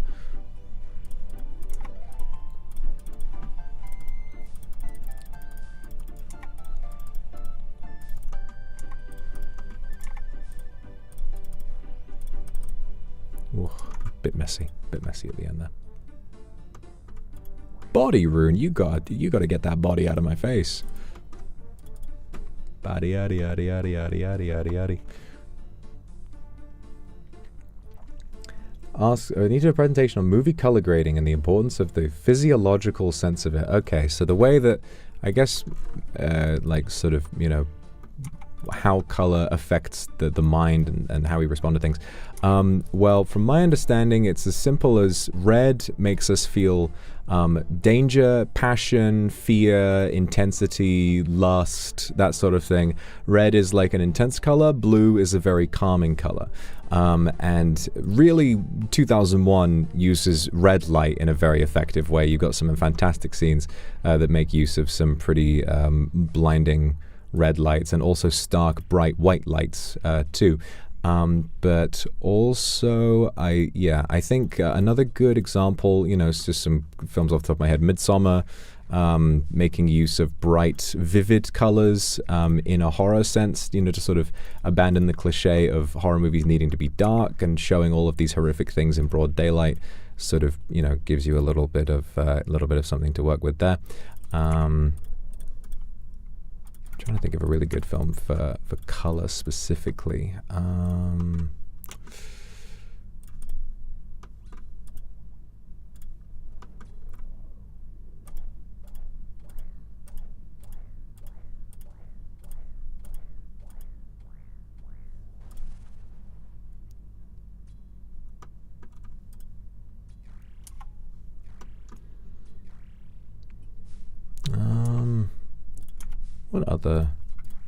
What other colors are there?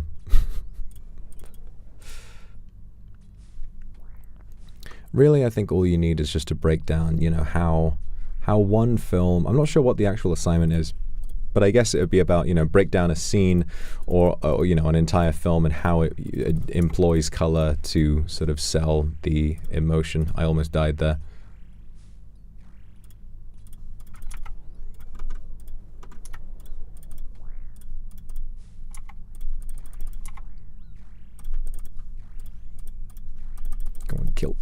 Kill. No. Gold ore. I ain't get shit from this guy. I never get shit from this guy.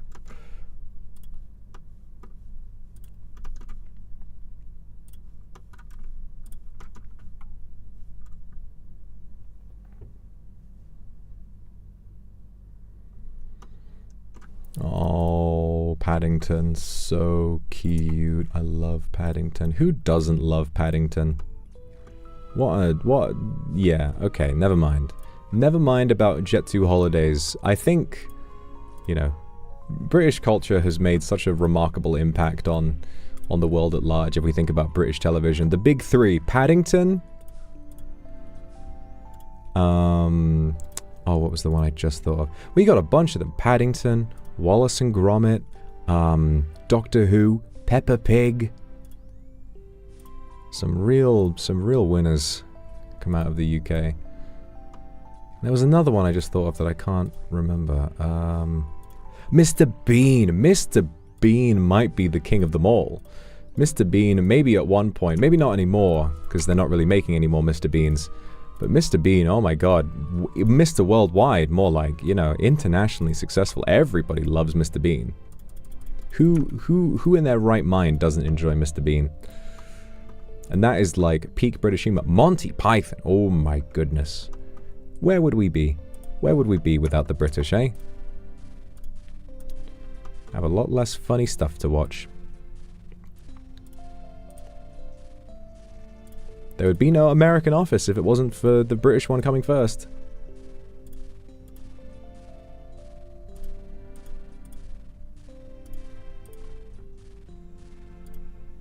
Well, I shouldn't say where would we be without the British. I'm sure a lot of people would be in a much better position if it weren't for the British historically, but, you know, we're not talking about that. We're not talking about that.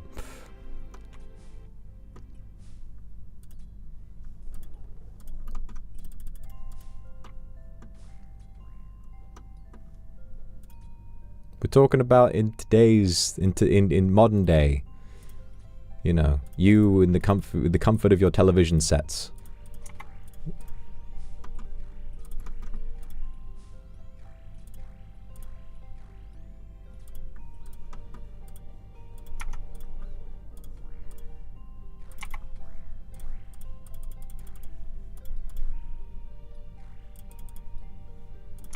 Bada bing. Anglerfish, oh my goodness.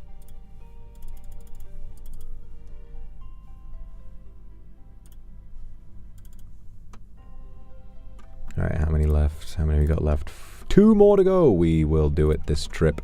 Ring drop this kill. We're going to get the ring this kill. I'm telling you right now. Ring drop this kill. It's going to happen. Cross your fingers. Cross your toes. Here it comes. Cross your fingers and get ready to put a ring on him. Because it's going to be worth about 40 million gold. I'm telling you right now, it's going to happen. It's going to happen any kill now. This kill is going to be the one. I'm just predicting it.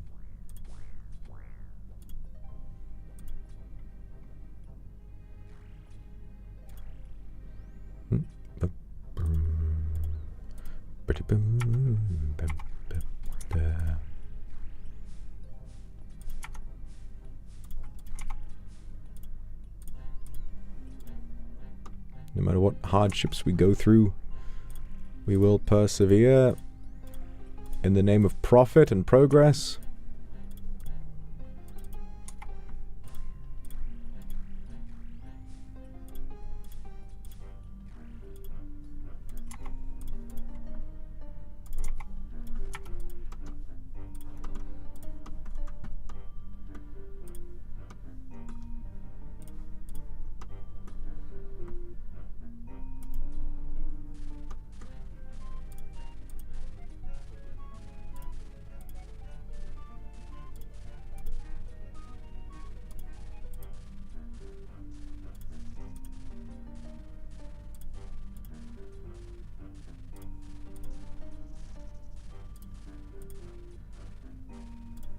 Yeah, we hit zeros that entire time. That's ridiculous.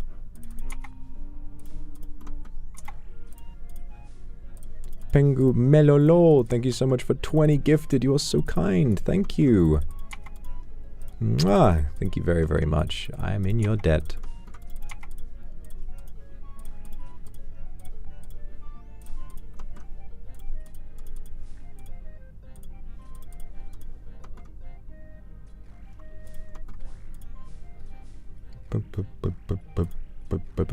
I just need you to hit one more time. There we go. All right, here it comes. Here it comes. Ring time. Ring time. And that's all she wrote. And the ring is a supply drop. Fuck's sake. We're only going to get 1 kill in because I don't have my crystal helmet. So once we finish the task, the Slayer helmet's not going to work anymore. We're going to do no damage and there's not even worth staying to do. Ah, fuck. Never mind, guys. We're never gonna get it. This is just gonna be something I go dry on. But you know, it's fine. It happens. It happens. I got lucky on the Bellator rings. I'm farther ahead in my account's progression than I really should be at this stage. You know, I made way too much money from the Whisperer. My entire bank value came from the Whisperer. I got insanely spooned those rings.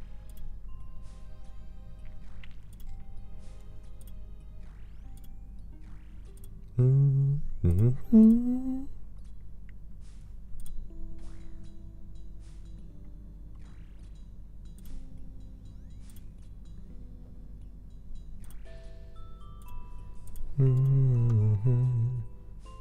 know, someone was quite nice. It was strange. I met up with some of my IRLs. This conversation happened a little while ago, but I met up with some of my IRLs like maybe a few months ago, and we were sort of having a conversation about, you know, where everyone's working and all that kind of stuff. And these were a group of guys who way back when we used to do a little bit of YouTube together. We, you know, back during like the early days of like the Yogscast and stuff, we were like, yeah, we could do that. And it never went anywhere, obviously, because we couldn't organize anything and everyone's always too busy to do anything. But we gave it a try for a while, and everybody sort of had the urge to do that kind of thing. And they sort of brought it back up, and we're like, you know what? Everybody wanted it, and they said like, but this guy, and they, you know, talking about me, he actually committed to it, and he did do it in the end. Which is kind of crazy to think about. It doesn't really feel like I mean, I did work hard to, you know, to get into this position to begin with, but it still feels like I just kind of wound up here, you know. When you think about, oh, this person practiced for decades to do this, since I have been, you know, been kind of plodding away at this kind of thing and trying to figure it out for a decent amount of time. But it doesn't really feel like it took that long. It feels like I cheated, you know? Way, we beat the task and we got rubies. Never mind. No ring, no ring. Oh well. Oh well. It's fine. It's fine. I get it. 100k Slayer XP in the bank. We are, how far away? 400k from thingy, from level 95.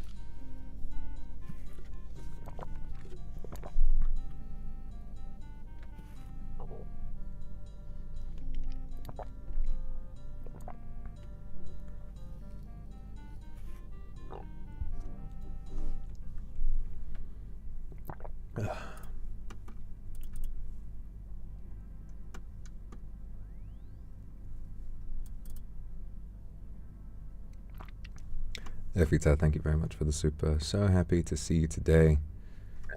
Me and my friend went to OEN Cafe. Oh, I'm glad you had a good time. Suddenly realized you were right in front of me and my heart stopped. Yes, I was there. I was there.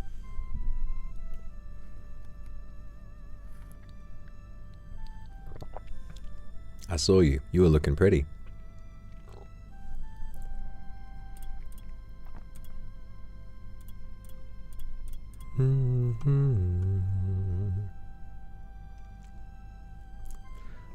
All right. Please give me a magic toss. Let's get 99 magic. Come on. 99 magic. Here we go. Smoke devils. Yes, this is going to be it. This is going to be it. All right, we just have to do the task until we get close and then, oh man, 99 magic. That's crazy. Exciting. Do, do, do, do, do. Smoke devils.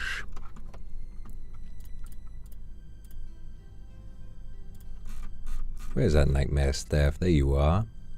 Let me get my cannon out. Boo, boo, boo, boo, boo, boo.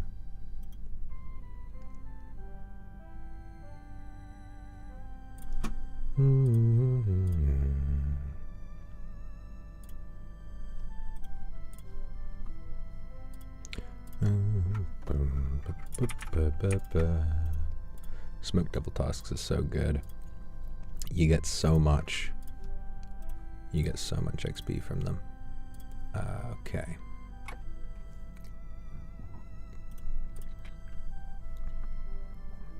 Okay. What else? Ah, yes. The blessing. The blessing. The blessing. And we just need mist runes as well for the ice barrage. Barragio. And like 5 of these. Yeah.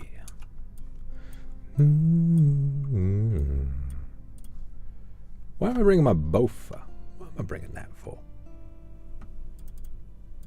Can we come cheer for you? Sure. Yeah, I mean, you can't get into the smoke dungeon without like 93 Slayer or whatever it is, but when I go to get the magic cape, sure, anyone who's logged in can come see me. That sounds fun. Kandarin, where's the one? Kandarin, south. Sinclair Mansion, northwest. Is it northwest of Yanil? Is that the one? I don't know. Probably. Nope, that's not right at all. Which one is it that you used to get down there? BKP. Bukake, please. I'm sorry, guys. Levi kill count 538. 50 kills.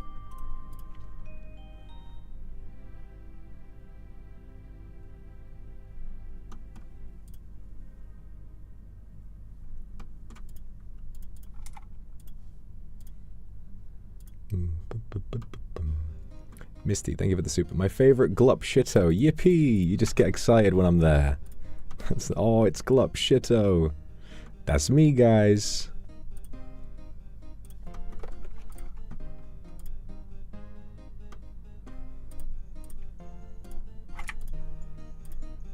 Easy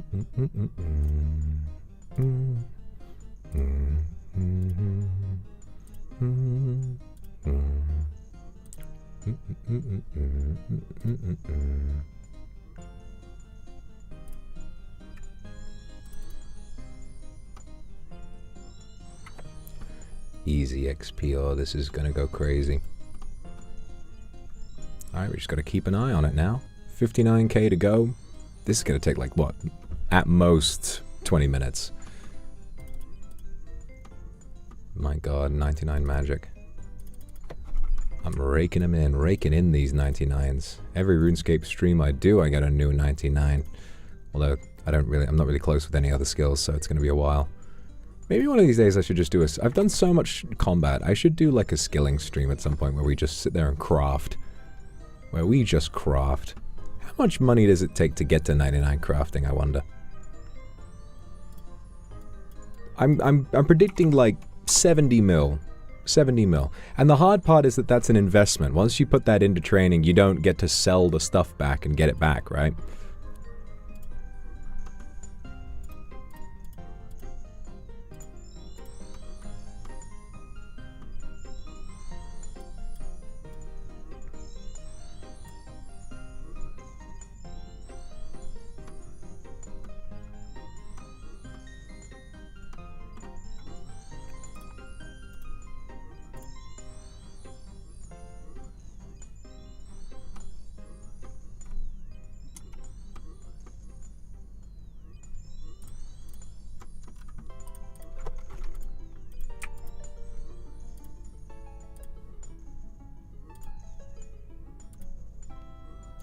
They all want me. They all want me.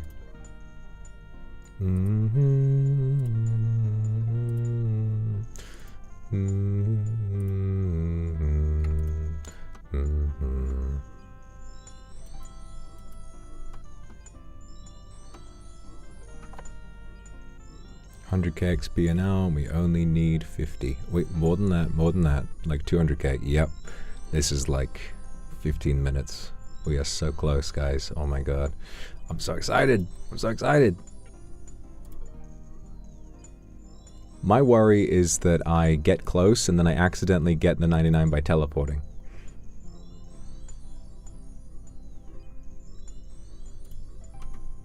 I've been 98 magic for such a long time. That final level always takes such a long time.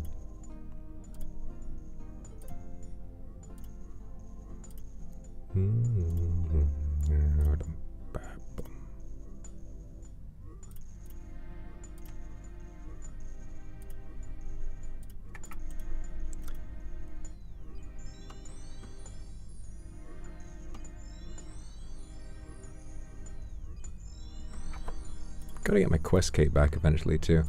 Maybe we'll do that on the stream next week. That might be fun. Only got, I think, 2 quests? Yeah, Custodia and Curse of Arav.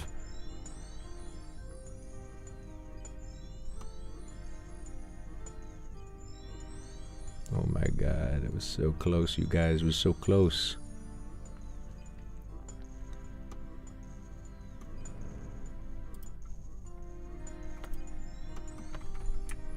Lou, thank you very much for the super. Currently making you an eater bag. Oh, cute! Proudly taken around the streets of London. Oh, hell yeah. I'm really, really happy that you're making an eater bag. That's super cute. Hope you get a chance to maybe meet some other kindred while you're out.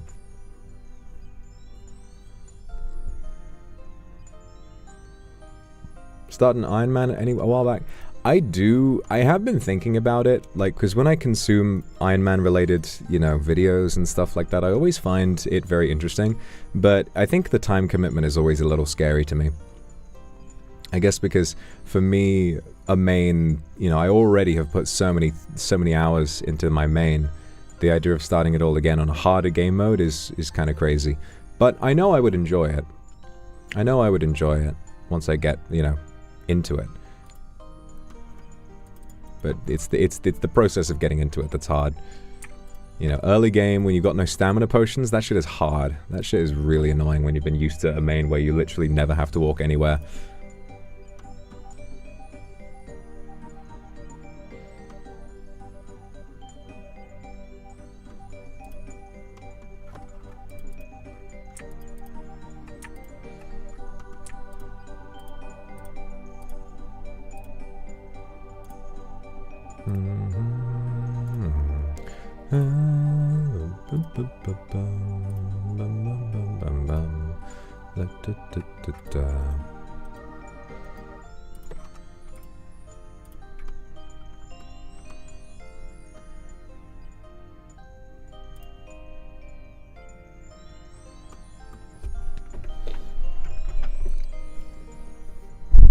Yeah, the transition from leagues back to main game, especially if you're not, like, even for me who's played the main game a ton, when you run it, when you don't know, to this day still, I find myself going to use a loot from Slayer on an item because the Phantom Banker's note is still there. Dragonstone! Shit! That's a rare drop table. I gotta pick it up even though it's only 10k. I gotta pick it up. That's a rare drop table. That's like one in whatever the fuck.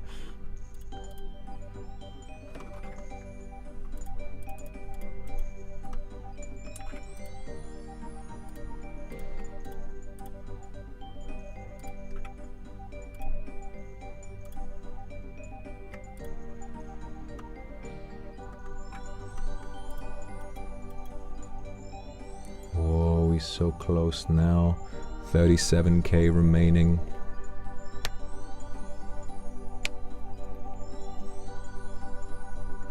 %.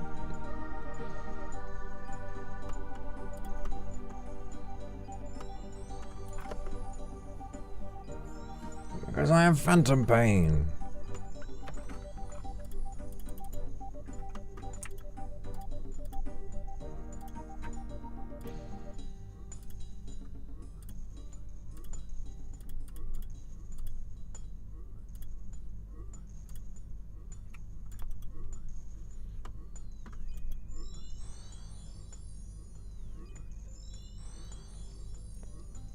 It's the most amazing thing to me. I'll never not be amazed. Whenever I see Tascaru in chat, it'll never not amaze me just how bizarre it feels to do something so simple, like grunt a bit when I take a swig of a drink, or, you know, like go, ah, and then have people say, oh my god, that was like, wow, that was crazy. Or like just now, like cracking my knuckles. Normally, I would feel embarrassed about that, because like, it's a habit. I can't stop cracking my knuckles. It's a problem, you know? Gotta give myself arthritis. I mean, that's not how that works, but still. And now, people are just like, oh, yeah. Love it when he cracks his knuckles. Just slightly obsessed. Don't worry, I'm obsessed with you too. I miss thieving in leagues. I miss thieving in leagues too. Oh, just sitting there and pickpocketing. If there was one skill in the whole game that they may... Well, I think thieving they've added so much to, like the Valamor thieving methods. I should, yeah, really... I mean, thieving is another... I hated thieving, but then one day I tried blackjacking, which is like the mega try-hard thieving method, and I kind of enjoyed it. And thank you so much for the 5 gifted. Thank you, thank you, thank you.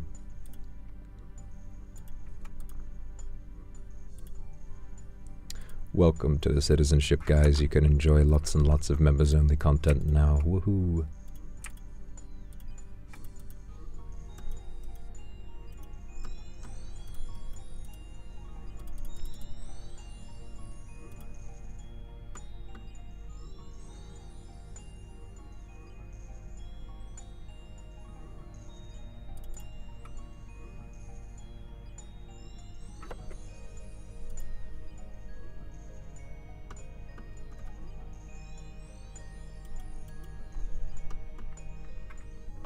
Only 28k to go.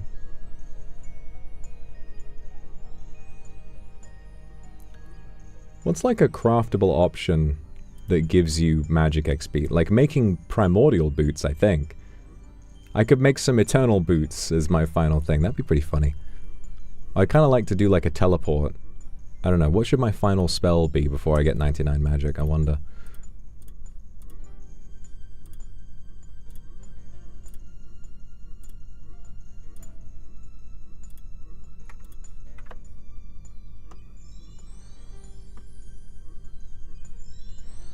Vox beam. It's such a shame in Cottage Witch we couldn't get the beam spell working properly. I would have loved to do a big beam spell. Big beamy beamy. Beamu.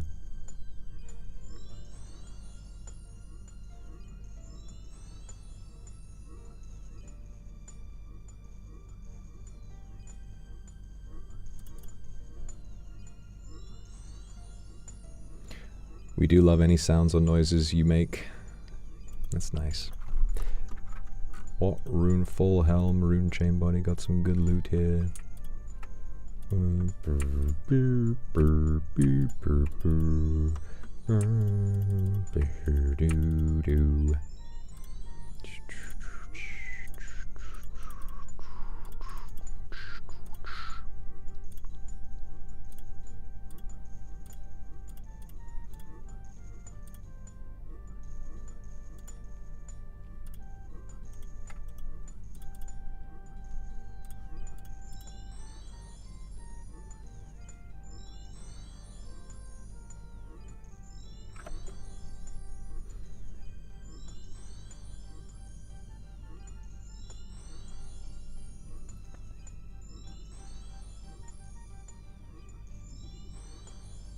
Oh no, Tuscadoo could never make me uncomfortable, don't worry about that.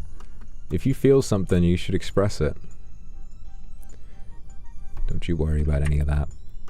I find it, personally, if I just make a random noise and have people swooning over it, I mean, that's gratifying for me. I just, you know, it's not going to make me uncomfortable.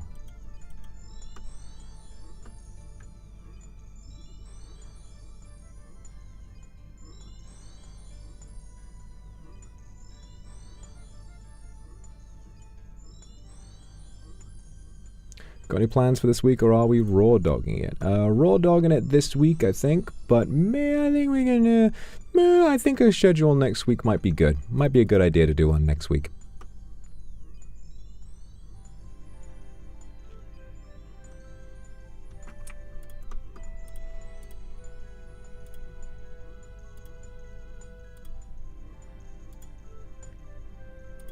I did say that the Akkas when I went to the bathroom unmuted were a little too much. Akkas, an Akka super would never make me uncomfortable. I mean, you know, even if the content of that Akka super was reprehensible, I mean, that's still a wonderful donation. That is still, you know, life-changing. Incredible. I could never.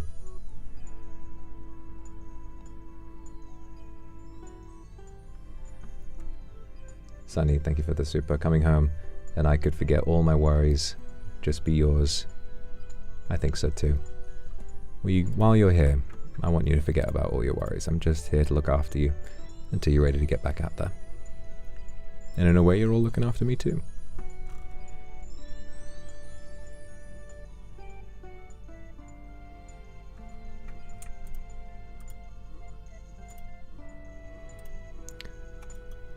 Oh man. See, this is the thing, is that if I say, like, if I'm bringing up like a brief example of something, so I don't want whoever sent that to feel like guilty or bad, and I don't want people to overthink.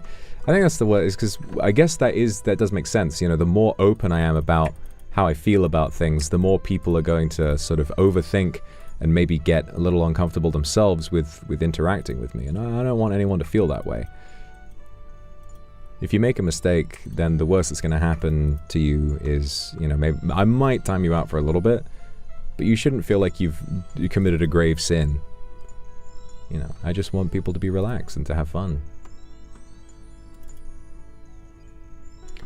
Diva, thank you very much for the super. Not a certified gooner.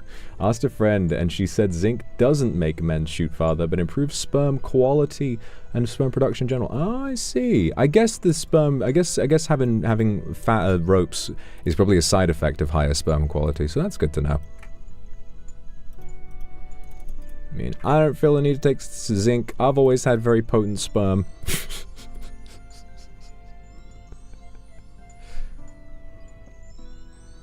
Are we talking about sperm now? Yes, we are. Yes, we are. This is the sperm podcast. This is the sperm channel.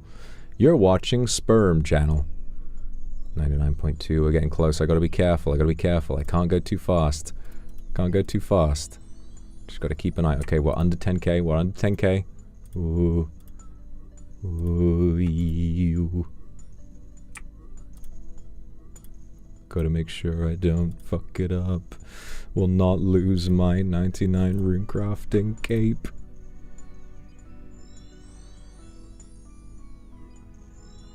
Okay, 9,000, 8,000.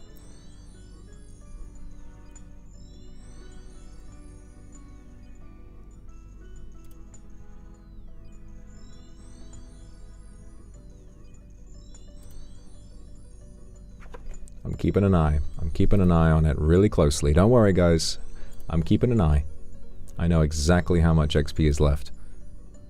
6,000. Okay, I think we can do one more pack and then I'm leaving.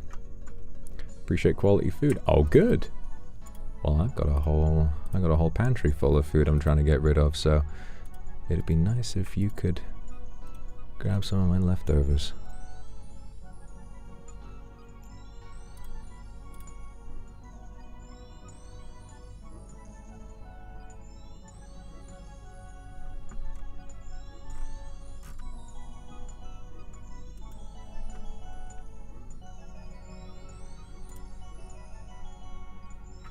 $4,000, 11,700. Okay, it's going slow enough that I don't think I'm gonna suddenly get shocked and accidentally get that level.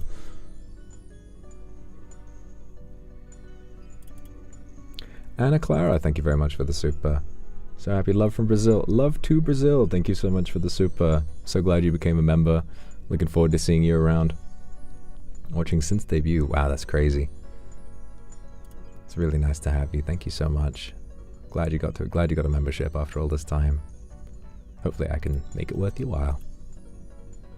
Oh, 3k left to go. 3k left to go. Oh my god, I'm scared, guys. I'm scared. I don't want to have 99 magic. What are my power? My power is going to become too strong.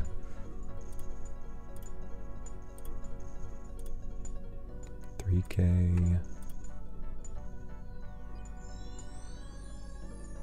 2k. Okay, okay, almost. Wait for it.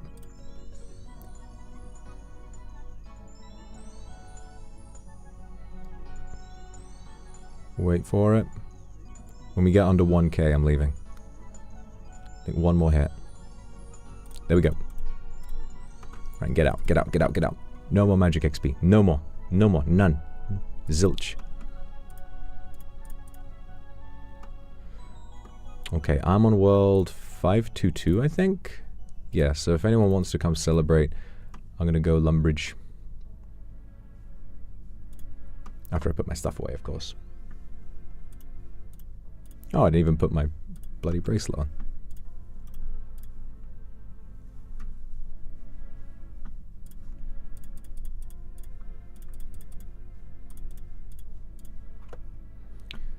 Okay, what do I do? What do I do to get this? We got to get the runes for Telegrab. We got to switch spellbook back.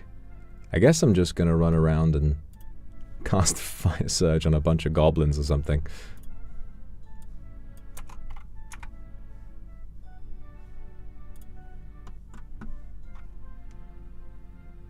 And then, of course, my rune crafting cape.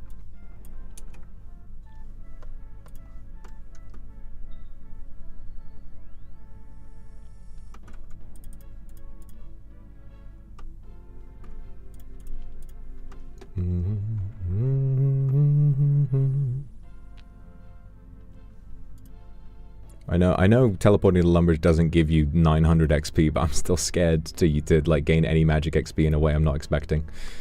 Alright, there's Mimi and Lumbridge. Everybody get out to Lumbridge. There's Lou. Hello, everybody. I guess, alright, it's time.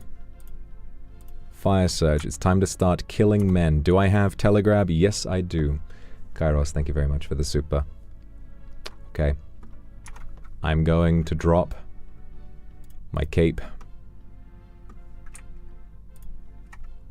Oh boy. I always get so nervous. Alright. Time to kill. It's 57. Thank God skill capes are untradeable. I'd be so worried about leaving that thing on the ground for too long. And then somebody just comes along.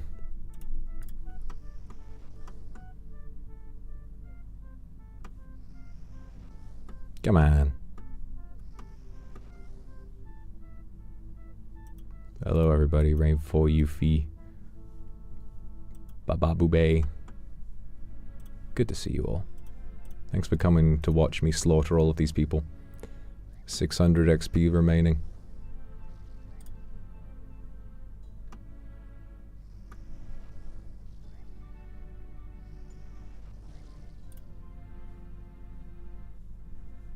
Crazy that I'm not consistently one-shotting these guys. I'm just suddenly nervous. I'm picking my cape back. No. What?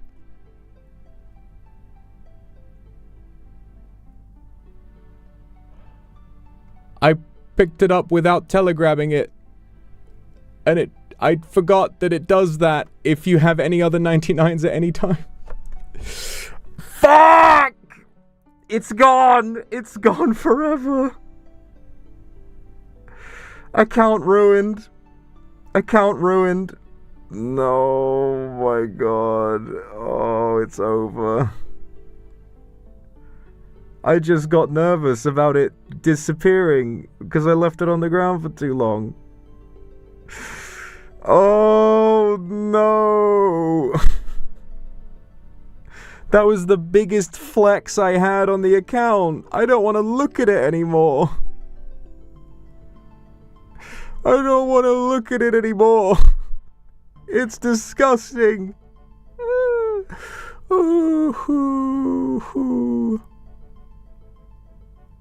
Pray for a rollback. Jagex, please roll back the servers. I'm begging you. Jagex, please. Please roll back the servers, I swear to God. Good day, team lady. Fuck off, Rick Turpentine. I'm grieving. I'm grieving.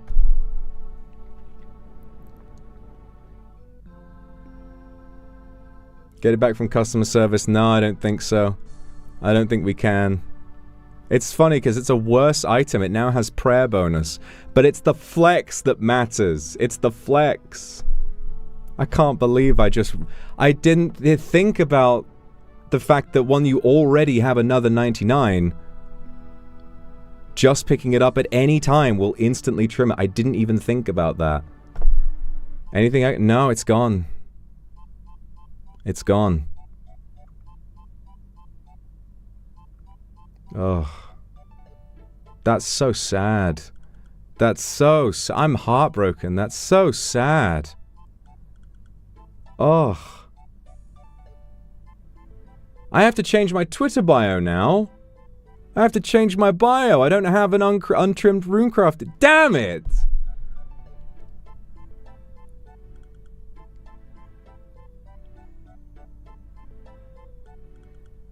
I can't pretend it didn't happen. The evidence is right there. I need to call somebody at Jagex. I need to get like a contact to be like, bro, please. Please just roll back the servers by like 5 minutes, please. Oh. Oh no. Oh no. Oh my god. Ugh.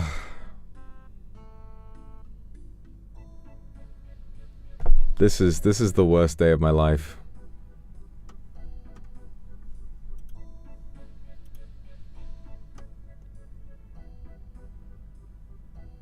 No, even if I contacted Jagex support, there's nothing they would do because that's the whole point. The untrimmed cape is a flex, and it's meant to be that you did it all through all the 99s. Oh god. I mean, at least now I can just get 99s without worrying about this thing. But fuck, man. This thing was very special to me.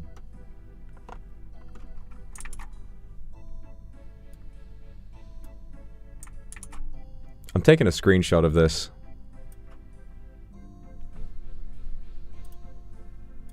I'm gonna tweet this.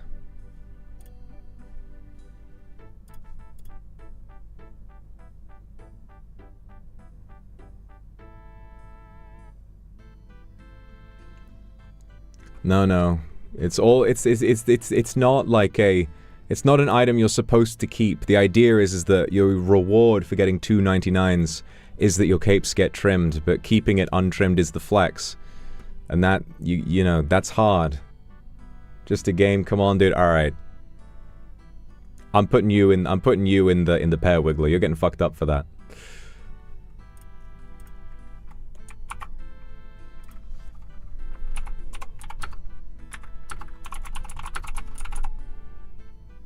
I'm gonna tweet this with "I'm a fucking idiot."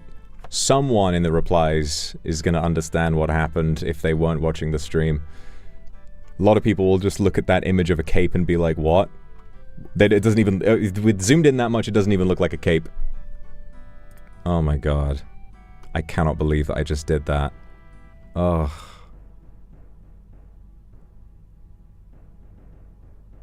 Oh, god. I should be celebrating. I'm about to get 99 magic. Oh my god.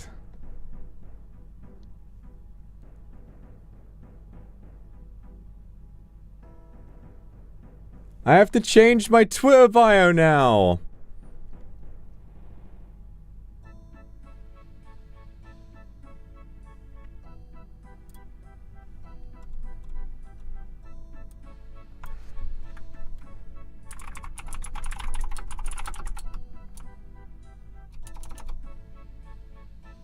I gotta be like a runecrafting enthusiast now.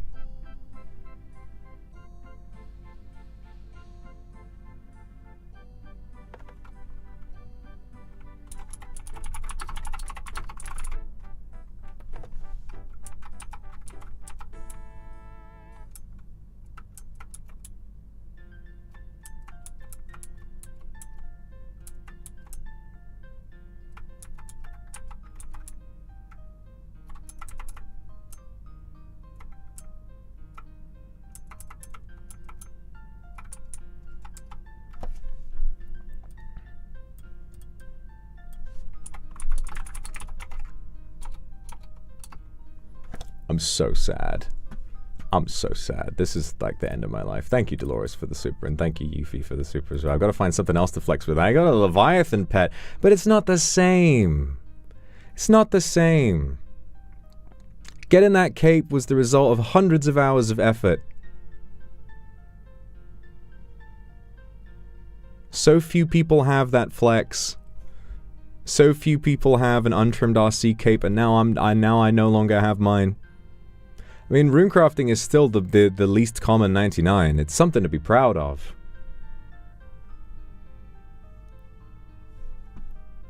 I just gotta change my Twitter bio to trimmed RC cape. That's all I can do now.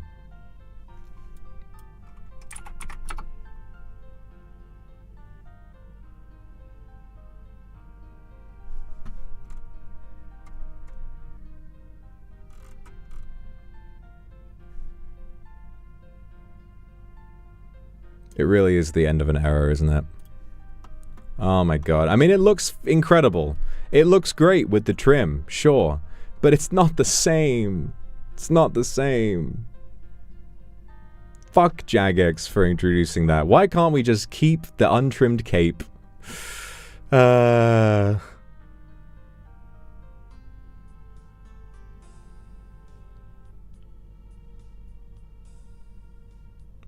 What other flex is there like? There's no other flex like it. There's no other flex like it. Inferno Coliseum, that's just one challenge you do, and then when you do it, you've got it forever. This, you only get a chance to have an untrimmed cape once in your account's lifespan. Once you lose the untrimmed cape, you can never get another one ever again. It's over. It's over.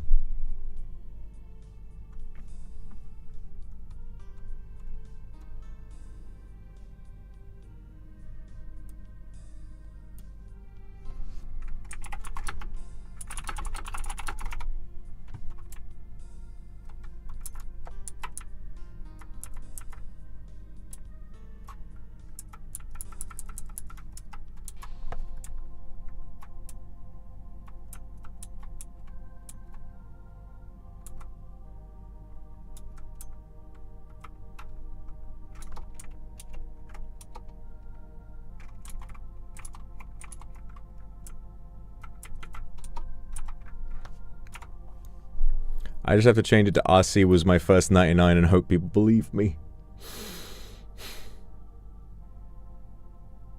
Time to start an Ironman. Yeah, time to start a new fucking account and do it the other way. Oh my god.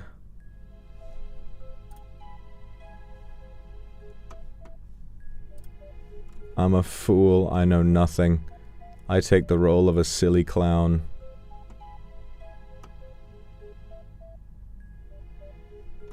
Oh, I'm so sad. I never even wear this thing anymore. This is my favorite piece of fashion. I wore this all over the damn place. And now I can't even bear to look at it. Nice job getting your quest cape, Blue, by the way. And Yuffie with the woodcutting cape. I don't even have that yet. Takes a long time. Good job. Mimi, I didn't know you had quest cape. Good job. Ah, I'm gonna angrily murder all of these people to get 99 magic. It doesn't matter about my cape anymore. It's all gone. It's all gone. Hans just watched me murder. I wish I could kill everybody.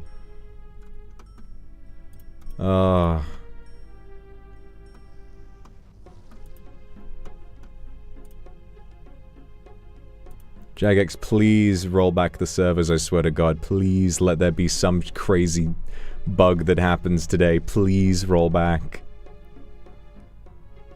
Please. I'm so sad. I'm so sad. That was like my favorite thing. I don't even want to get 99 magic now. I don't even care anymore. Oh man. Lily, it's okay. Thank you for the super. It's just an in-game thing. I just accidentally trimmed my fucking runecrafting cape. My favorite flex on the game is all gone. And I'm pissed. Alright, well here we go. 99 magic is coming in. Kill a rat. Yippee. Oh, why not visit the robe store in the Wizards Guild? Yay! I guess I could do that. I guess I could do that. Ugh.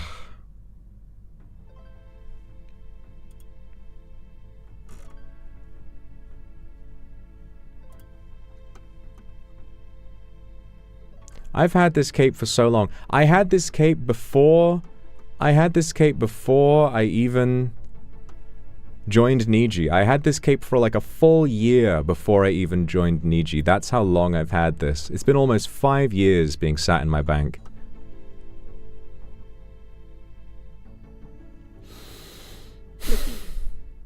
That's what happens when you play this game. Sometimes you fuck things up. Every time I've laughed at a pure accidentally getting level 2 defense, that karma is all compounded into this one moment. Oh boy. Well, I've got 1, 2, 3, 4, 5, 6 99s now. I guess next up, you know, we just keep doing Slayer.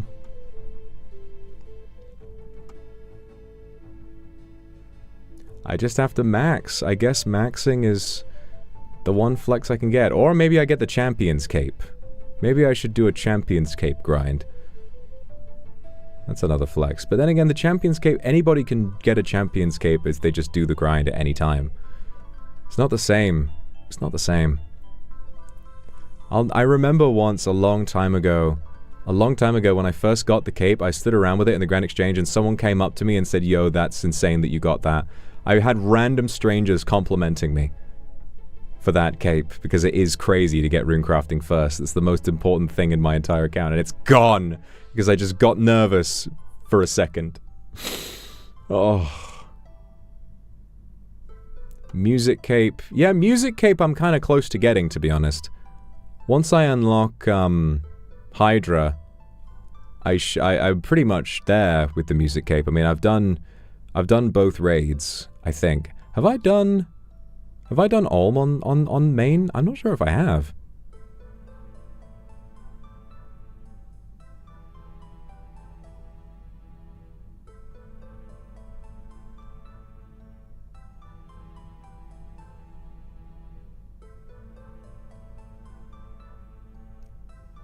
I must have done. I must have done. Ruin cape. Don't say that. Don't say that. I'm really sad, guys. This was like my big thing. I loved this cape so much. I don't want to look at it anymore. I don't want to look at it anymore. This feels so important to me. This was like... This feels like... You know how guys will have, like, hobbies sometimes? You know guys be doing that crazy thing where they be having hobbies? This is like if I had, like, a limited edition... What if I was a stamp collector? And I had a limited edition stamp from, like, 1908 that was, like, 1 in a trillion. And there were no more of them being made. And then one day, like... I'm going to dust off my stamp collection, and then I rip it by accident. I just have to sit there and stare at the fact that I'll never get another one of those again. That's what it feels like. Oh, God, this is horrible. This is fucking horrible. Why do I play this game? Why do I do this to myself? Oh my God. Alright, well, time to go get Magic Cape, I guess. I'll be right back, guys. I'll come show it off to you when I get it. Ugh. Ugh, God.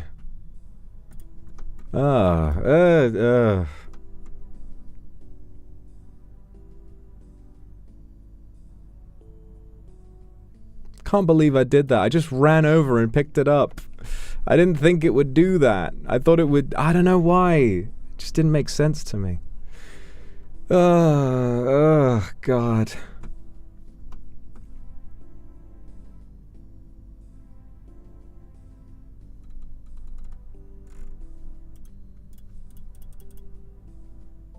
Time to go get my magic cape. Yay. What am I going to be able to... Nothing in life is going to feel quite the same as having that cape, you know? Nothing in life is going to feel quite the same. I can achieve so much. I could achieve so much.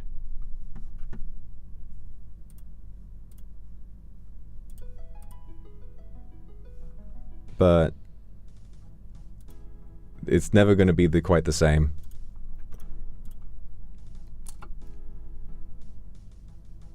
Tell me about your cape. Skill capes are a symbol of achievement. Only people who've mastered a skill and reached level 99 and who aren't fucking stupid and don't trim the cape.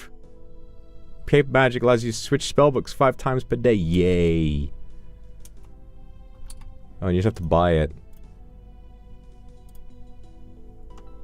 Hooray. It's a nice looking cape. It's a nice looking cape. God damn, that is a nice looking cape. I'm a big fan of this cape. Too bad it is trimmed. Just like this one.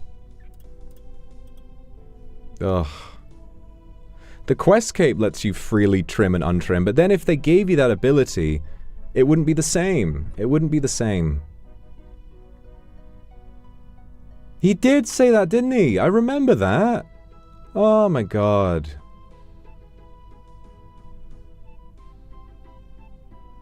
Cape, thank you for the super. Very sorry for your loss. Jesus.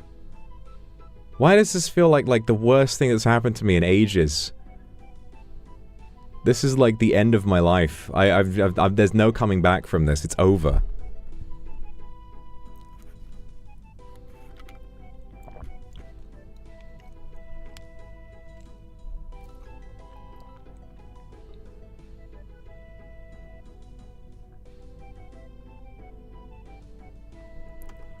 Oh my God.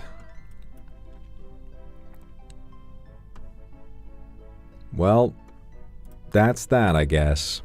That is that. Ugh.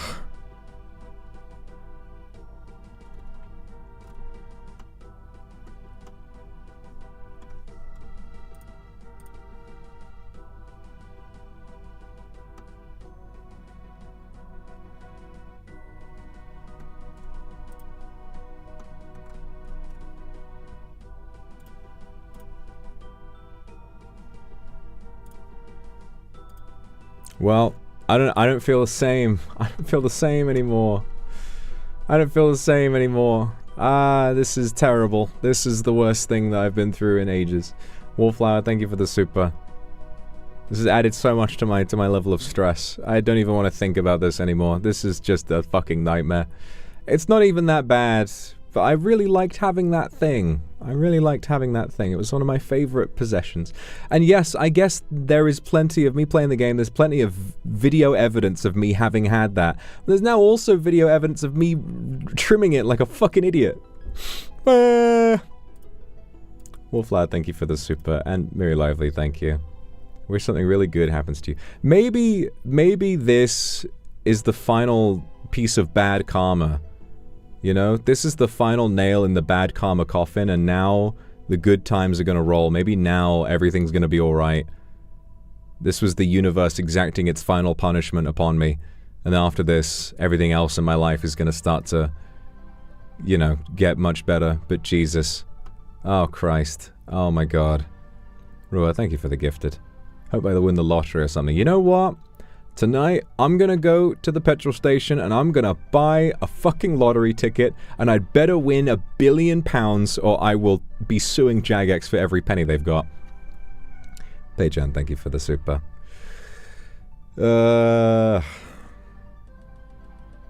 It's fine. It's only a cape. It's a cosmetic in a game. And it's okay to be sad, because it was special to me.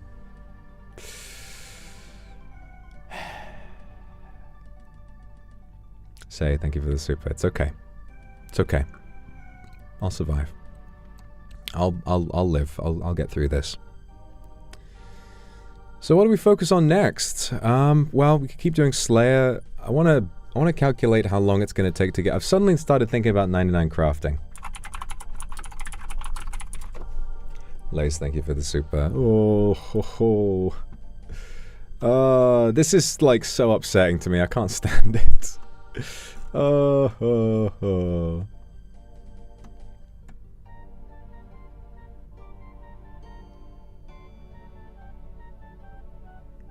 Apparently you can cut amethyst to get 165k crafting XP per hour. That seems good. Yuki, thank you for the super. Thank you so much.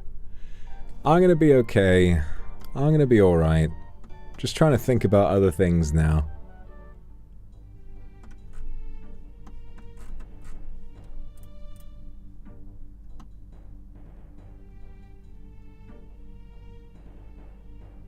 There's a lot of crafting methods that are actually profitable. It would be nice to do.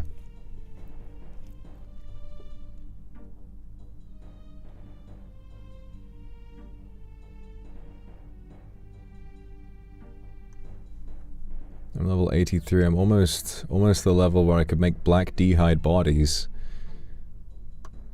which is 440k XP an hour, but that's also quite expensive. You lose 2k per body made. Don't really want to do that.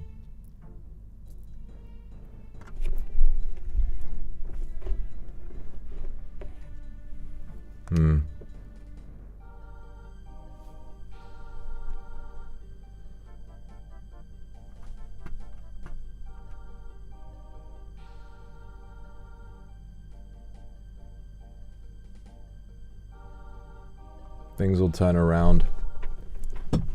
Is attack still doable today? 300k. Nah, that's gonna take more than I really wanna do today, but it's a nice idea. I'll do that next time. Well, yeah, I just don't have to worry about this stupid thing anymore. It doesn't matter anymore. It's just gonna be there. Alright, I'll come back to Lumbridge with you guys. I'll come hang out with you guys instead. I am just hiding in the Wizards Guild by my damn self. Check it out! I got my magic cape. New cape, new chapter. Oh my god. Thanks for celebrating with me, you guys, even if it wasn't the way I wanted. Thanks for celebrating with me. Got the new emote, check it out. 99 magic.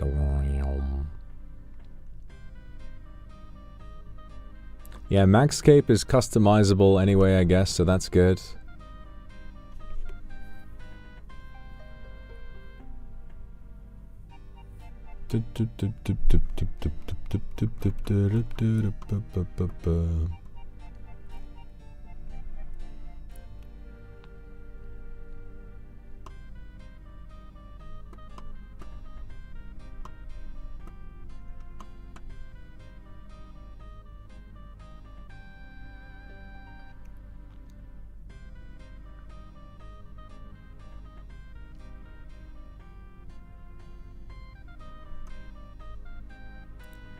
Costume needle. Ah. Ah.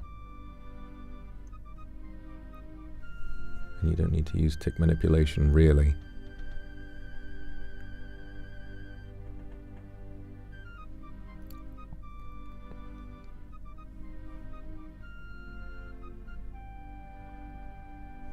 So wait, how much would I...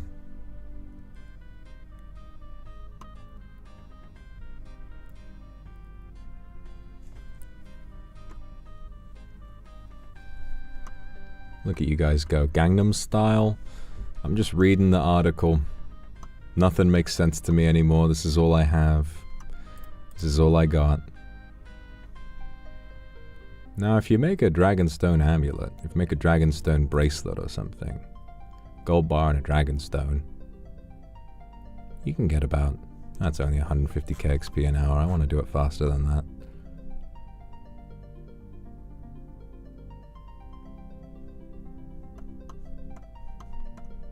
It's either cutting amethyst or... It's either going to be cutting amethyst or just sending d'hide bodies. I just need to figure out how much it would cost. Alright, skill calculator, help me out here. Red d'hide body, 43,000.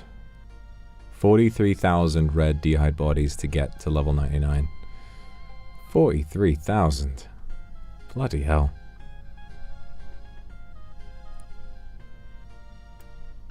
So that's going to cost me about, what, 43... Hang on a minute.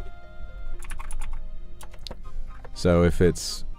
If you lose 1,187 GP, that's... 43545 multiplied by 1187, which means it would cost me 50 mil. That's not bad. That's not bad. Obviously, the initial investment will be much higher. Costs you 7k to make one. So if it's 43545 times 7,002, I need to input 300 mil for it. But you don't have to do that all at once. Well, maybe sitting in the G and doing some fucking crafting is the wave now. I don't know.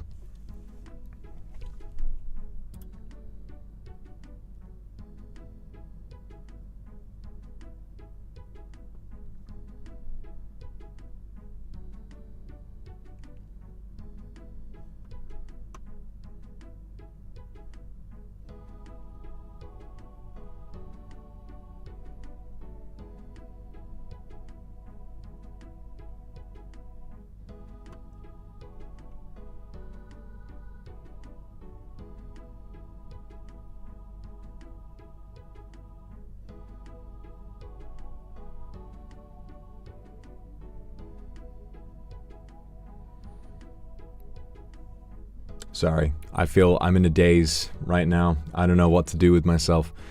My silly pixelated item was very special to me, and I feel like a big doofus. But it's okay. I'll survive. I'll survive. Oh my god. Well,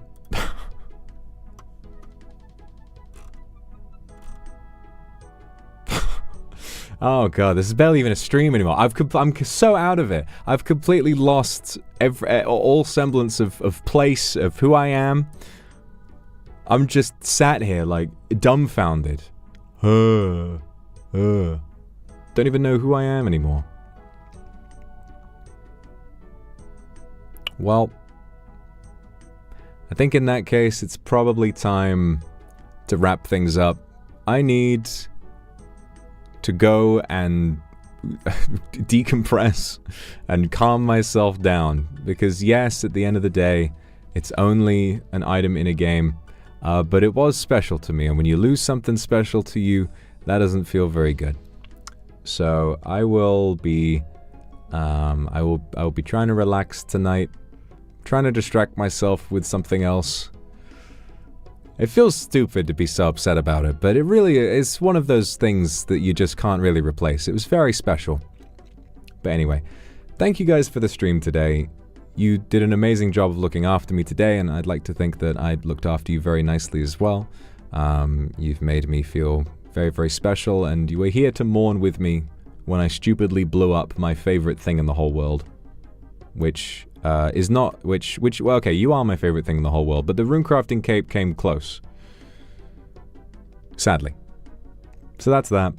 I'm gonna go and cry. But remember, I'll be alright. And I'll probably see you all tomorrow.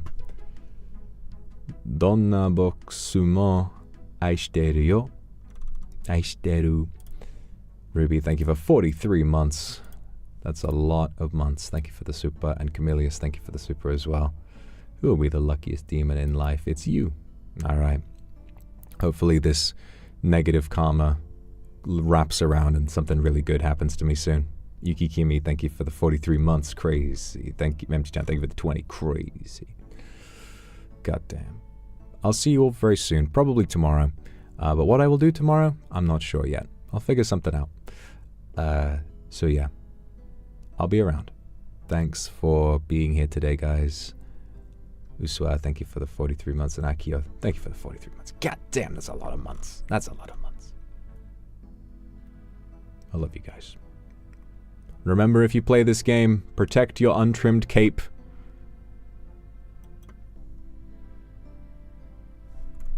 Snow Neko, thank you for the super. Miri Lively, thank you for the super as well. I hope amazing things coming too. But that's that. Alright. Good night, everybody.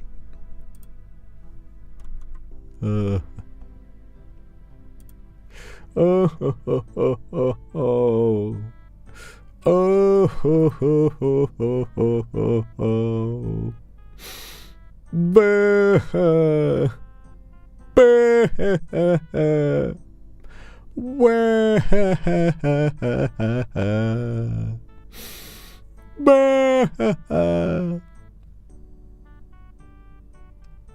Lonely, I'm Mr. Lonely. I have no runecrafting cape that's untrimmed for my own. Oh. Sad mode. It's fine. Who are we raiding today?